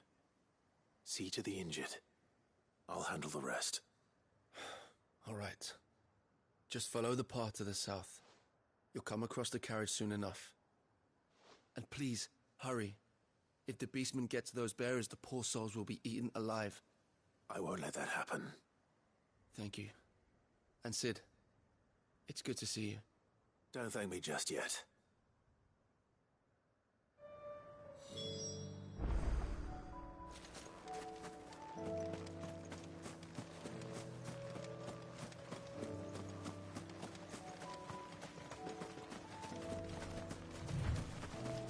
They're trying to get into the carriage.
Who are you? A friend. Are there any more survivors? Why didn't you flee with the others? If the goblins had made it through that door, you wouldn't have stood a chance. Why should we run? One miserable death's no worse than another. Perhaps. But we're here to give you another choice. Freedom, safety, the life you've been denied. Come with us. Let us protect you. Sid, I couldn't just let you... You weren't too late then. Thank the gods. This man risked his life to save yours. To give you a second chance. Fine. Do with us what you will. What we'll do with you is take you to safety. After that, it's up to you. Your lives are your own now. You can leave the rest to us, Sid. We'll get everyone back to the hideaway. Thank you.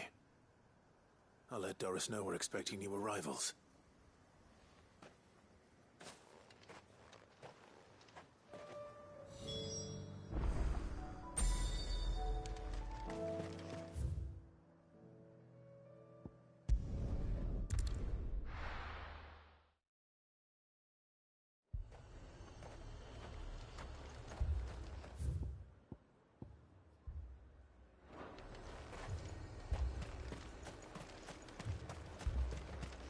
I saw it with my own eyes.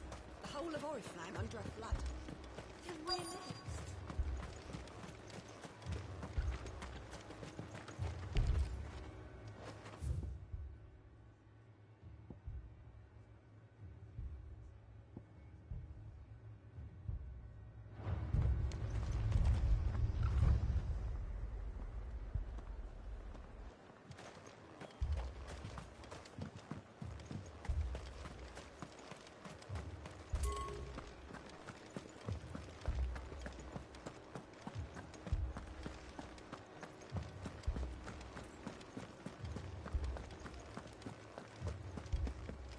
I can't do it. But you can.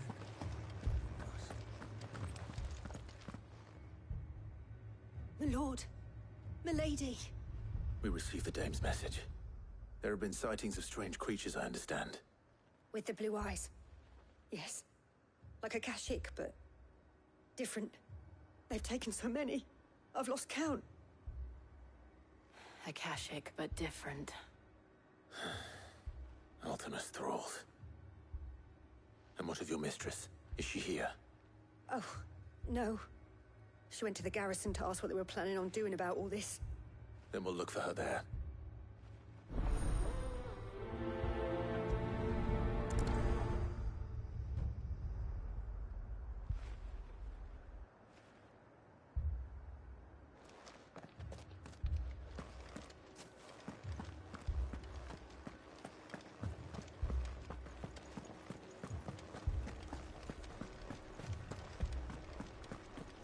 We could leave.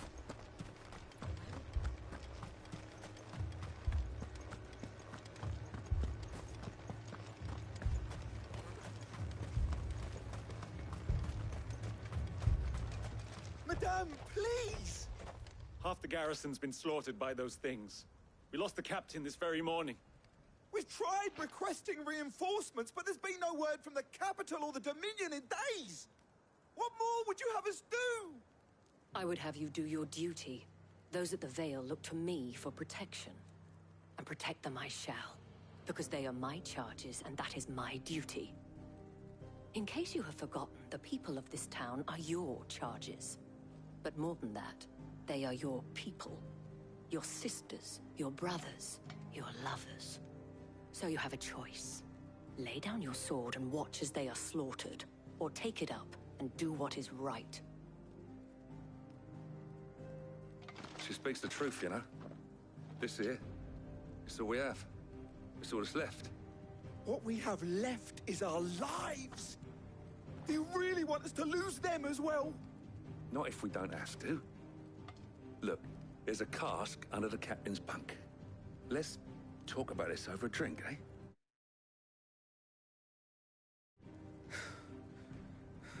I'm listening. I'll have a word with them.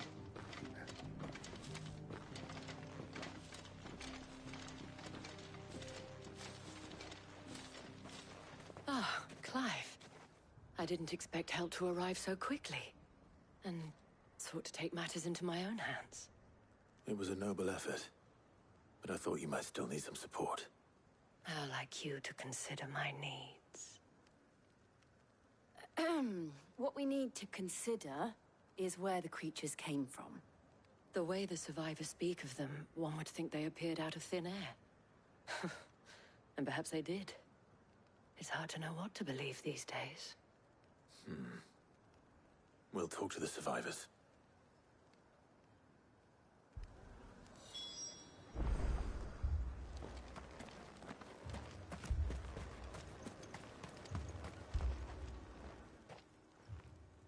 You're a pikeman, yes? What happened? I've got family in Moor. I heard the flood was spreading, so I went to see if they were all right. And a pack of them glowing things found me in the meadow. I ran for my life. I never did get to the village. Leave that to us. My family. They're still in the capital. We don't deserve this. It's all right. I truly am. Give me more. Did you see the creatures that attacked you? Creatures? Yeah, they came out of nowhere. They went for Joseph first, then me, and then they were just gone. Do you remember where you were? On the road from Oriflamme. We just passed Moor when... Where's my Joseph? It's all right. Just rest now. At least we have an idea of where the thralls might be now. We should head for more.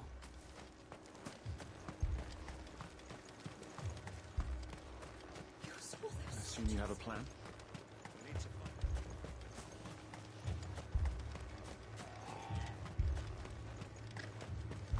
It was all they could do to escape. They just left the bodies there in the flood.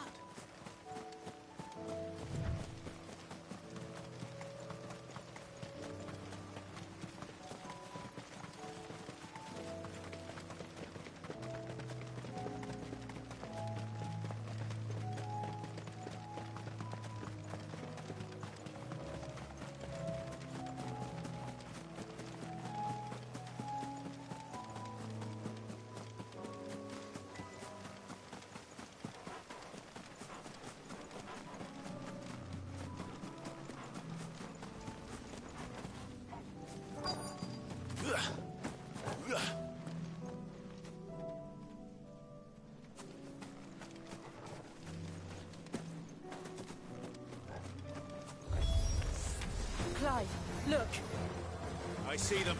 With me!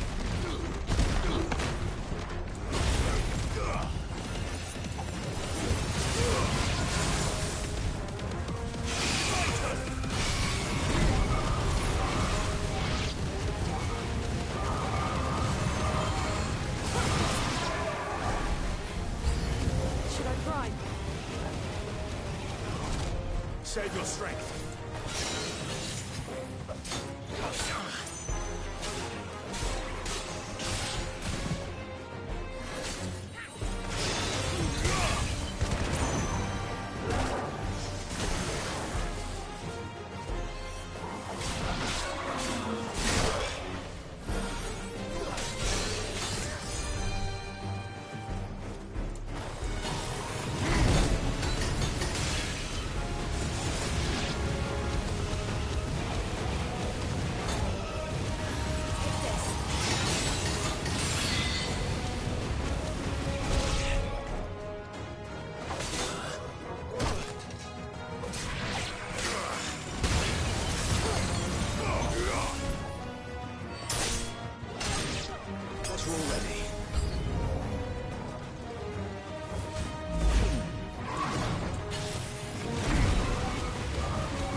Do you think there are more? There are always more. But I'd say we've done what we can for the time being. Then we should let Isabel know.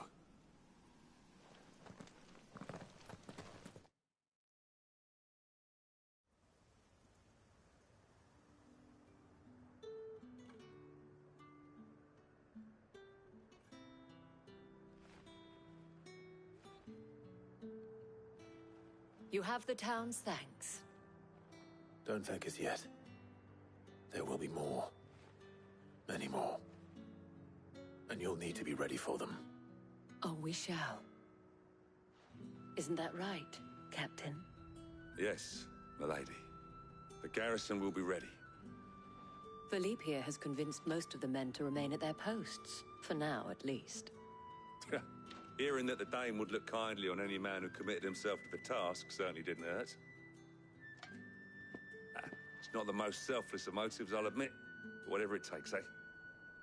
Now me, I never needed convincing. I became a soldier to protect the people I love. And the people I love include the ones standing before me. Handsome and chivalrous. Now, if you don't mind, I have sentries to post. Milady.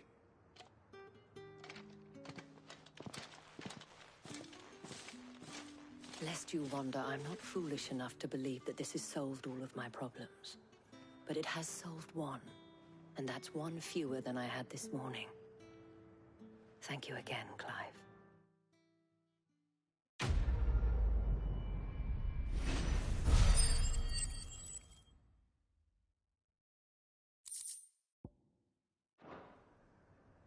Our friends seem to have things under control. For now, at least. Let's go, but...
Let's hope the Draper has Hortense's cloth. Might I interest you in some swansdown? Perhaps some seersucker or herringbone? Just some linen. 2 bolts. Already paid for in full.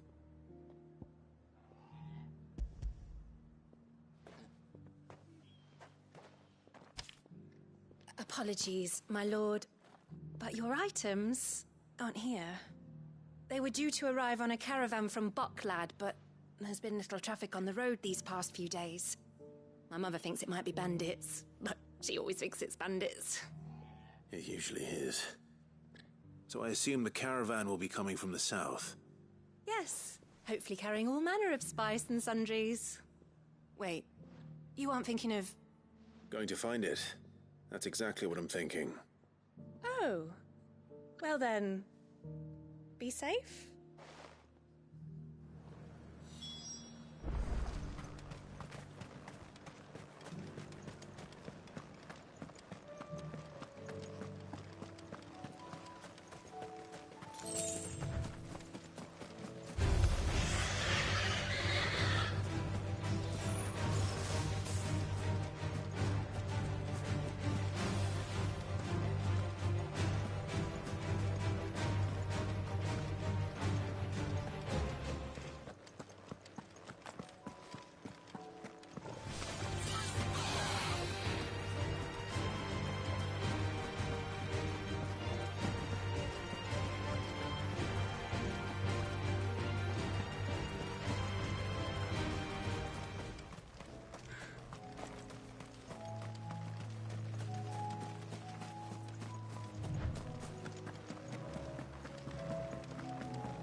That damn bird's a menace! She meant nothing by it, I swear.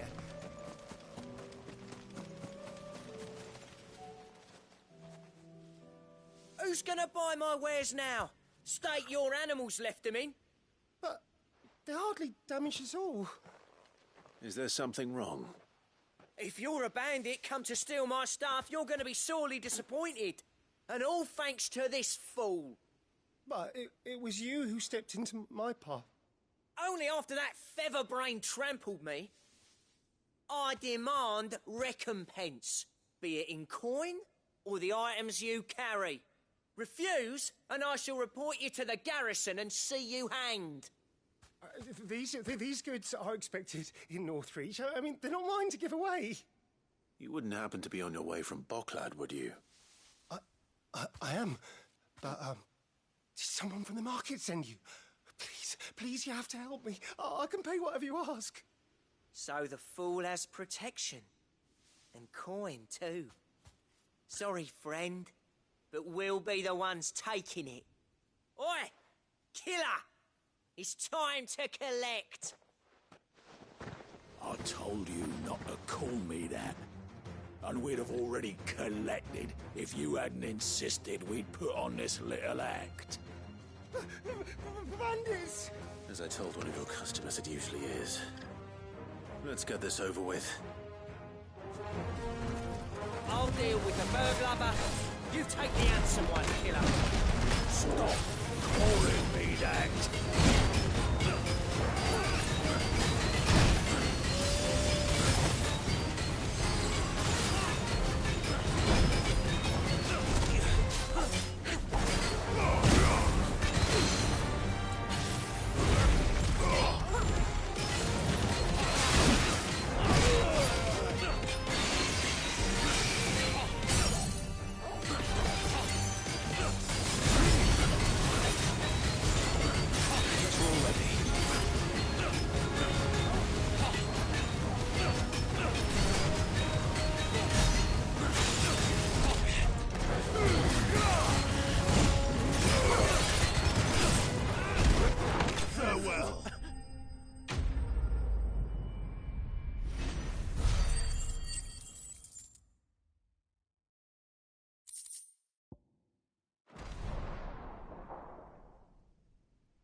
All right.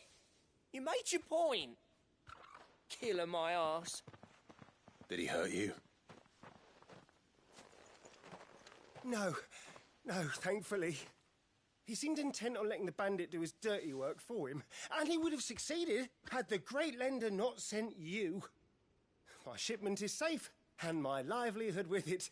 You must allow me to reward you. We can speak of that once you're safe in Northreach. I'll accompany you there.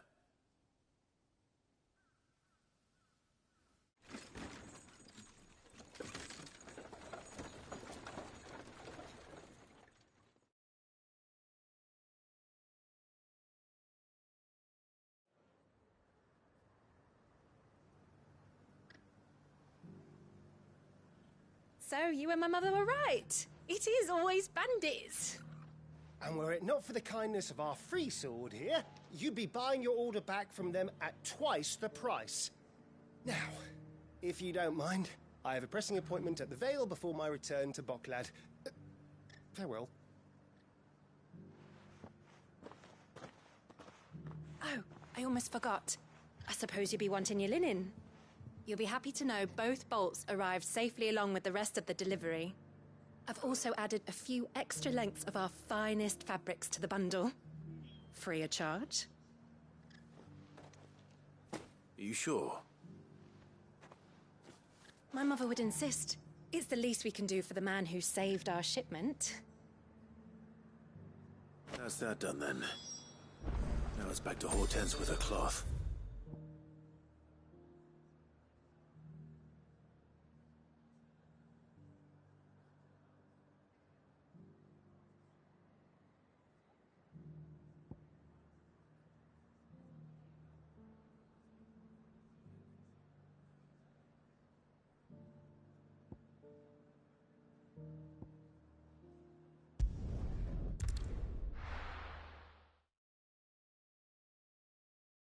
I'll be taking you all to a storehouse in the Bales.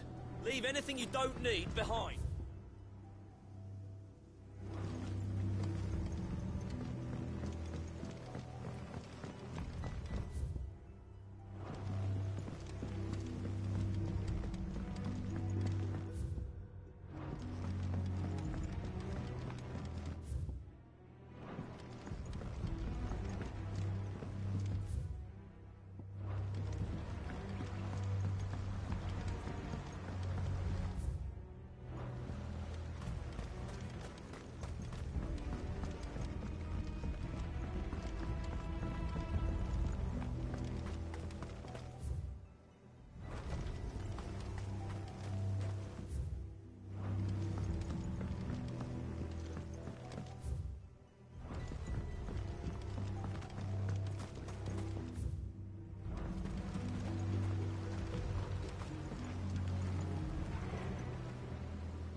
Thank the Finder. I thought we'd lost him.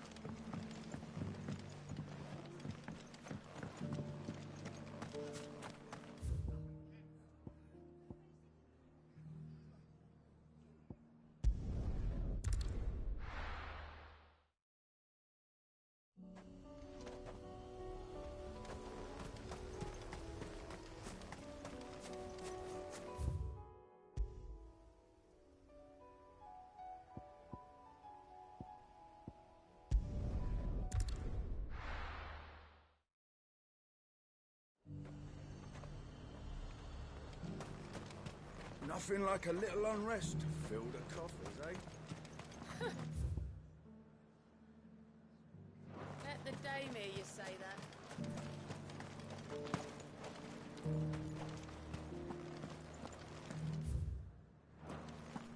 But there were ghosts at the gates not days ago.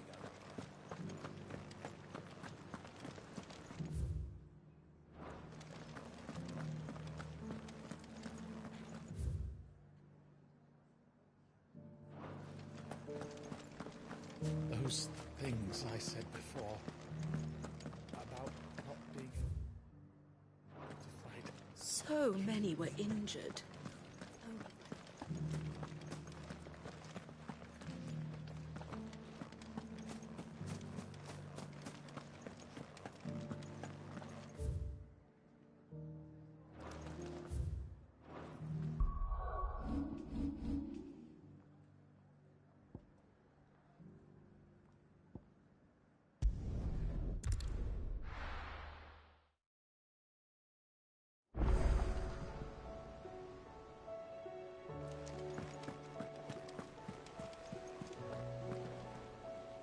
Clive, sorry again for sending you all that way. But you did get my order, didn't you? Don't worry. I have it. I believe this will more than satisfy your needs.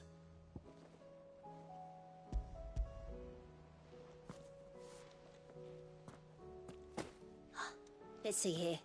One bolt of red, one bolt of blue. What's this? I don't recall ordering any silk or velvet or... Is this gold work? Krieger's ghost. If that devilit of a draper expects me to pay for these... You needn't worry on that score, Hortense. They were a gift. For services rendered. I can always return them if you like. Oh, no. Oh, there's no need to be hasty now, Clive. I'm sure I can put all three to good use. Speaking of which one's most to your liking? I don't know.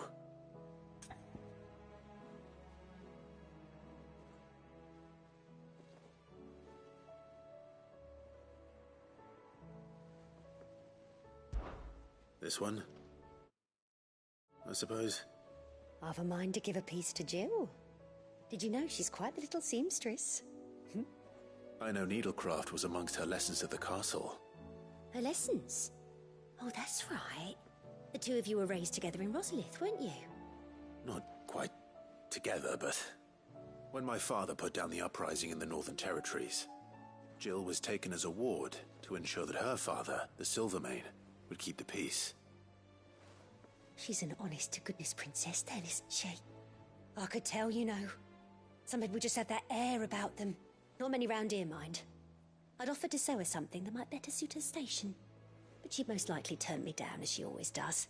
Tell me not to waste the fabric when it's better used on the children. Don't take it the wrong way. She certainly seems to be attached to the last outfit you made her. Oh, sometimes I think she never takes it off. Or perhaps she'll make something for herself with your gift. Either way, I'm sure she won't turn it down. We'll see, I suppose.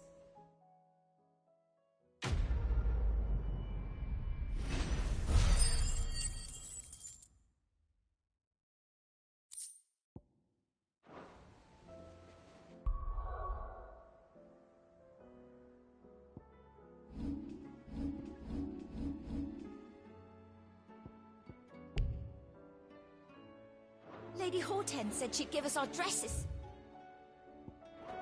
Said they'd be made of linen. Did you see that? Tell me you saw that. Sid, welcome back.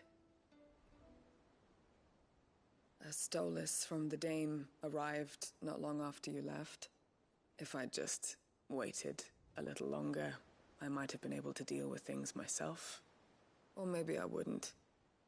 I keep making the wrong decisions. Cole and the others got home safely. You made exactly the right decision. No, I was lucky. I've been tracking that slaver for months, and then I sent Cole and you after them woefully unprepared. What kind of leader sends people into danger without considering all the risks? I should have urged greater caution, told Cole to be wary, to pull back at the first sign of trouble.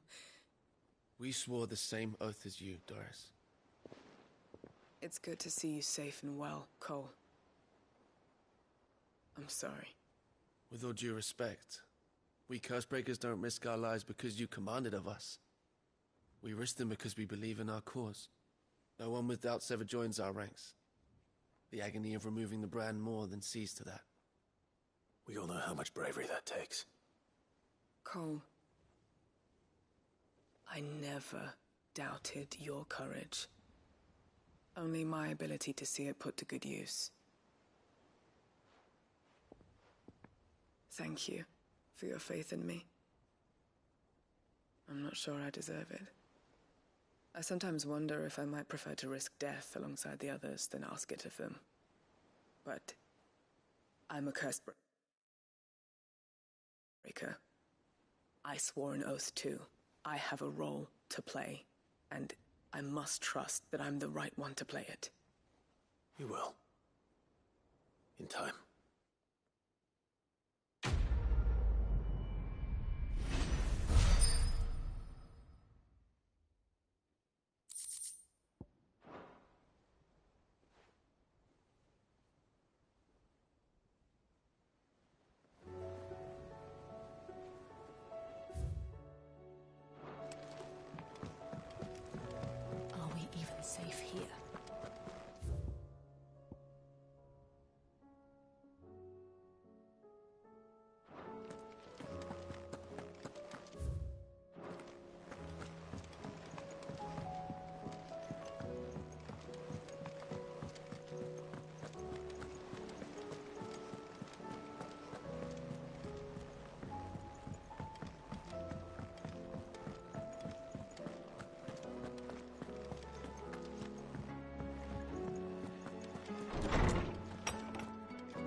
Clive.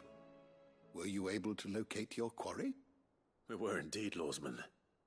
You pointed us in exactly the right direction. And Torgal's been a very happy hound ever since. Very good, very good. Lady Karen sends her thanks, by the way, for your part in solving the mystery. Ah. But that reminds me. After your last visit, I found myself pondering Torgal's talents. Do you recall our conversation concerning Lady Jill's role in Torgal's transformation? About how she somehow woke the power within him. Precisely that. A reasonable conclusion, I thought. But one which raised certain questions in my mind. You see, the Fenrir of legend served Shiva and Shiva alone. And while the powers attributed to him are certainly impressive, the records imply they are somewhat different in nature to those you described Torgal as having used. What are you suggesting? That Torgal may be the beneficiary of more than one icon's power. Consider that in addition to Lady Jill, he has served as a loyal companion to you, your brother, and even the late Cid. In short, the icons hitherto near at hand, or should I say at paw, have been diverse and plenty, and that number has only grown as the realm's dominance have fallen to your sword. One can but speculate as to how all of this has affected Torgal. He has seemed more fierce of late. And if I am not mistaken, he will grow fiercer still. We are fortunate indeed to be able to count him amongst our allies and not our adversaries. Oh, he's more than an ally. He's a friend.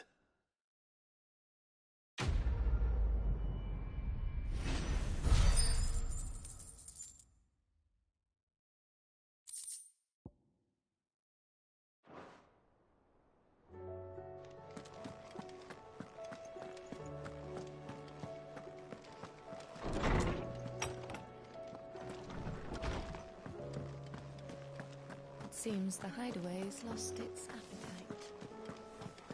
Did you see the pair that got hauled into tyres?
Was wondering when you turn up.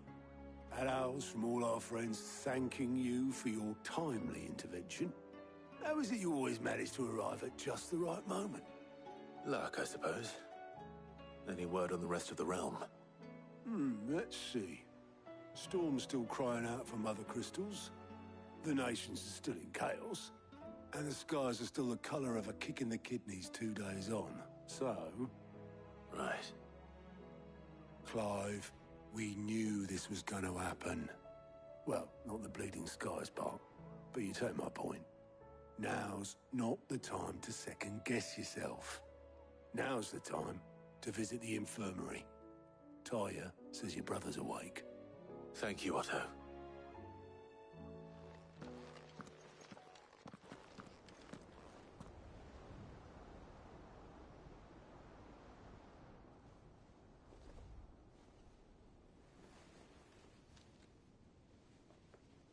So it was not Sylvester, but Olivier who served as Ultima's puppet. And when Dion learned of this, he sought to slay the fiend.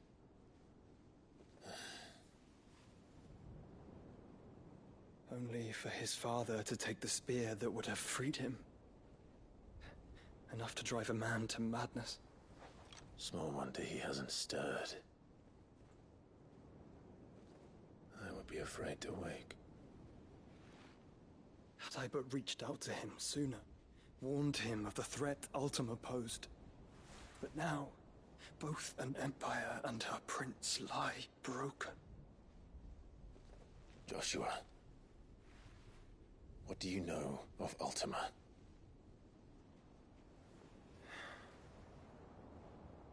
Very little, I'm afraid.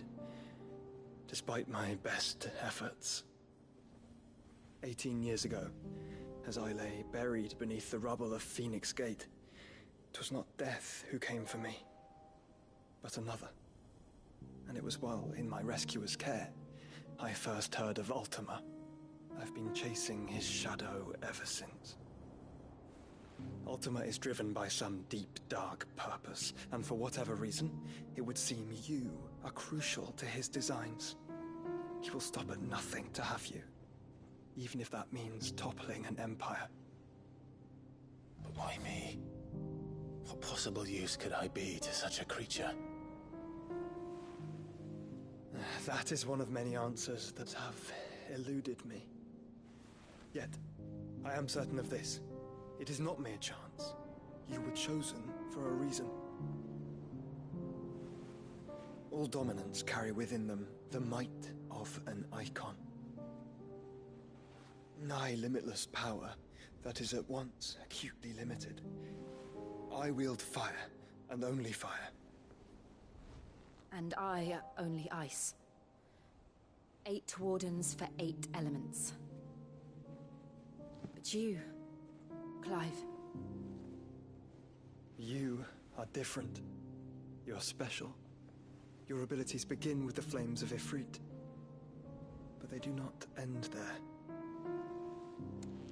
The fact Ifrit can even exist goes against everything we thought we knew of dominance. Perhaps Ultima has been waiting for one such as you, whose potential is truly limitless. I've encountered that thing several times now. If it or he, as you say, needs me, why hasn't he claimed me as he did the boy? Were I to hazard a guess, I'd say the two of you are somehow incompatible. His mind not properly attuned to your body. His mind? Mind, awareness, spirit, call it what you wish. But I believe Ultima to be an embodiment of the concept. It is why I struggle and fail to contain him here inside me. I'm sorry. Inside you? With every setting sun, I feel my strength wane.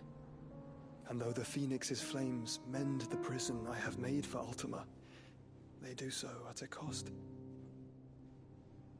We must find a means to bring an end to him before I meet my own. What were you thinking?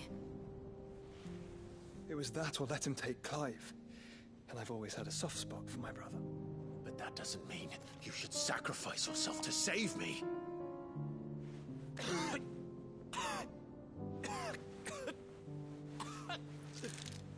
Joshua! Clive, it's Gav. There's an army of Akashic at the gates of Canver.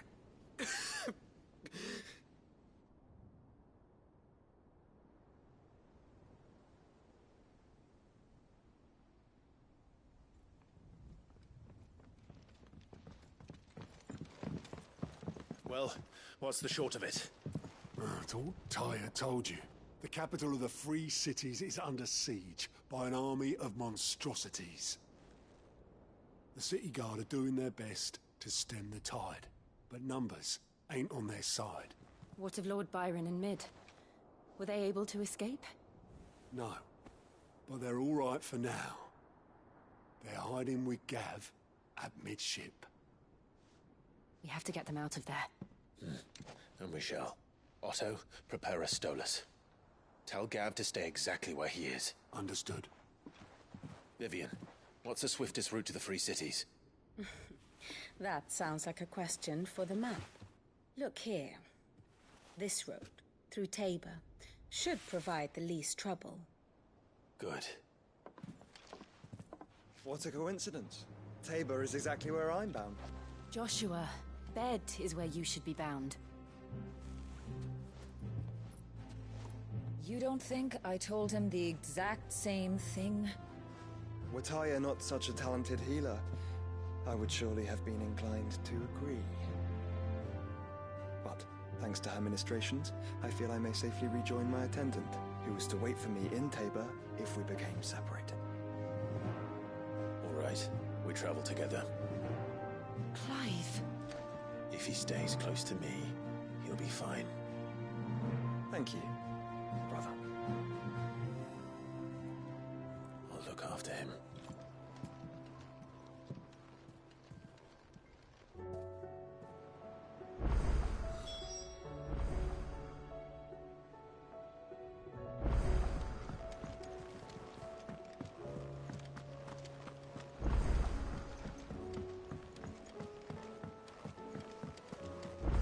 Lady Hortense said she'd give us our dresses.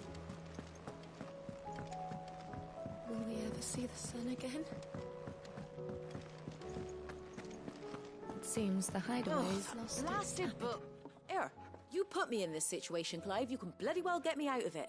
I need a hand with a recipe. Are you sure it's me you're looking for? I'm not much of a cook. I'm all the cook will be needing, thank you very much. What I want from you is a little of your time, right? Oh, and perhaps your sword. You remember Ivan's stew, right? Well, despite the look of the thing, and that awful stench, people wolf it down. So I thought I'd try making one of these supposed masterpieces myself. Had a peek at the book and gave it a go, but, well... It wasn't as straightforward as you'd hoped. Ivan had the same problem. Yeah, but this is my blooming kitchen, and I will not be outdone. So if you don't want to be seen as playing favourites, I suggest you lend me a hand. I've never been one to play favourites, Molly. And I would be only too happy to lend you a hand. So, what's on the menu this time? A fried mortress of skyworm. That's one heck of a name, innit? Recipe seemed easy enough to an old hand like myself. Thought I'd followed it to a T. Only, turns out skyworm livers and drake's mint are not what I thought they were. At least I hope they're not, given the rancid mess they made. Ivan said the recipes in the culinary pilgrimage date back centuries. Who's to say the ingredients even exist anymore? Well, that's a question for a scholar, wouldn't you say? Perhaps you know of one?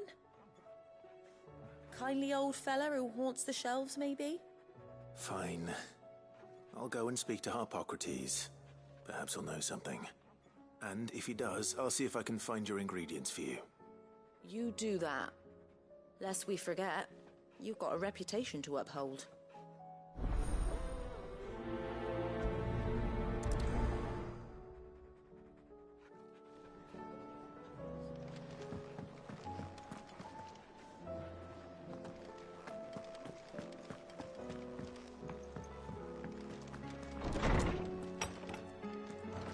Is a storm coming soon? Will there be thunder? Sid, perhaps you can help me solve a mystery. I can certainly try. Who's gone missing this time? It's not who, but what. Mid's scales, the ones she made for her workshop. I borrowed them to teach the little ones about weight, and shortly after the lesson, well, they vanished. My first thought was that they'd taken them off somewhere to play, but when I asked, they swore they had nothing to do with their having disappeared. Which almost certainly means they had everything to do with it.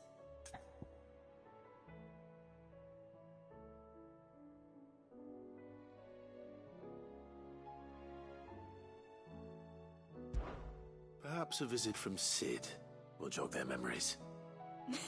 I think it just might. Thank you. I don't like to imagine that my pupils would lie to me. But if they have, I'll have no choice but to discipline them accordingly. They were in the atrium when I last saw them. As always.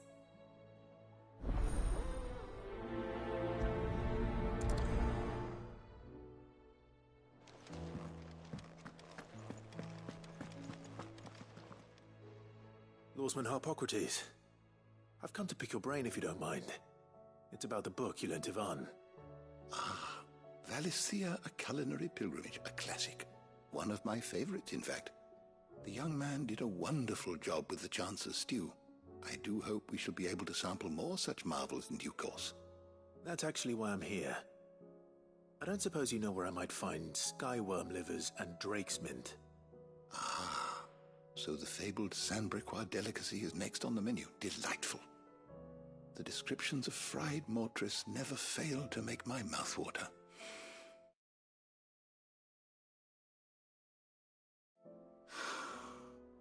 Now, skyworm is a somewhat antiquated name for the wyvern, their ground livers being the paste from which the mortress is made. Dragon livers. How very Sandbrequois. One would have thought the disciples of Bahamut would have a touch more reverence for their icon's brethren, but apparently not. I believe the specific dragon the recipe demands is the blueback wyvern, said to be the very color of the sea beside which it resides. So we know where to look for our liver. But what about the drake's mint? Saint's bonnet in contemporary parlance, a herb which grows along the North Reach coast. I gather that one can locate the cheerful yellow flowers by their heady scent alone, so I'm sure you'll have no trouble finding them. I may add that people once believed game was best served with the flora that sustained it in life, in which regard fried mortress of skyworm is undoubtedly a typical dish of the time. Meaning that if I find one, I find the other. To Northreach, then. Best of luck, Clive. And do save me a bite once the dish is complete.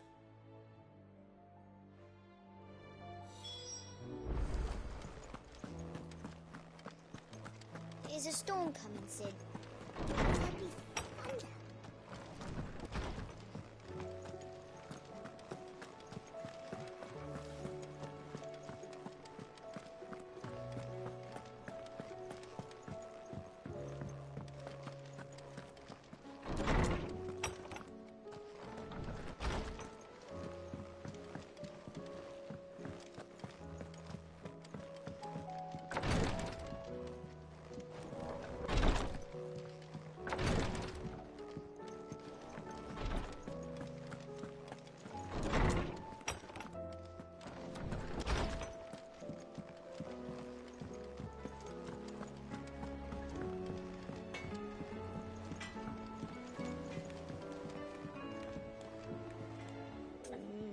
What am I gonna do?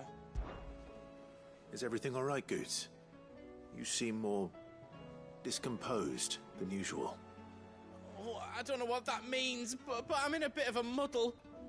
Oh, I think Nan might be in trouble, and she's... It's all right. You can tell me.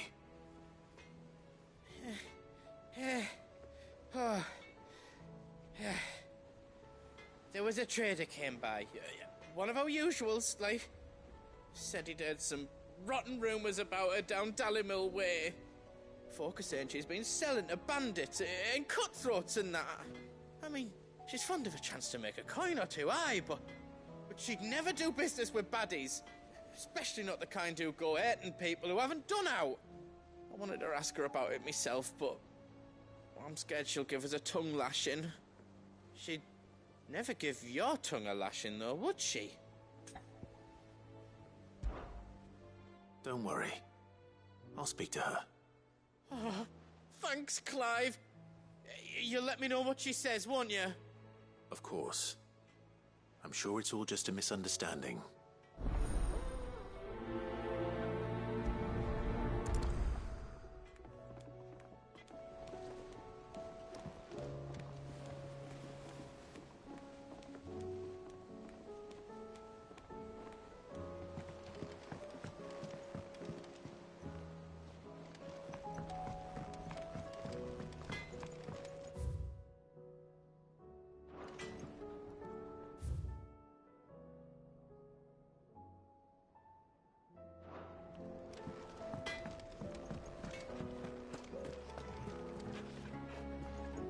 Lady Karen. How's business? Not nearly as foul as the weather. You're doing good trade, then? Both in and out of the hideaway? Can't complain. Wait. What exactly are you getting at? Not once in 5 long years do you pay my affairs half a care. But here you are today, raking me over the coals like a bloody popoto? Just asking. Out of interest. All right. I'm here because I was told that certain rumors have been circulating. About you selling weapons to brigands. Oh, are you? And who was it who knows me so well as to tell tales of my evil exploits? I didn't exactly hear firsthand. All I know is that someone in Dalamil has been spreading word to that effect. And what? You believe it? You think I'm profiting off the blood of innocents, do you? Look. I've done things I'm not proud of. Might be there were a time when I turned a blind eye to the wretchedness of the world so I could line my pocket. But that woman is no more. And you'd know that if you'd ever paid the slightest bit of notice. You're right, Lady Karen. I apologize. It was wrong of me to doubt you. Aye. It was. Now, I reckon you've got better things to do than pointing your do-gooding finger at a poor old woman. Of course. Good day.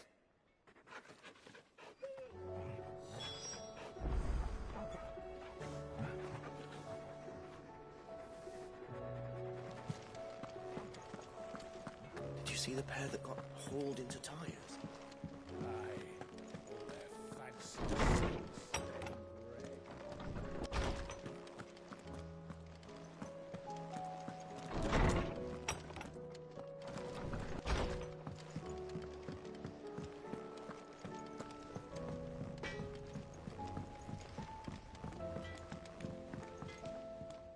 I spoke with Lady Karen. What did she say? That the rumors were unfounded, and that I was a fool for thinking they might hold any truth, along with some other things that made her feelings clear. And while it sounds like she may have done things she regretted in her past, she says those days are behind her. Oh, well, that's good. I knew Nan wasn't caught up in out bad. But why would people say she was? What did she ever do to them? It's not right. No, it's not. But people do things for all sorts of reasons. Perhaps we'll never know. Well, I'm going to find out. That trader, he said they were all talking about her in Dalamil. So that's where I'm going. I'll find someone who'll tell me, you'll see. Are you sure that's wise? Whoever's spreading these rumors means Karen ill. Oh, right. But that's why you'll be coming with me, isn't it, Clive? I suppose it is.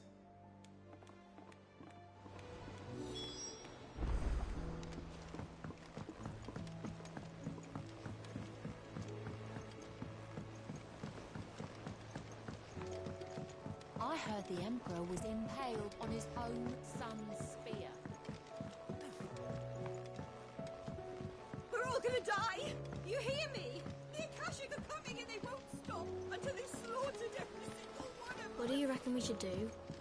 I say we should just tell me.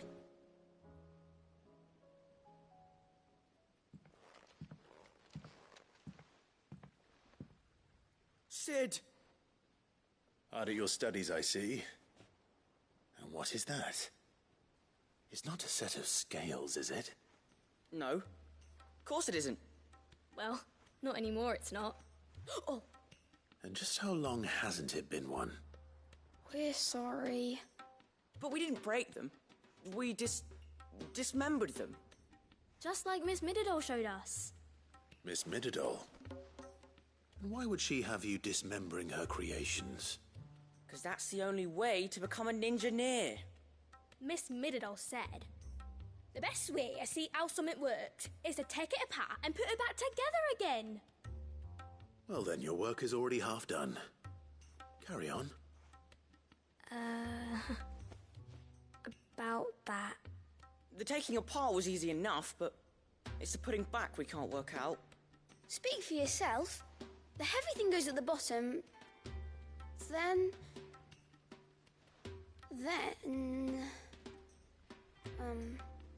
You three need to learn to take responsibility for your actions. So let's have a look at these parts with fresh eyes, shall we?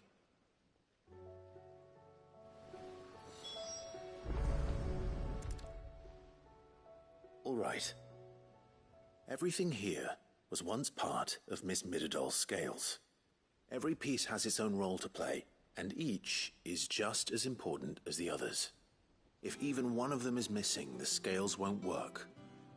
So let's think about what those roles might be. You already know one of the pieces. The body. Its role is to support everything else. But what of the others?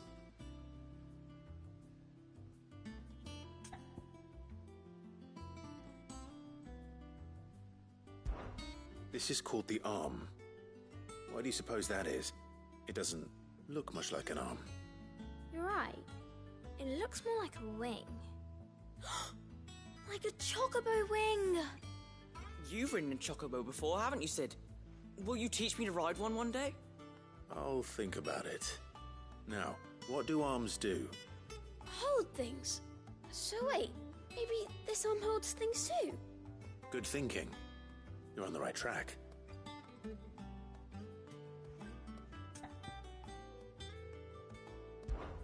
These round parts are called the pans. You all know what a pan is, don't you? I do. Molly uses them in the kitchens to fry bangers. But these aren't for frying bangers, you idiot. They're for weighing stuff. But what if I wanted to weigh goods? I don't think you'd fit on that little thing. Probably not. What are the chains for? Holding the pans up? Well spotted.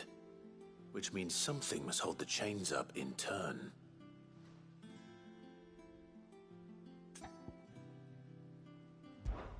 This tiny piece is what's called a cogwheel, or gear. Have you ever seen one before? I have. Miss Mididol's dungeon is full of them. Most are on the floor. She puts them in all her inventions. They spin round and round and round and round and... That's right. They're very useful when you want to make things move. Do you remember if there was anything on the scales that moved? I remember the arm moved when I tried weighing an apple. And then somebody ate it. Not my fault. You shouldn't have tried weighing it before lunch. You know what part's supposed to move and how it's supposed to move. So, let's put the pieces together first, see what doesn't move, and then stick the cogwheel to that. Not a bad idea. You see? It's not so difficult.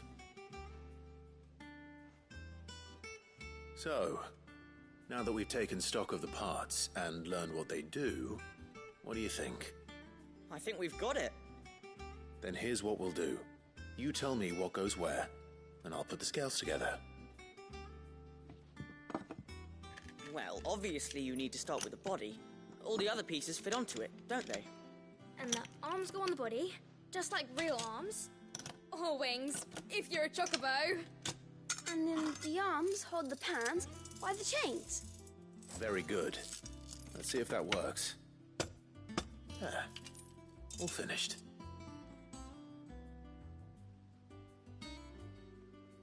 Yes! We did it! Well, with Sid's help.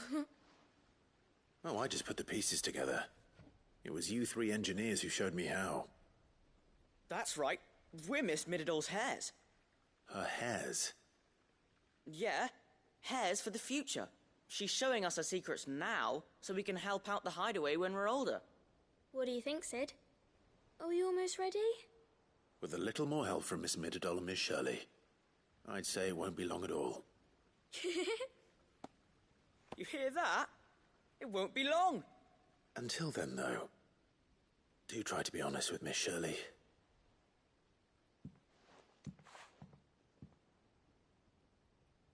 Hey, look! We never used the cogwheel.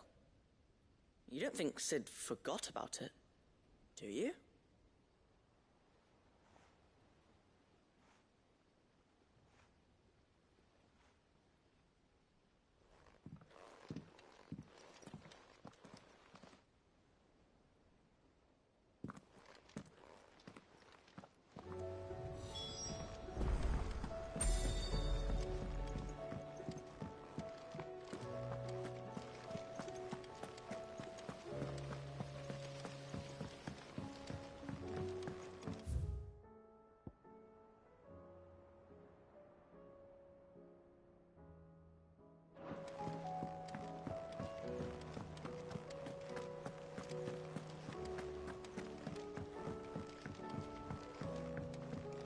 Did you see that?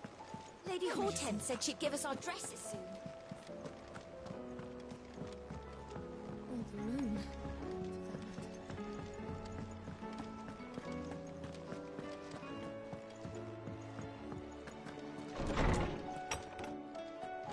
Is a storm coming, Sid? Will there be... Well, did you solve the mystery? It was as you thought. The children had the scales, or the parts of them at least. They dismantled them to see how they worked. Oh, no, Mid will have my head. Thankfully she won't. This might even have been her idea. Although I was the one who ended up teaching the lesson. I'm so sorry, Sid. I know how busy you are. I shall see that the children are properly punished. Please, there's no need. Mid seems to have taken the three of them under her wing. She's even calling them her heirs. She'd have them follow in her footsteps. And her father's. I see. Sid, do you know why Mid has been spending so much time at the hideaway of late? She told me it was because her studies have been interrupted by events in Canva. Is that not true? No, it isn't. The university offered her a commission.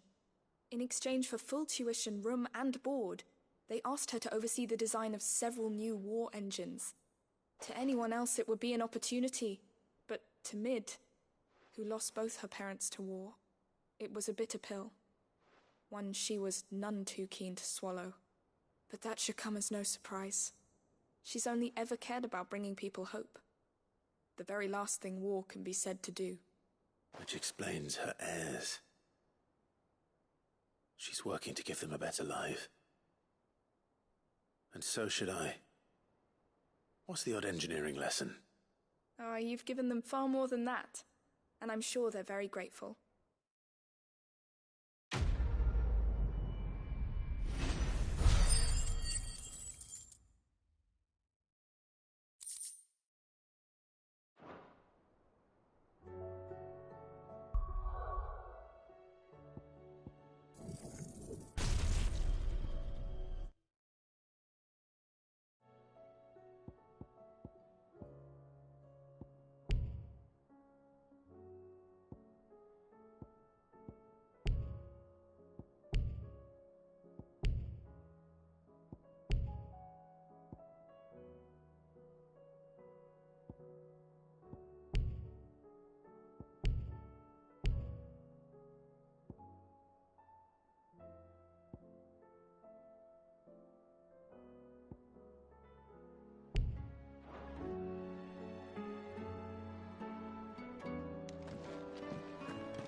Seems the hideaway has lost its appetite.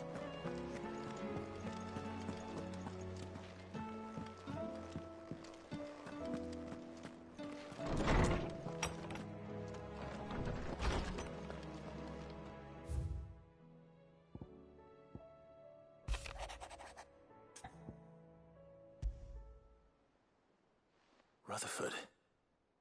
Wasn't that the name of my uncle's manservant? Why would he be at Martha's Rest?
I'd say we were in for a storm.